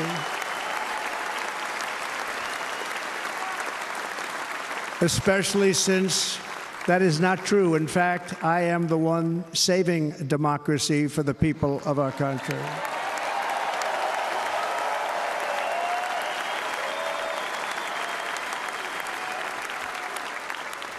And very big news, as you probably just read.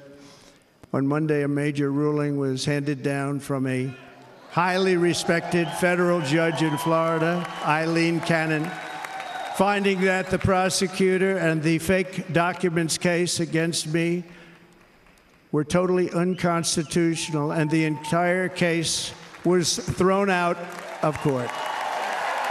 With all of that publicity, thrown out of court. If Democrats want to unify our country, they should drop these partisan witch hunts, which I have been going through for approximately 8 years.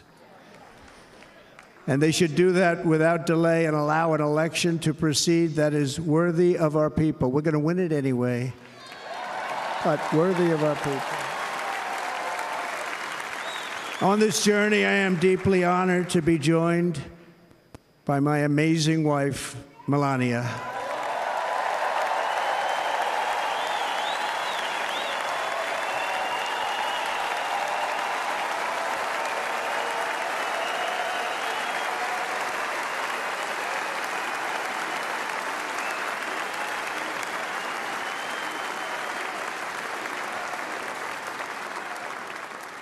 And Melania, thank you very much. You also did something really beautiful, a letter to America calling for national unity, and it really took the Republican Party by surprise. I will tell you, it was beautiful.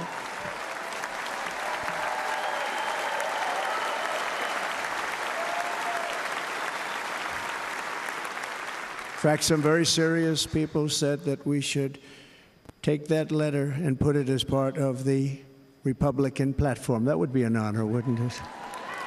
Right, Mr. Congressman? But it captivated so many, so I also want to thank my entire family for being here. Don, Kimberly, Ivanka and Jared, Eric and Lara, Tiffany and Michael, Barron. We love our Barron.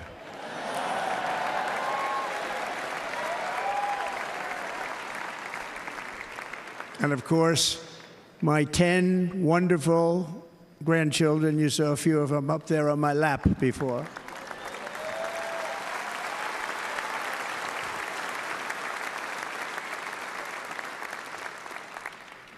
And how good was Dana? Was Dana good? I mean, was he good? He was on probably the only vacation he's had in about, maybe ever, because he works, but about 10 years with his wife, very far away. I won't tell you where, but very, very far away, beautiful place. And my people called, and he said, I won't be able to do it. This is many, many years. I promised my wife I can't do it. And they came in, they said, Dana won't be able to do it, because he was my first, second, and third choice. I said, well, that's too bad, but I understand he's away, and it's good. It's good for him. And that was it. About 30 minutes later, she came back in, sir, Dana just called, he's going to do it. And his wife, she said, you can't turn him down, you just can't do it, you have to go. That's a good wife.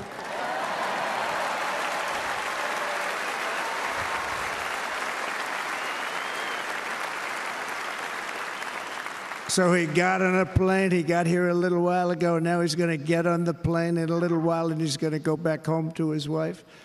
But they're great, and I just want to thank her and him and their whole family, because that's not easy. And Kid Rock, same thing. Called, he said, I want to be a part of it. I want to be a part, because, Kid does his great song, Big, Big Monster song. I had no idea. He became a friend of mine over the last 10 years. And he's amazing. Everyone loves him. I didn't even know how big he was. He has rallies. 35, 40,000 people he gets every time he goes out. I think he's making so much money, he doesn't know what the hell to do with it. You want to know? And then we have my other friend, and I've known him so long, and we took that song, and it was a big success, but we made that I saw a chart of great songs to America. That was #1 on the chart recently, #1. So that's Lee Greenwood, a very special, beautiful person. He's a beautiful man. But they all wanted to be here. They called. And how about the Hulkster? How good was he? Is he up? Where is he? Boy, oh boy.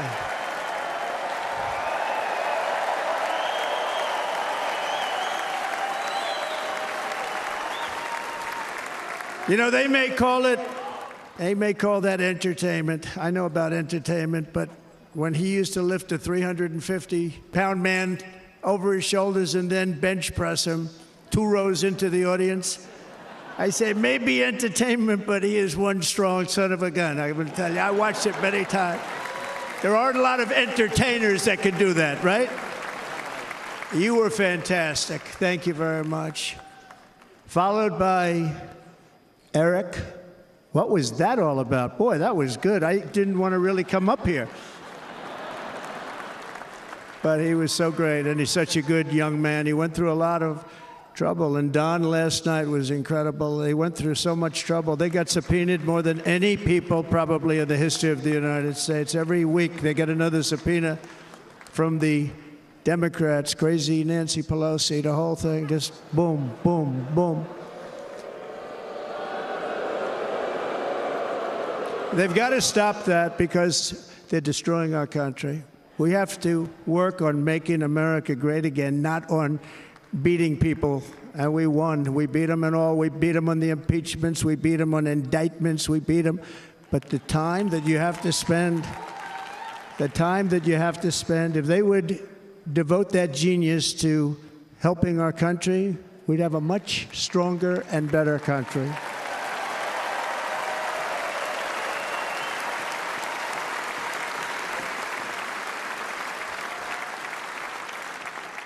And Jason, the biggest star in country music. Jason, thank you for being here. Jason, thank you very much. Jason Aldean, he's good. I like his wife even better, by the way. She's here. Thank you, Jason. But I'm thrilled to have a new friend and partner fighting by my side. The next Vice President of the United States, the current Senator from Ohio, J.D. Vance, and his incredible wife, Usha.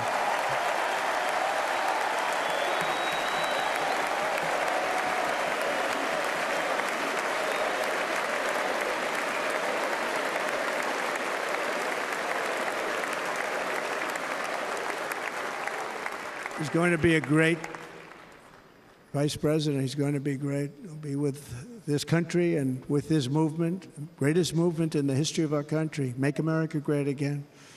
When they criticize it, they say, we're going to try and stop MAGA. I said, MAGA is Make America Great Again. What are you going to stop? There's nothing to stop.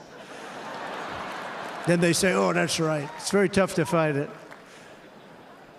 And all of the people that did try and fight it have failed. But he's going to be with us for a long time, and it was an honor to select him. Great, great student at Yale. His wife was a great student at Yale. They met at Yale. These are two smart people. So, J.D., you're going to be doing this for a long time. Enjoy the ride.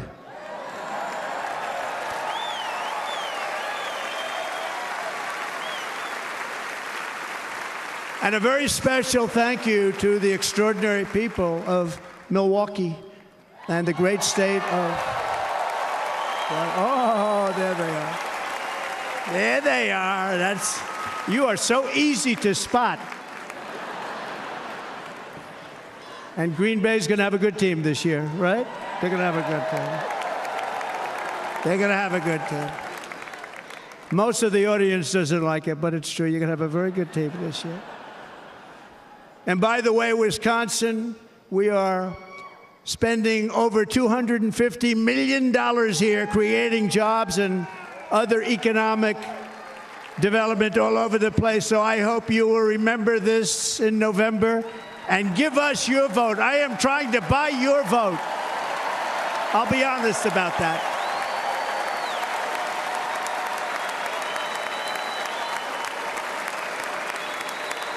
And I promise we will make Wisconsin great again. We're going to make it.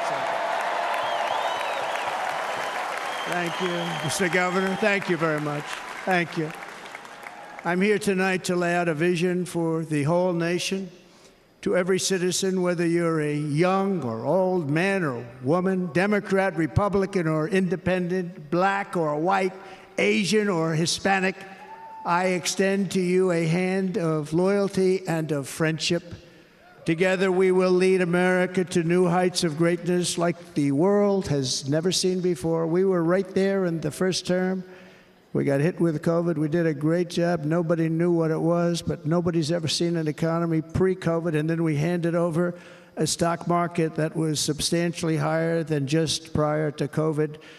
Coming in, did a great job. Never got credit for that. We got credit for the war and defeating ISIS and so many things, the great economy, the biggest tax cuts ever, the biggest regulation cuts ever, the creation of Space Force, the rebuilding of our military. We did so much. We did so much. Right to try. Right to try is a big deal. We got right to try. They were trying to get that for 52 years. Somebody's terminally ill. And hopefully there's nobody in this audience, but it does happen a lot. They're terminally ill and they can't use our new space-age drugs and other things that we are way ahead. We have the greatest doctors in the world, the greatest laboratories in the world, and you can't do it. They've been trying to get that approved for 52 years. Wasn't that easy? The insurance companies didn't want to do it. They didn't want the risk. The labs didn't want to do it because if it didn't work, people are pretty far down the line toward death. They didn't want to do it. The doctors didn't want to have it on their records, so I got everybody into an office. 52 years they tried. Sounds simple, but it's not. And I got them to agree that somebody that needs it will, instead of going to Asia, Europe, or someplace, or if you have no money going home and dying, just die. We got them to sign an agreement, agree to it, where they're not going to sue anybody. They're going to get all of this stuff. They're going to get it really fast. And what's happened is we're saving thousands and thousands of lives. It's incredible.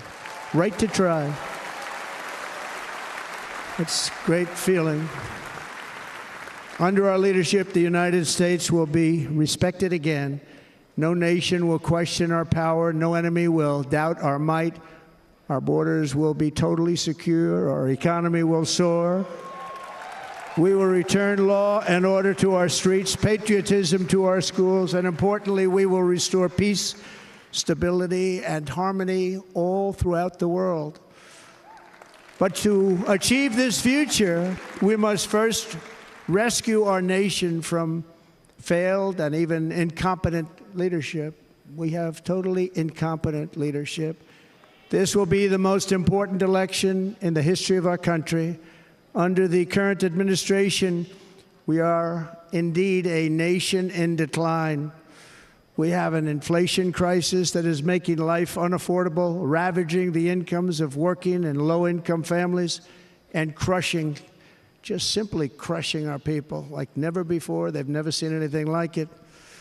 We also have an illegal immigration crisis, and it's taking place right now as we sit here in this beautiful arena.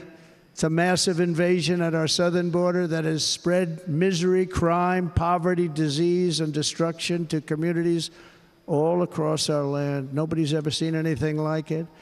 Then there's an international crisis, the likes of which the world has seldom been part of. Nobody can believe what's happening. War is now raging in Europe and the Middle East.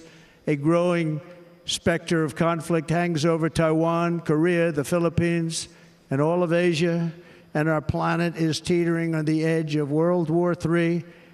And this will be a war like no other war because of weaponry. The weapons are no longer army tanks going back and forth shooting at each other. These weapons are obliteration. It's time for a change. This administration can't come close to solving the problems. We're dealing with very tough, very fierce people. They're fierce people. And we don't have fierce people. We have people that are a lot less than fierce, except when it comes to cheating on elections and a couple of other things. Then they're fierce. Then they're fierce.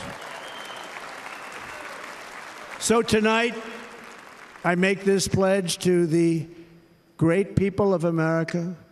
I will end the devastating inflation crisis immediately, bring down interest rates, and lower the cost of energy.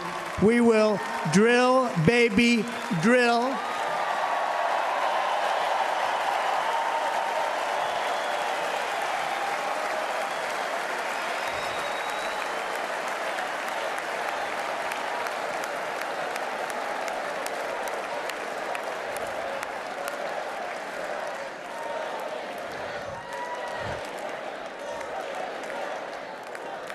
Can you believe what they're doing? But by doing that, we will lead a large-scale decline in prices. Prices will start to come down. Energy raised it. They took our energy policies and destroyed them. Then they immediately went back to them, but by that time, so much was lost. But we will do it at levels that nobody's ever seen before, and we'll end lots of different things. We'll start paying off debt and start lowering taxes even further. We gave you the largest tax cut. We'll do it more. You know, people don't realize I brought taxes way down, way down, and yet we took in more revenues the following year than we did when the tax rate was much higher. Most people said, how did you do that? Because it was incentive. Everybody was coming to the country. They were bringing back billions and billions of dollars into our country. The companies made it impossible to bring it back. The tax rate was too high, and the legal complications were far too great. I changed both of them, and hundreds of billions of dollars by Apple and so many other companies were brought back into our nation, and we had an economy the likes of which no nation had ever seen. China, we were beating them at levels that were incredible. And they know it. They know it. We'll do it again, but we'll do it even better.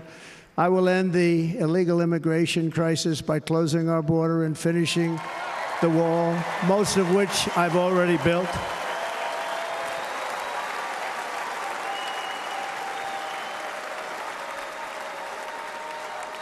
On the wall, we were dealing with a very difficult Congress. And I said, oh, that's okay. We won't go to Congress. I call it an invasion. We gave our military almost $800 billion. I said, I'm going to take a little of that money because this is an invasion. And we built, most of the wall is already built. And we built it through using the funds because what's better than that? We have to stop the invasion into our country that's killing hundreds of thousands of people a year. We're not going to let that happen. I will end every single international crisis that the current administration has created, including the horrible war with Russia and Ukraine, which would have never happened if I was president, and the war caused by the attack on Israel, which would have never happened if I was president. Iran was broke. Iran had no money. Now Iran has $250 billion. They made it all over the last 2.5 years. They were broke. I watched the other day on a show called Deface the Nation. Has anyone seen it? And they had a congressman who was a Democrat say, well, whether you like him or not, Iran was broke dealing with Trump. I told China and other countries, if you buy from Iran, we will not let you do any business in this country, and we will put tariffs on every product you do send in of 100% or more. And they said to me, well, I think that's about it. They weren't going to buy any oil. And they were ready to make a deal. Iran was going to make a deal with us. And then we had that horrible, horrible result that we'll never let happen again. The election result, we're never going to let that happen again. They used COVID to cheat. We're never going to let it happen again. And they took off all the sanctions, and they did everything possible for Iran. And now Iran is very close to having a nuclear weapon, which would have never happened. This is a shame what this administration, the damage that this administration has done. And I say it often, if you took the 10 worst presidents in the history of the United States, think of it, the 10 worst, added them up, they will not have done the damage that Biden has done. I'm only going to use the term once. Biden, I'm not going to use the name anymore, just one time.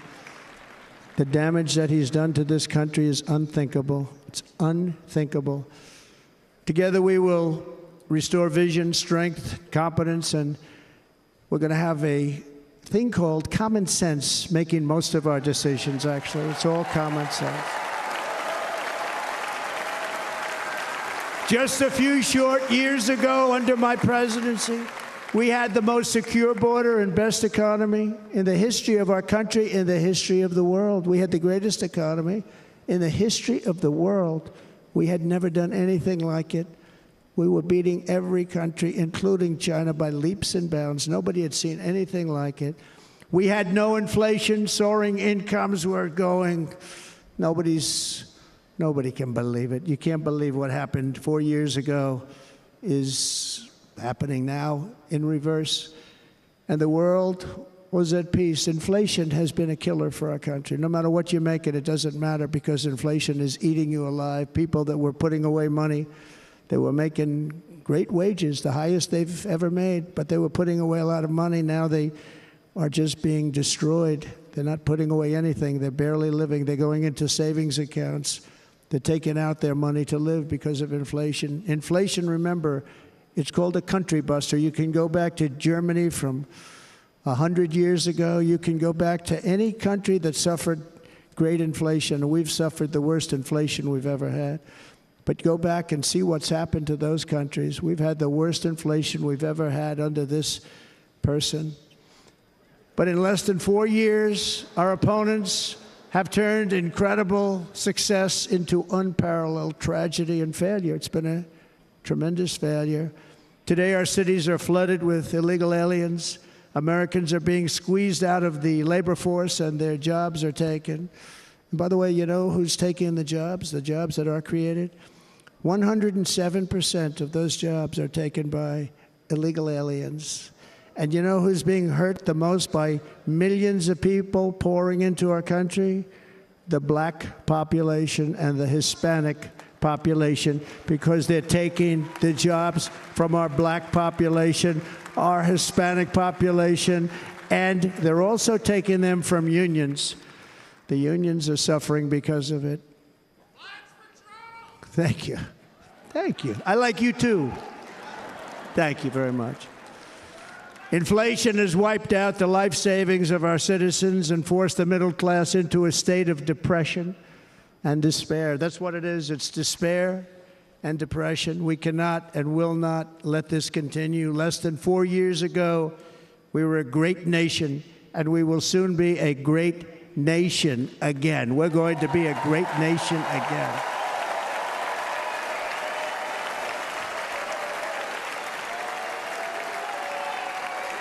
Thank you. With proper leadership, every disaster we are now enduring will be fixed, and it will be fixed very, very quickly. So tonight, whether you've supported me in the past or not, I hope you will support me in the future, because I will bring back the American dream. That's what we're going to do. You don't even hear about the American dream anymore.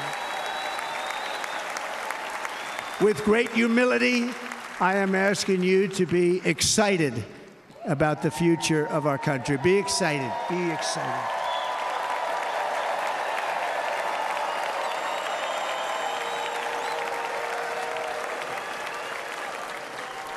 And by the way, the news reports, look at all of those big networks. Look at them. They're all here. But every one of them has said this could be the most organized, best run, and most enthusiastic convention of either party that they've ever seen. Every single one.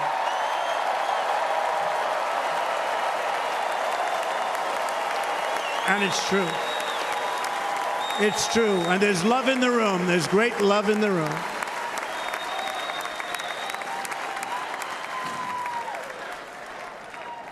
So I better finish strong. Otherwise, we'll blow it, and we can't let that happen. Now, this was great. All of the great people that spoke, and everybody hit a home run. I mean, there's not one that I can think of where I said, oh, gee, that wasn't great. Every single person. I refuse to be the only one. Don't do that to me. They're already getting ready. See, I gave them an idea. Now, this was a great convention. This was, I think we're actually going to go home and miss it. You know, usually with first of all, Look at these crowds. You'd never have this at a convention. Look at these crowds.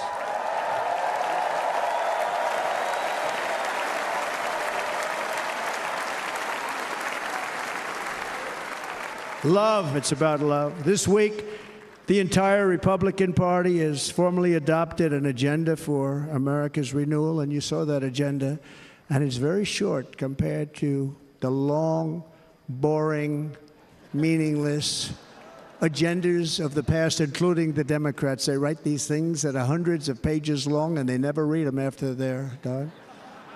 In their case, fortunately, they don't read them because they're pretty bad.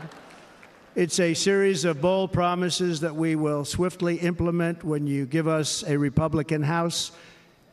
And Mr. Speaker, thank you very much. We have our great Speaker of the House with us tonight. Mr. Speaker, thank you very much. Thank you. A Republican Senate, we have many senators here, and send me back to our beautiful White House just a few short months from now. We're talking about just months. It can't come fast enough. We have to get it done. First, we must get economic relief to our citizens. Starting on day one, we will drive down prices and make America affordable again. We have to make it affordable. It's not affordable. People can't live like this. Under this administration, our current administration, groceries are up 57%, gasoline is up 60% and 70%, mortgage rates have quadrupled. And the fact is, it doesn't matter what they are because you can't get the money anyway. You can't buy houses. Young people can't get any financing to buy a house. The total household costs have increased an average of $28,000 per family under this administration. Republicans have a plan to bring down prices and bring them down very, very rapidly. By slashing energy costs, we will in turn reduce the cost of transportation, manufacturing, and all household goods. So much starts with energy. And remember, we have more liquid gold under our feet than any other country by far. We are a nation that has the opportunity to make an absolute fortune with its energy. We have it, and China doesn't. Under the Trump administration, just 3.5 years ago, we were energy independent. But soon, we will actually be better than that. We will be energy dominant and supply not only ourselves, but we will supply the rest of the world with numbers that nobody has ever seen, and we will reduce our debt, $36 trillion. We will start reducing that, and we will also reduce your taxes still further. Next, and by the way, they want to raise your taxes 4 times, think of it. And all my life, I grew up watching politicians. I always loved politics, I guess. I was on the other side. I'd watch, and they were always talking about, we will give you a tax cut. We will give you a tax cut. My whole life I was watching, I will give you a tax cut, right, Mr. Congressman? That's all they talked about.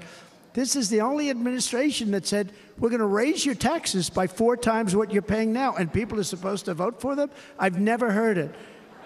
You're paying too much, we're going to reduce your taxes still further. We gave you the biggest one, as I said. We're going to give you more, and it's going to lead to tremendous growth. We want growth in our country. That's what's going to pay off our debt.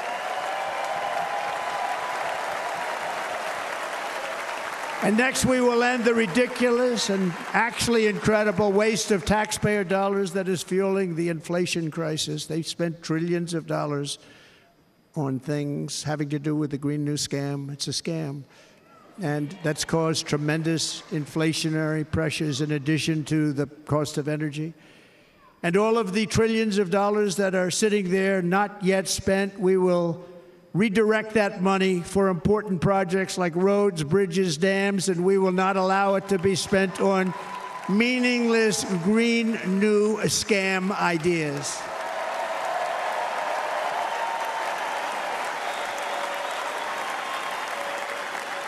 And I will end the electric vehicle mandate on day one.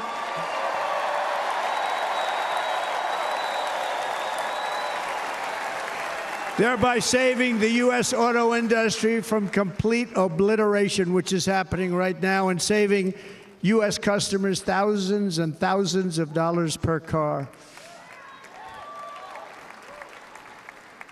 And right now, as we speak, large factories just started, are being built across the border in Mexico. So with all the other things happening on our border, and they're being built by China to make cars and to sell them into our country, no tax, no anything. The United Auto Workers ought to be ashamed for allowing this to happen. And the leader of the United Auto Workers should be fired immediately. And every single auto worker, union and non-union, should be voting for Donald Trump, because we're going to bring back car manufacturing, and we're going to bring it back fast.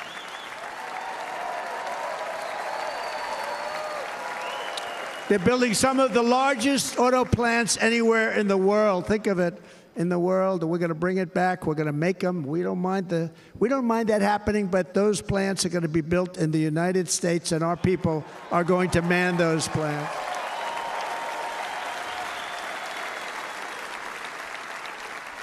And if they don't agree with us, we'll put a tariff of approximately 100 to 200% on each car, and they will be unsellable in the United States. We have long been taken advantage of by other countries. And think of it, oftentimes these other countries are considered so-called allies. They've taken advantage of us for years. We lose jobs, we lose revenue, and they gain everything and wipe out our businesses, wipe out our people. I stopped it for 4 years. I stopped it, and we're really ready to make changes like nobody had seen before. And remember, USMCA, I got rid of NAFTA, the worst trade deal ever made, and replaced it with USMCA, which is, they say, the best trade deal ever made. Actually, probably the best trade deal was the deal I made with China, where they buy $50 billion worth of our product. They were buying nothing. They buy $50 billion worth. They had to. But I don't even talk about it because of COVID. I don't even mention it, frankly, because of what happened with the China virus.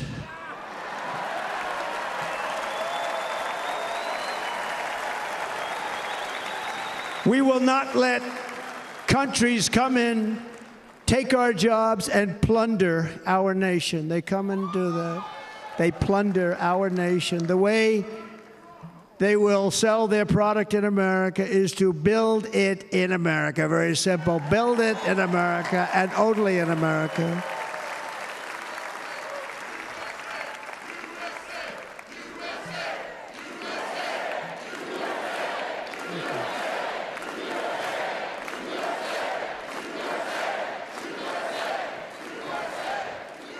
And this very simple formula, and Congress has to go along with us, and they will. This very simple formula will create massive numbers of jobs. We will take over the auto industry again, and many, many, hundreds of thousands of jobs. We lost so many jobs over the years. If you go back 20, 25 years, they've stolen, going to China and Mexico, about 68% of our auto industry manufacturing jobs. We're going to get them all back. We're going to get them all back, every one of them. At the center of our plan for economic relief are massive tax cuts for workers that include something else that's turned out to be very popular, actually. Here it's very popular in this building and all those hotels that I saw that are so nice. I'm staying in a nice one. It's called no tax on tips. No tax on tips. No tax on tips.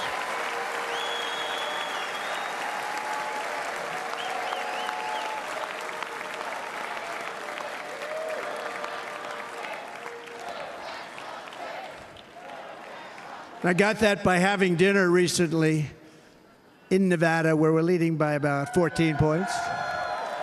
Hello. I'll see you there very soon, everybody.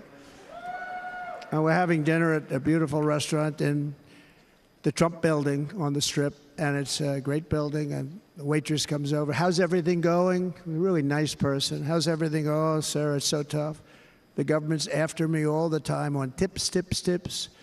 I said, well, they give you cash. Would they be able to find him? She said, actually, and I didn't know this, she said, very little cash is given. It's all put right on the check. and they come in and they take so much of our money, it's just ridiculous, and they don't believe anything we say, and they've just hired, as you know, 88,000 agents to go after them even more. And I said, this shows the level of my, most people go out, they hire consultants, they pay them millions of dollars. But I said to her, let me just ask you a question. Would you be happy if you had no tax on tips? She said, what a great idea. I got my information from a very smart waitress. That's better than spending millions of dollars. And everybody loves it. Waitresses and caddies and drivers and everybody. It's a large group of people that are being really hurt badly. They make money, let them keep their money. I'm going to protect Social Security and Medicare. Democrats are going to destroy Social Security and Medicare because all of these people, by the millions they're coming in, they're going to be on Social Security and Medicare and other things, and you're not able to afford it. They are destroying your Social Security and your Medicare. Under my plan, incomes will skyrocket, inflation will vanish completely, jobs will come roaring back, and the middle class will prosper like never, ever before, and we're going to do it very rapidly.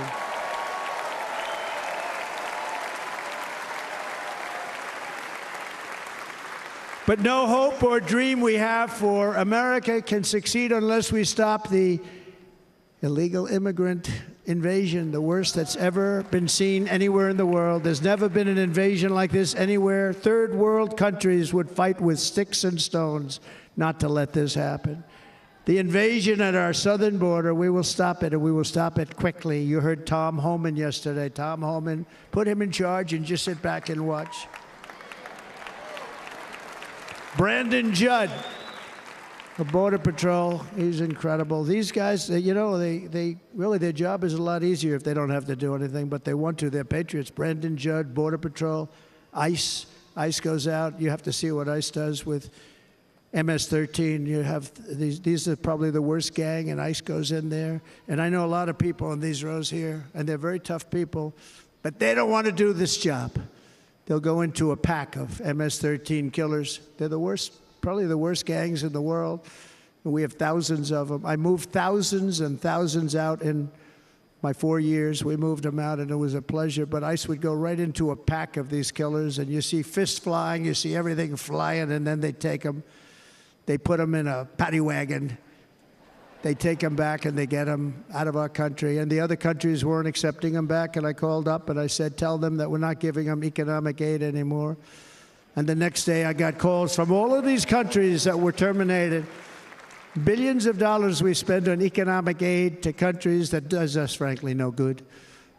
And the next day, I was called by everybody. I couldn't take all the calls. Sir, what's the problem? I said, you won't take your killers back that you sent in caravans into America. You won't take them back. Well, sir, if you'd like us to, we would give very serious consideration to doing that. And within 24 hours, they were being taken back. For years and years, when I first came in, they said President Obama tried to get him to go back, and they wouldn't accept him. They'd put planes on the runway so you couldn't leave the plane. They'd close the road so you couldn't take the buses. They'd all have to turn back. As soon as I said no more economic aid of any kind to any country that does that, they called back and they said, sir, it would be our great honor to take MS-13. We love them very much. We love them very much, sir. We'll take them back.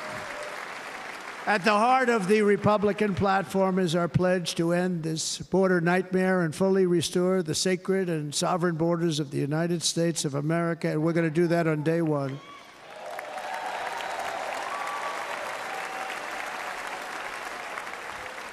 That means two things on day one, right? Drill, baby, drill, and close our borders.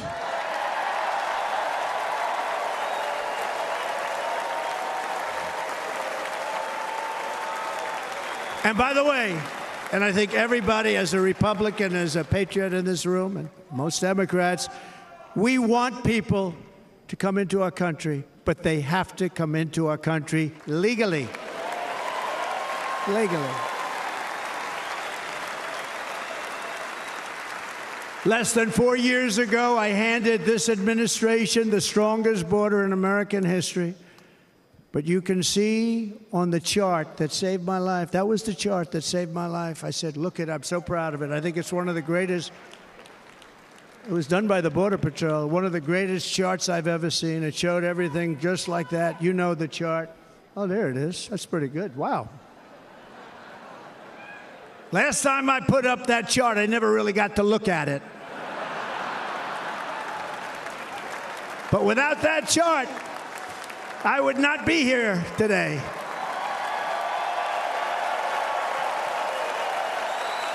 Never got to look at it.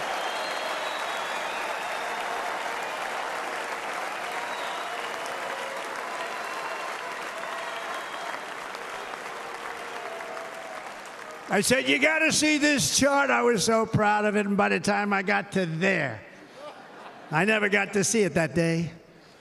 But I'm seeing it now, and I was very proud. If you look at the arrow on the bottom, that's the lowest level, the one on the bottom, heavy red arrow.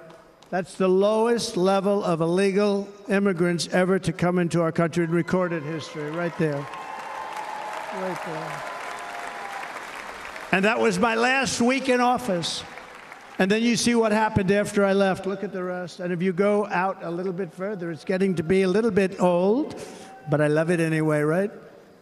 But you can go much higher with those numbers. Look what happened right after that. The invasion began. We had the opposite. We stopped the invasion. But the invasion that we stopped was peanuts by comparison to what happened after I left. Look at what happened after I left. They took over our country. We ended all catch and release. We shut down asylum fraud. We stopped human trafficking and forged historic agreements to keep illegal aliens on foreign soil. We want them to stay on their soil. Under the Trump administration, if you came in illegally, you were apprehended immediately and you were deported. You went right back.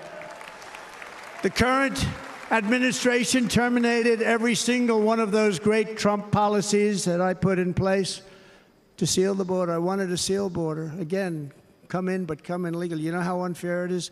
So many people, hundreds of thousands of people, have been working for years to come into our country. And now they see these people pour into our country at levels that are unprecedented. It's so unfair. And we're not going to do it. We're not going to stand for it. They suspended wall construction, ended remain in Mexico. We had a policy, remain in Mexico. You think that was easy to get from the Mexican government? But I said, you must give it to us. If you don't give it to us, there will be repercussions. And they gave it to us, but not easy. Canceled our Safe Third agreements, demolished Title 42, implemented nationwide catch and release. That's catch and release, where we catch them and release them into our country. We catch them and release them into Mexico. There's a slight difference. And took 93, this is the previous administration, 93 executive actions to throw open our border to the world. The entire world is pouring into our country because of this very foolish administration. The greatest invasion in history is taking place right here in our country. They are coming in from every corner of the earth, not just from South America, but from Africa, Asia, the Middle East. They're coming from everywhere. They're coming at levels that we've never seen before. It is an invasion indeed, and this administration does absolutely nothing to stop them. They're coming from prisons. They're coming from jails. They're coming from mental institutions and insane asylums. You know, the press is always on me because I say this. Has anyone seen Silence of the Lambs? The late, great Hannibal Lecter. He'd love to have you for dinner. That's insane asylums. They're emptying out their insane asylums. And terrorists are coming in at numbers that we've never seen before. Bad things are going to happen. Meanwhile, our crime rate is going up, while crime statistics all over the world are going down, because they're taking their criminals and they're putting them into our country. A certain country, and I happen to like the president of that country very much, but he's been getting great publicity because he's a wonderful shepherd of the country. He says how well the country's doing because their crime rate is down. And he said he's training all of these rough people. They're rough. He's training them. And I've been reading about this for 2 years. I think, oh, that's wonderful. Let's take a look at it. But then I realized he's not training them. He's sending all of his criminals, his drug dealers, his people that are in jails, he's sending them all to the United States. And he's different in that he doesn't say that. He's trying to convince everybody what a wonderful job he does in running the country. Well, he doesn't do a wonderful job. And by the way, if I ran one of the countries, many countries from all over, I would be worse than any of them. I would have had the place totally emptied out already.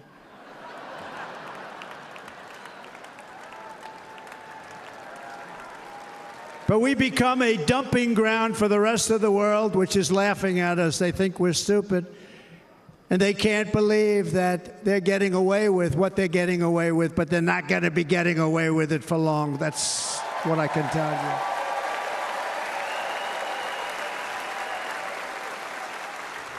you. In Venezuela, Caracas, high crime. Caracas, Venezuela, really a dangerous place, but not anymore. Because in Venezuela, crime is down 72%. In fact, if they would ever win this election, I hate to even say that, we will have our next Republican convention in Venezuela because it will be safe. Our cities will be so unsafe, we will not be able to have it there. In El Salvador, murders are down by 70%. Why are they down?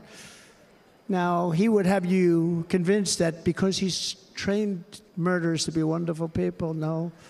They're down because they're sending their murderers to the United States of America. This is going to be very bad. And bad things are going to happen, and you're seeing it happen all the time. That's why, to keep our families safe, the Republican platform promises to launch the largest deportation operation in the history of our country. Even larger than that of President Dwight D. Eisenhower from many years ago. You know, he was a moderate, but he believed very strongly in borders. He had the largest deportation operation we've ever had.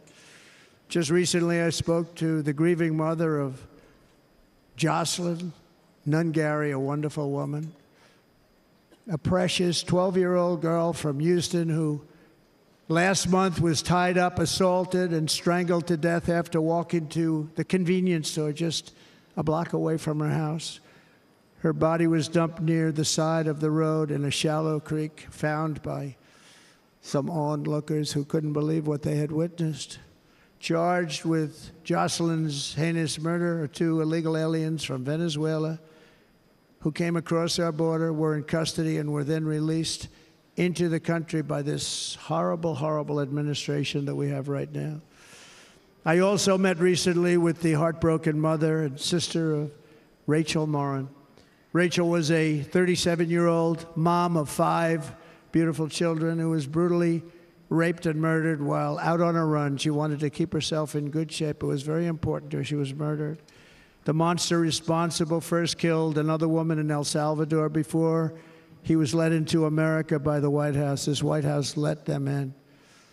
He then attacked a 9-year-old girl and her mother in a home invasion in Los Angeles before murdering Rachel in Maryland. Traveled all throughout the country, doing tremendous damage. Rachel's mother will never be the same. I spent time with her. She will never be the same. I've also met with the wonderful family of Laken Riley, the brilliant 22-year-old nursing student. She was so proud of being first in her class, who was out for a jog on the campus of the University of Georgia when she was assaulted, beaten, and horrifically killed. Yet another American life was stolen by a criminal alien set free by this administration. And these were incredible people we're talking about. These were incredible people who died. Tonight, America, this is my vow. I will not let these killers and criminals into our country.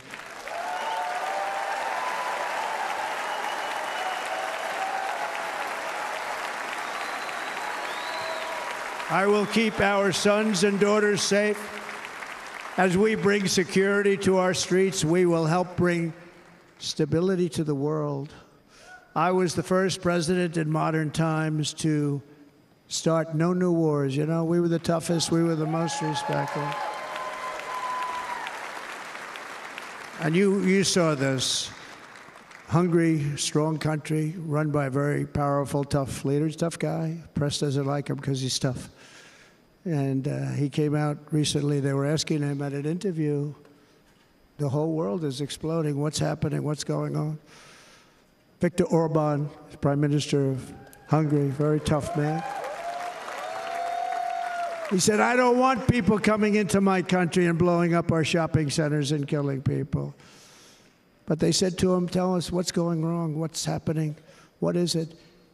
He said, there's only one way you're going to solve it. You got to bring President Trump back to the United States because he kept everybody at bay. True. He used a word I wouldn't use because I can't use that word, because you'd say it was braggadocious. The press would say he was a braggart. I'm not a braggart. But Viktor Orban said it. He said Russia was afraid of him. China was afraid of him. Everybody was afraid of him. Nothing was going to happen. The whole world was at peace. And now the world is blowing up around us. All of these things that you read about were not going to happen. Under President Bush, Russia invaded Georgia. Under President Obama, Russia took Crimea. Under the current administration, Russia is after all of Ukraine. Under President Trump, Russia took nothing.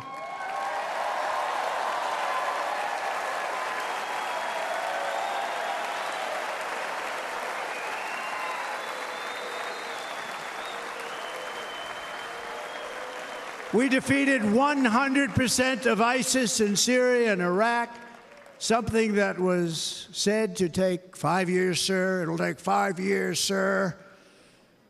We did it in a matter of a couple of months. We have a great military. Our military is not woke. It's just some of the fools on top that are woke.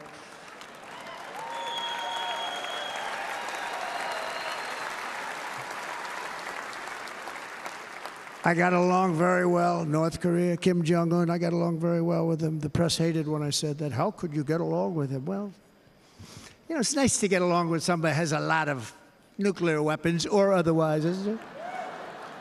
See, in the old days, they'd say, that's a wonderful thing. Now they say, how could you possibly do that?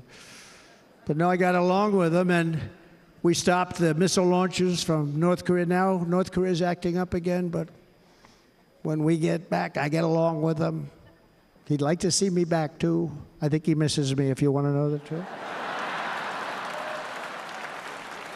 Our opponents inherited a world at peace and turned it into a planet of war. We're in a planet of war.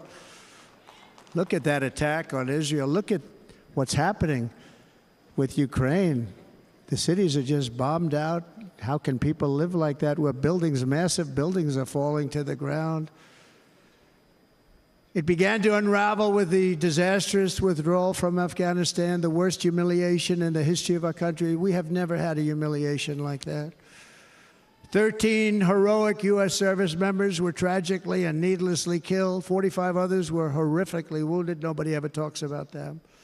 No arms, no legs, face explosions, horrifically wounded. And by the way, we have a man in this room who's running for the U.S. Senate from a great state, Nevada, named Sam Brown, who paid the ultimate price. Thank you, Sam. Thank you, Sam. Thank you. He paid the biggest price probably ever paid by anybody that is running for office, and I think he's going to do great. He's running against a person that is not good, not respected, a total lightweight. But Sam, I think, paid, really, we were talking about it with some of the senators that are working so hard for Sam, but he paid the biggest price of any senator ever to run for the Senate. I don't think anybody's ever what he did. He was a real hero, a really great person, and he's running, and I hope that everybody gets out and votes for Sam Brown.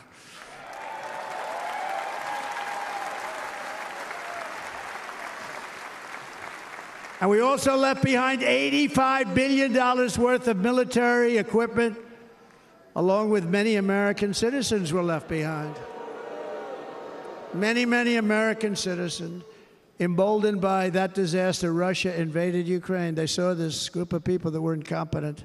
We took the soldiers out first. No, we're going to take the soldiers out second. If they would have followed my plan, we had a great plan. But the plan only kicked in if they did everything perfectly, and they weren't doing things perfectly, so we said it doesn't kick in. 18 months in Afghanistan, we didn't have one, so they were killing them left and right, snipers. And I spoke to the head of the Taliban. You've heard this story. Abdul, still there, still the head of the Taliban. The press got on me, why would you speak to him? I said, because that's where the killing is. I don't have to speak to somebody that has nothing to do with it. And I told him, don't ever do that. Don't ever do that again. Don't ever do that again. You've got to stop. Because during the Obama administration, many great people and soldiers, but a lot of soldiers were being killed from long distance. I said, if you keep doing that, you're going to be hit harder than anybody's ever been hit by a country before.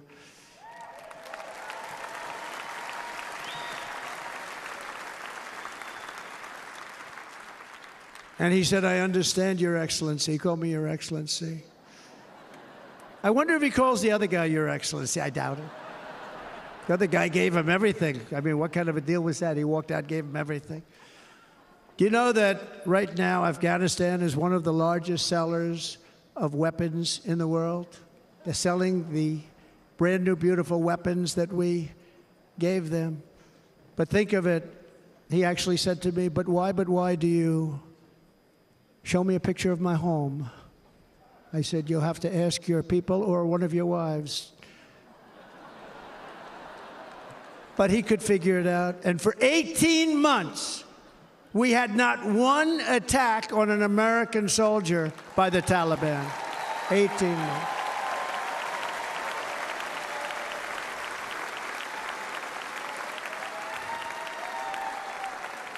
And then we had that horrible day where soldiers were killed. I was not there because of a ridiculous election.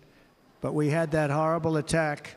And they also gave up Bagram, one of the biggest bases anywhere in the world, air bases anywhere in the world, the longest runways, most powerful, hardened, thickened runways. We gave it up.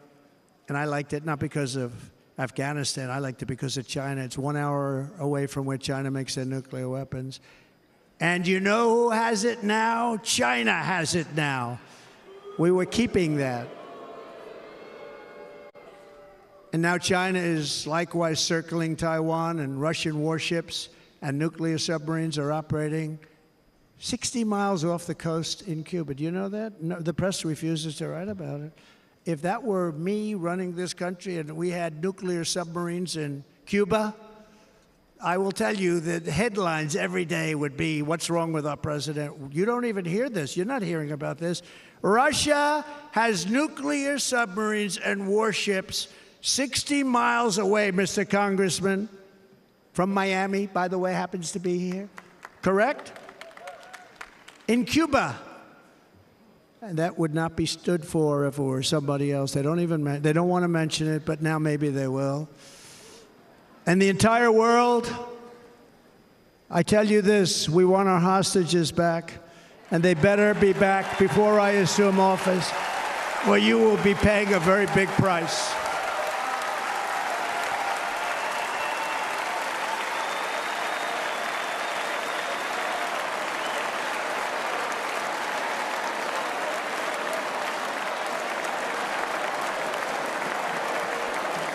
With our victory in November, the years of war, weakness, and chaos will be over. I don't have wars. I had no wars other than ISIS, which I defeated, but that was a war that was started. We had no wars. I could stop wars with a telephone call. I could stop wars with just a telephone call. If properly stated, it would never start. We will replenish our military and build an Iron Dome missile defense system to ensure that no enemy can strike our homeland. And this great Iron Dome will be built entirely in the USA. We're going to build it in the USA. And Wisconsin, just like I gave you that massive ship contract, and you're doing a very nice job, Governor, right? Thank you, Governor. And they're doing a great job. In fact, I had a little design change, and we gave them a tremendous for essentially what we used to call destroyers. These are now the most beautiful. They look like yachts. I said, we have to take the bow, and we have to make it a little nicer and a little point at the top instead of a flat nose. And the people at the shipyard said, this guy sort of knows what he's doing. We have the most beautiful ships, right, Governor? And everybody's sitting over there. And it was a big contract that everybody wanted. I gave it to Wisconsin, but we're going to have a lot of that built right here in the state of Wisconsin and all other states. Israel has an Iron Dome. They have a missile defense system. 342 missiles were shot into Israel, and only one got through a little bit. It was badly wounded. It fell to the ground, but most of them are. And Ronald Reagan wanted this many years ago, but we really didn't have the technology many years ago. Remember, they called it Starship, spaceship, anything to mock him. But he was a very good president, very, very good. But now we have unbelievable technology. And why should other countries have this and we don't? No, we're going to build an Iron Dome over our country, and we're going to be sure that nothing can come and harm our people. And again, from an economic development standpoint, we're going to make it all right here. No more sending it out to other countries in order to help. It's America first. America first. We will unleash the power of American innovation. And as we do, we will soon be on the verge of finding the cures to cancer, Alzheimer's disease, and many other diseases. We're going to get to the bottom of it. You remember this gentleman that I don't want to mention other than one time I had to, because when you say you're the 10 worst, I had to do it. I didn't want anybody to be confused. But this man said, we're going to find a cure to cancer. Nothing happened. We're going to get to the cure for cancer and Alzheimer's and so many other things. We're so close to doing something great. But we need a leader that will let it be done. We will not have men playing in women's sports. That will end immediately.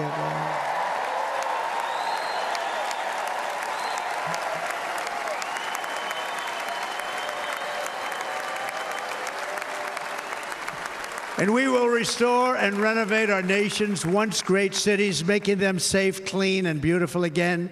And that includes our nation's capital, which is a horrible killing field. So many things. They leave from Wisconsin, they go to look at the Washington Monument, they end up getting stabbed, killed, or shot. We will be very soon very proud of our capital, again, Washington, D.C.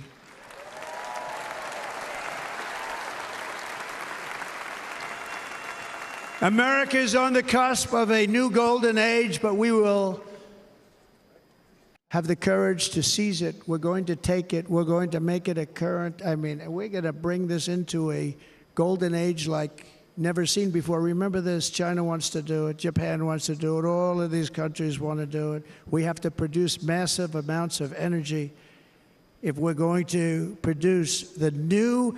If you look at some of the things that have been done and some of the things that we're going to do, but AI needs literally twice the electricity that's available now in our country. Can you imagine? But instead, we're spending places where they recharge electric cars. They built 8 chargers at a certain location toward the Midwest. 8 chargers for $9 billion. Think of them as a tank for filling up your gas. Think of it. They spent $9 billion on 8 chargers, 3 of which didn't work. And if you were going to do this all over our country, this crazy electric mandate, if you're going to do this all, and by the way, I'm all for electric. They have their application. But if somebody wants to buy a gas-powered car, gasoline-powered car, or a hybrid, they're going to be able to do it. And we're going to make that change on day one.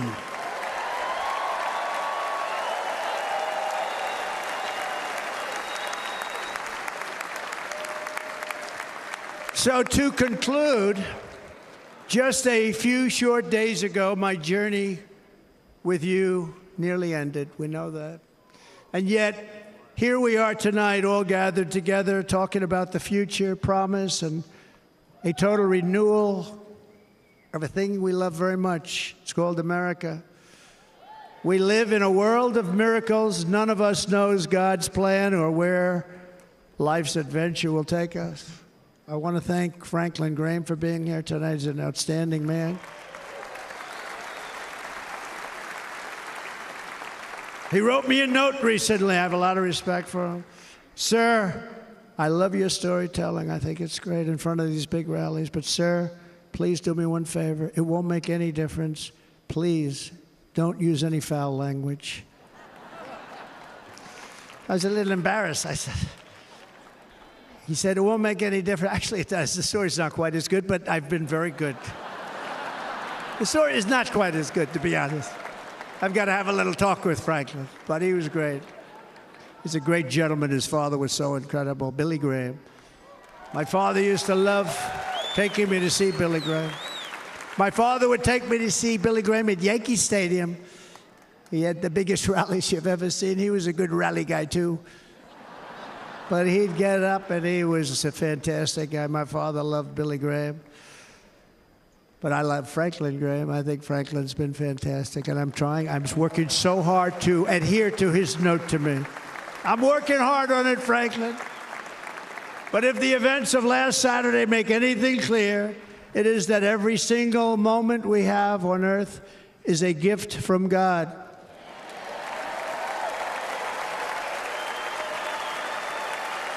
We have to make the most of every day for the people and for the country that we love. The attacker in Pennsylvania wanted to stop our movement, but the truth is the movement has never been about me. It has always been about you. It's your movement. It's the biggest movement in the history of our country by far. Can't be stopped. It can't be stopped. It has always been about the hardworking, patriotic citizens of America. For too long, our nation has settled for too little. We settled for too little. We've given everything to other nations, to other people.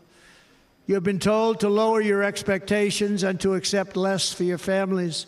I am here tonight with the opposite message. Your expectations are not big enough. They're not big enough. It is time to start expecting and demanding the best leadership in the world, leadership that is bold, dynamic, relentless, and fearless. We can do that.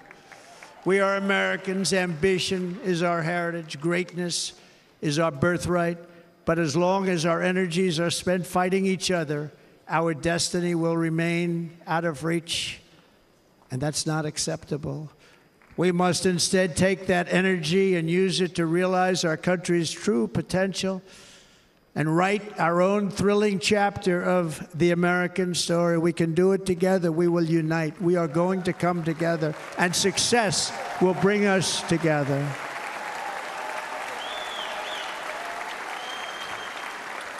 It is a story of love, sacrifice, and so many other things.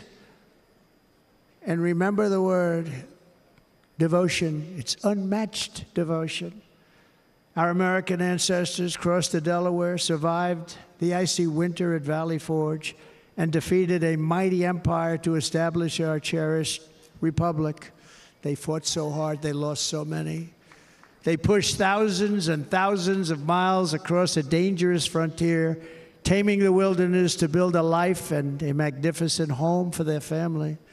They packed their families into covered wagons, trekked across hazardous trails, scaled towering mountains, and braved rivers and rapids to stake their claim on the wide open, new, and very beautiful frontier. When our way of life was threatened, American patriots marched onto the battlefield, raced into enemy strongholds, and stared down death and stared down those enemies. to keep alive the flame of freedom. At Yorktown, Gettysburg, and Midway, they joined the roll call of immortal heroes. So many heroes, so many great, great people. And we have to cherish those people. We can't forget those people. We have to cherish those people.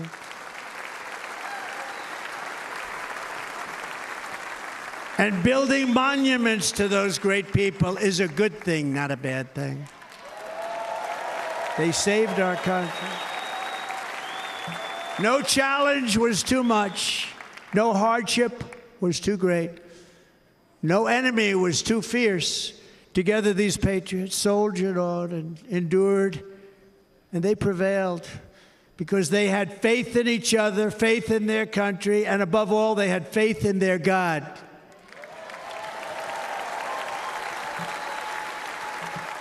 Just like our ancestors, we must now come together, rise above past differences.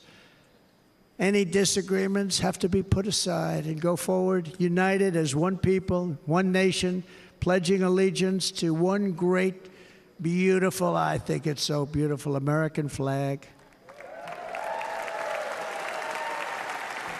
Tonight I ask for your partnership, for your support, and I am humbly asking for your vote.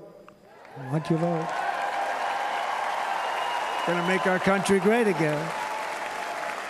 Every day I will strive to honor the trust you have placed in me, and I will never, ever let you down. I promise that. I will never let you down. To all of the forgotten men and women who have been neglected, abandoned, and left behind, you will be forgotten no longer. We will press forward, and together we will win, win, win.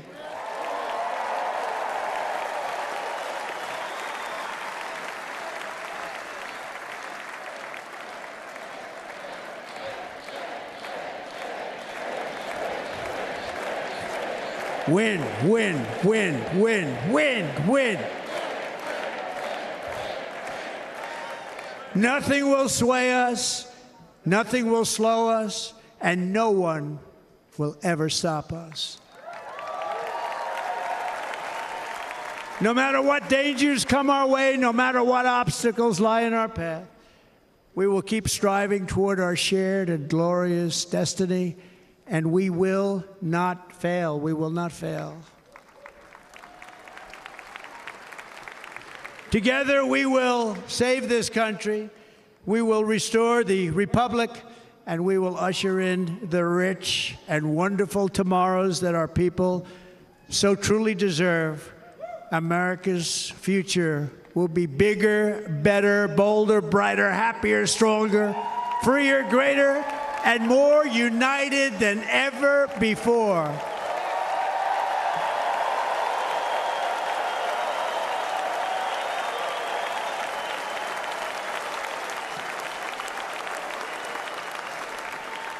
And quite simply put, we will very quickly make America great again. Thank you very much. Thank you very much, Wisconsin. God bless you. God bless you, Wisconsin, and God bless the United States of America, our great country. Thank you very much, everybody. Thank you.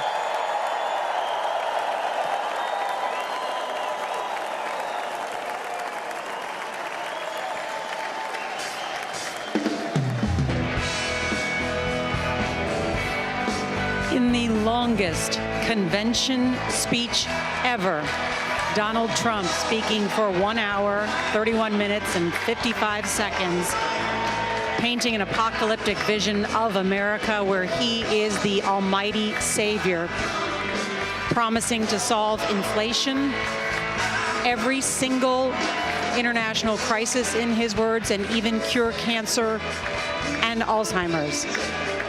Major Garrett. What history will remember about this speech, Nora, the first 3 pages, and it is proper and fair and axiomatic in politics that if you survive an assassination attempt, you get to tell the story. You get to tell it your way, and the country will remember it and probably believe it.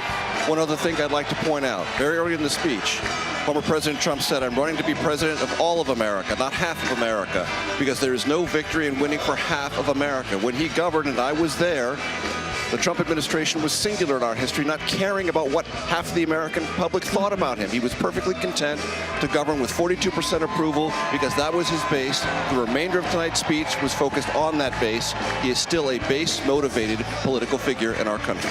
Margaret Brennan. And to that point, there was talk about, has he changed, and would we hear that tonight? The first 3 pages tell you about a change, but then he went into very familiar material from his rallies, repeating and ad-libbing stories that he frequently tells on the campaign trail and repeating some falsehoods, but notably also said the dictators miss him, Nora, that Vladimir Putin and Kim Jong-un miss him, he said. He made 2 mentions of COVID and the coronavirus epidemic that shut down this country on his watch. 1 mention of the so-called China virus. Talked about, even though we're at record oil and natural gas production in this country, drill, baby, drill. It was a lot of slogans, a lot of promises of returning to business-friendly policies. Interesting, given how much we heard from J.D. Vance's running mate about pro-union, pro-worker policies. We'll have to see where this takes us. Robert Costa. Brace yourselves, America. You have a 78-year-old Republican nominee who moved many people here to tears just days after surviving an assassin's bullet. He also instills fear in the minds of many Americans. You have an 81-year-old Democratic nominee and president now watching from Delaware, wondering about his own candidacy. If fellow Democrats will try to take him on, push him out of the race. It's fight, fight, fight. Carry on. That's the Trump message here. And it's the message for the Democrats as well, at least inside President Biden's inner circle. A fluid moment, a politically charged moment, a visceral one in American politics. Ed O'Keefe is on the floor amidst 100,000 balloons.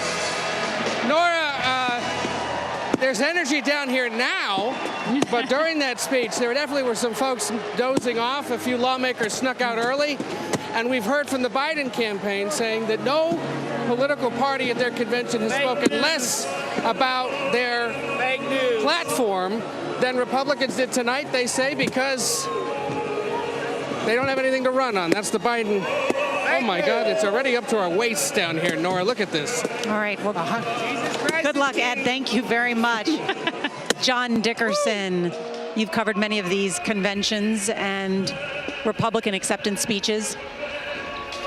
Yes, but never one as the sole representative from the East Coast, never one that went into 2 days or that spanned over 2 days. The recent tragedy did not diminish the former president's zeal for a rally speech, which must have been a sweet delight to his adoring fans in the room after that near tragedy. But it was a traditional Trump speech. The free association, the hyperbole, the endless exaggerations about tax cuts, inflation, exaggerations on everything from how ears bleed to energy. And of course, he referred a couple of times to the lie that the 2020 election was stolen. The fact checkers probably should have a GoFundMe for trying to chase down all of the falsehoods. But as Major said, the rendition of his shooting was what was new and quite powerful. And one part of that, first of all, attesting to the behavior of the crowd. I talked to one of the people who was in the front row, and it was absolutely the way she described it, which was she didn't care about getting shot or shooting or whatever.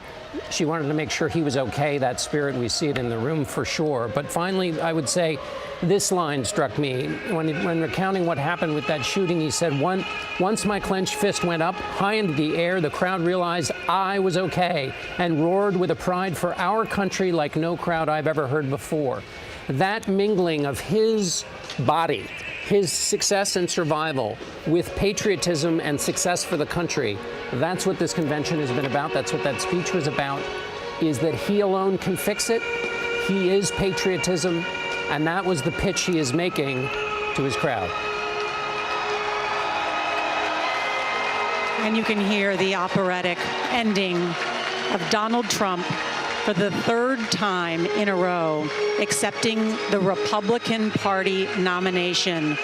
His hold on this party, or his takeover of this party, clear after this convention, as Donald Trump told the nation and his supporters, I'm not supposed to be here tonight.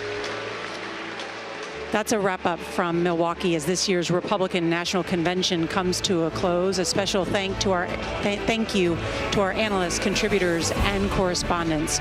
For all of us at CBS News, I'm Nora O'Donnell. Good night.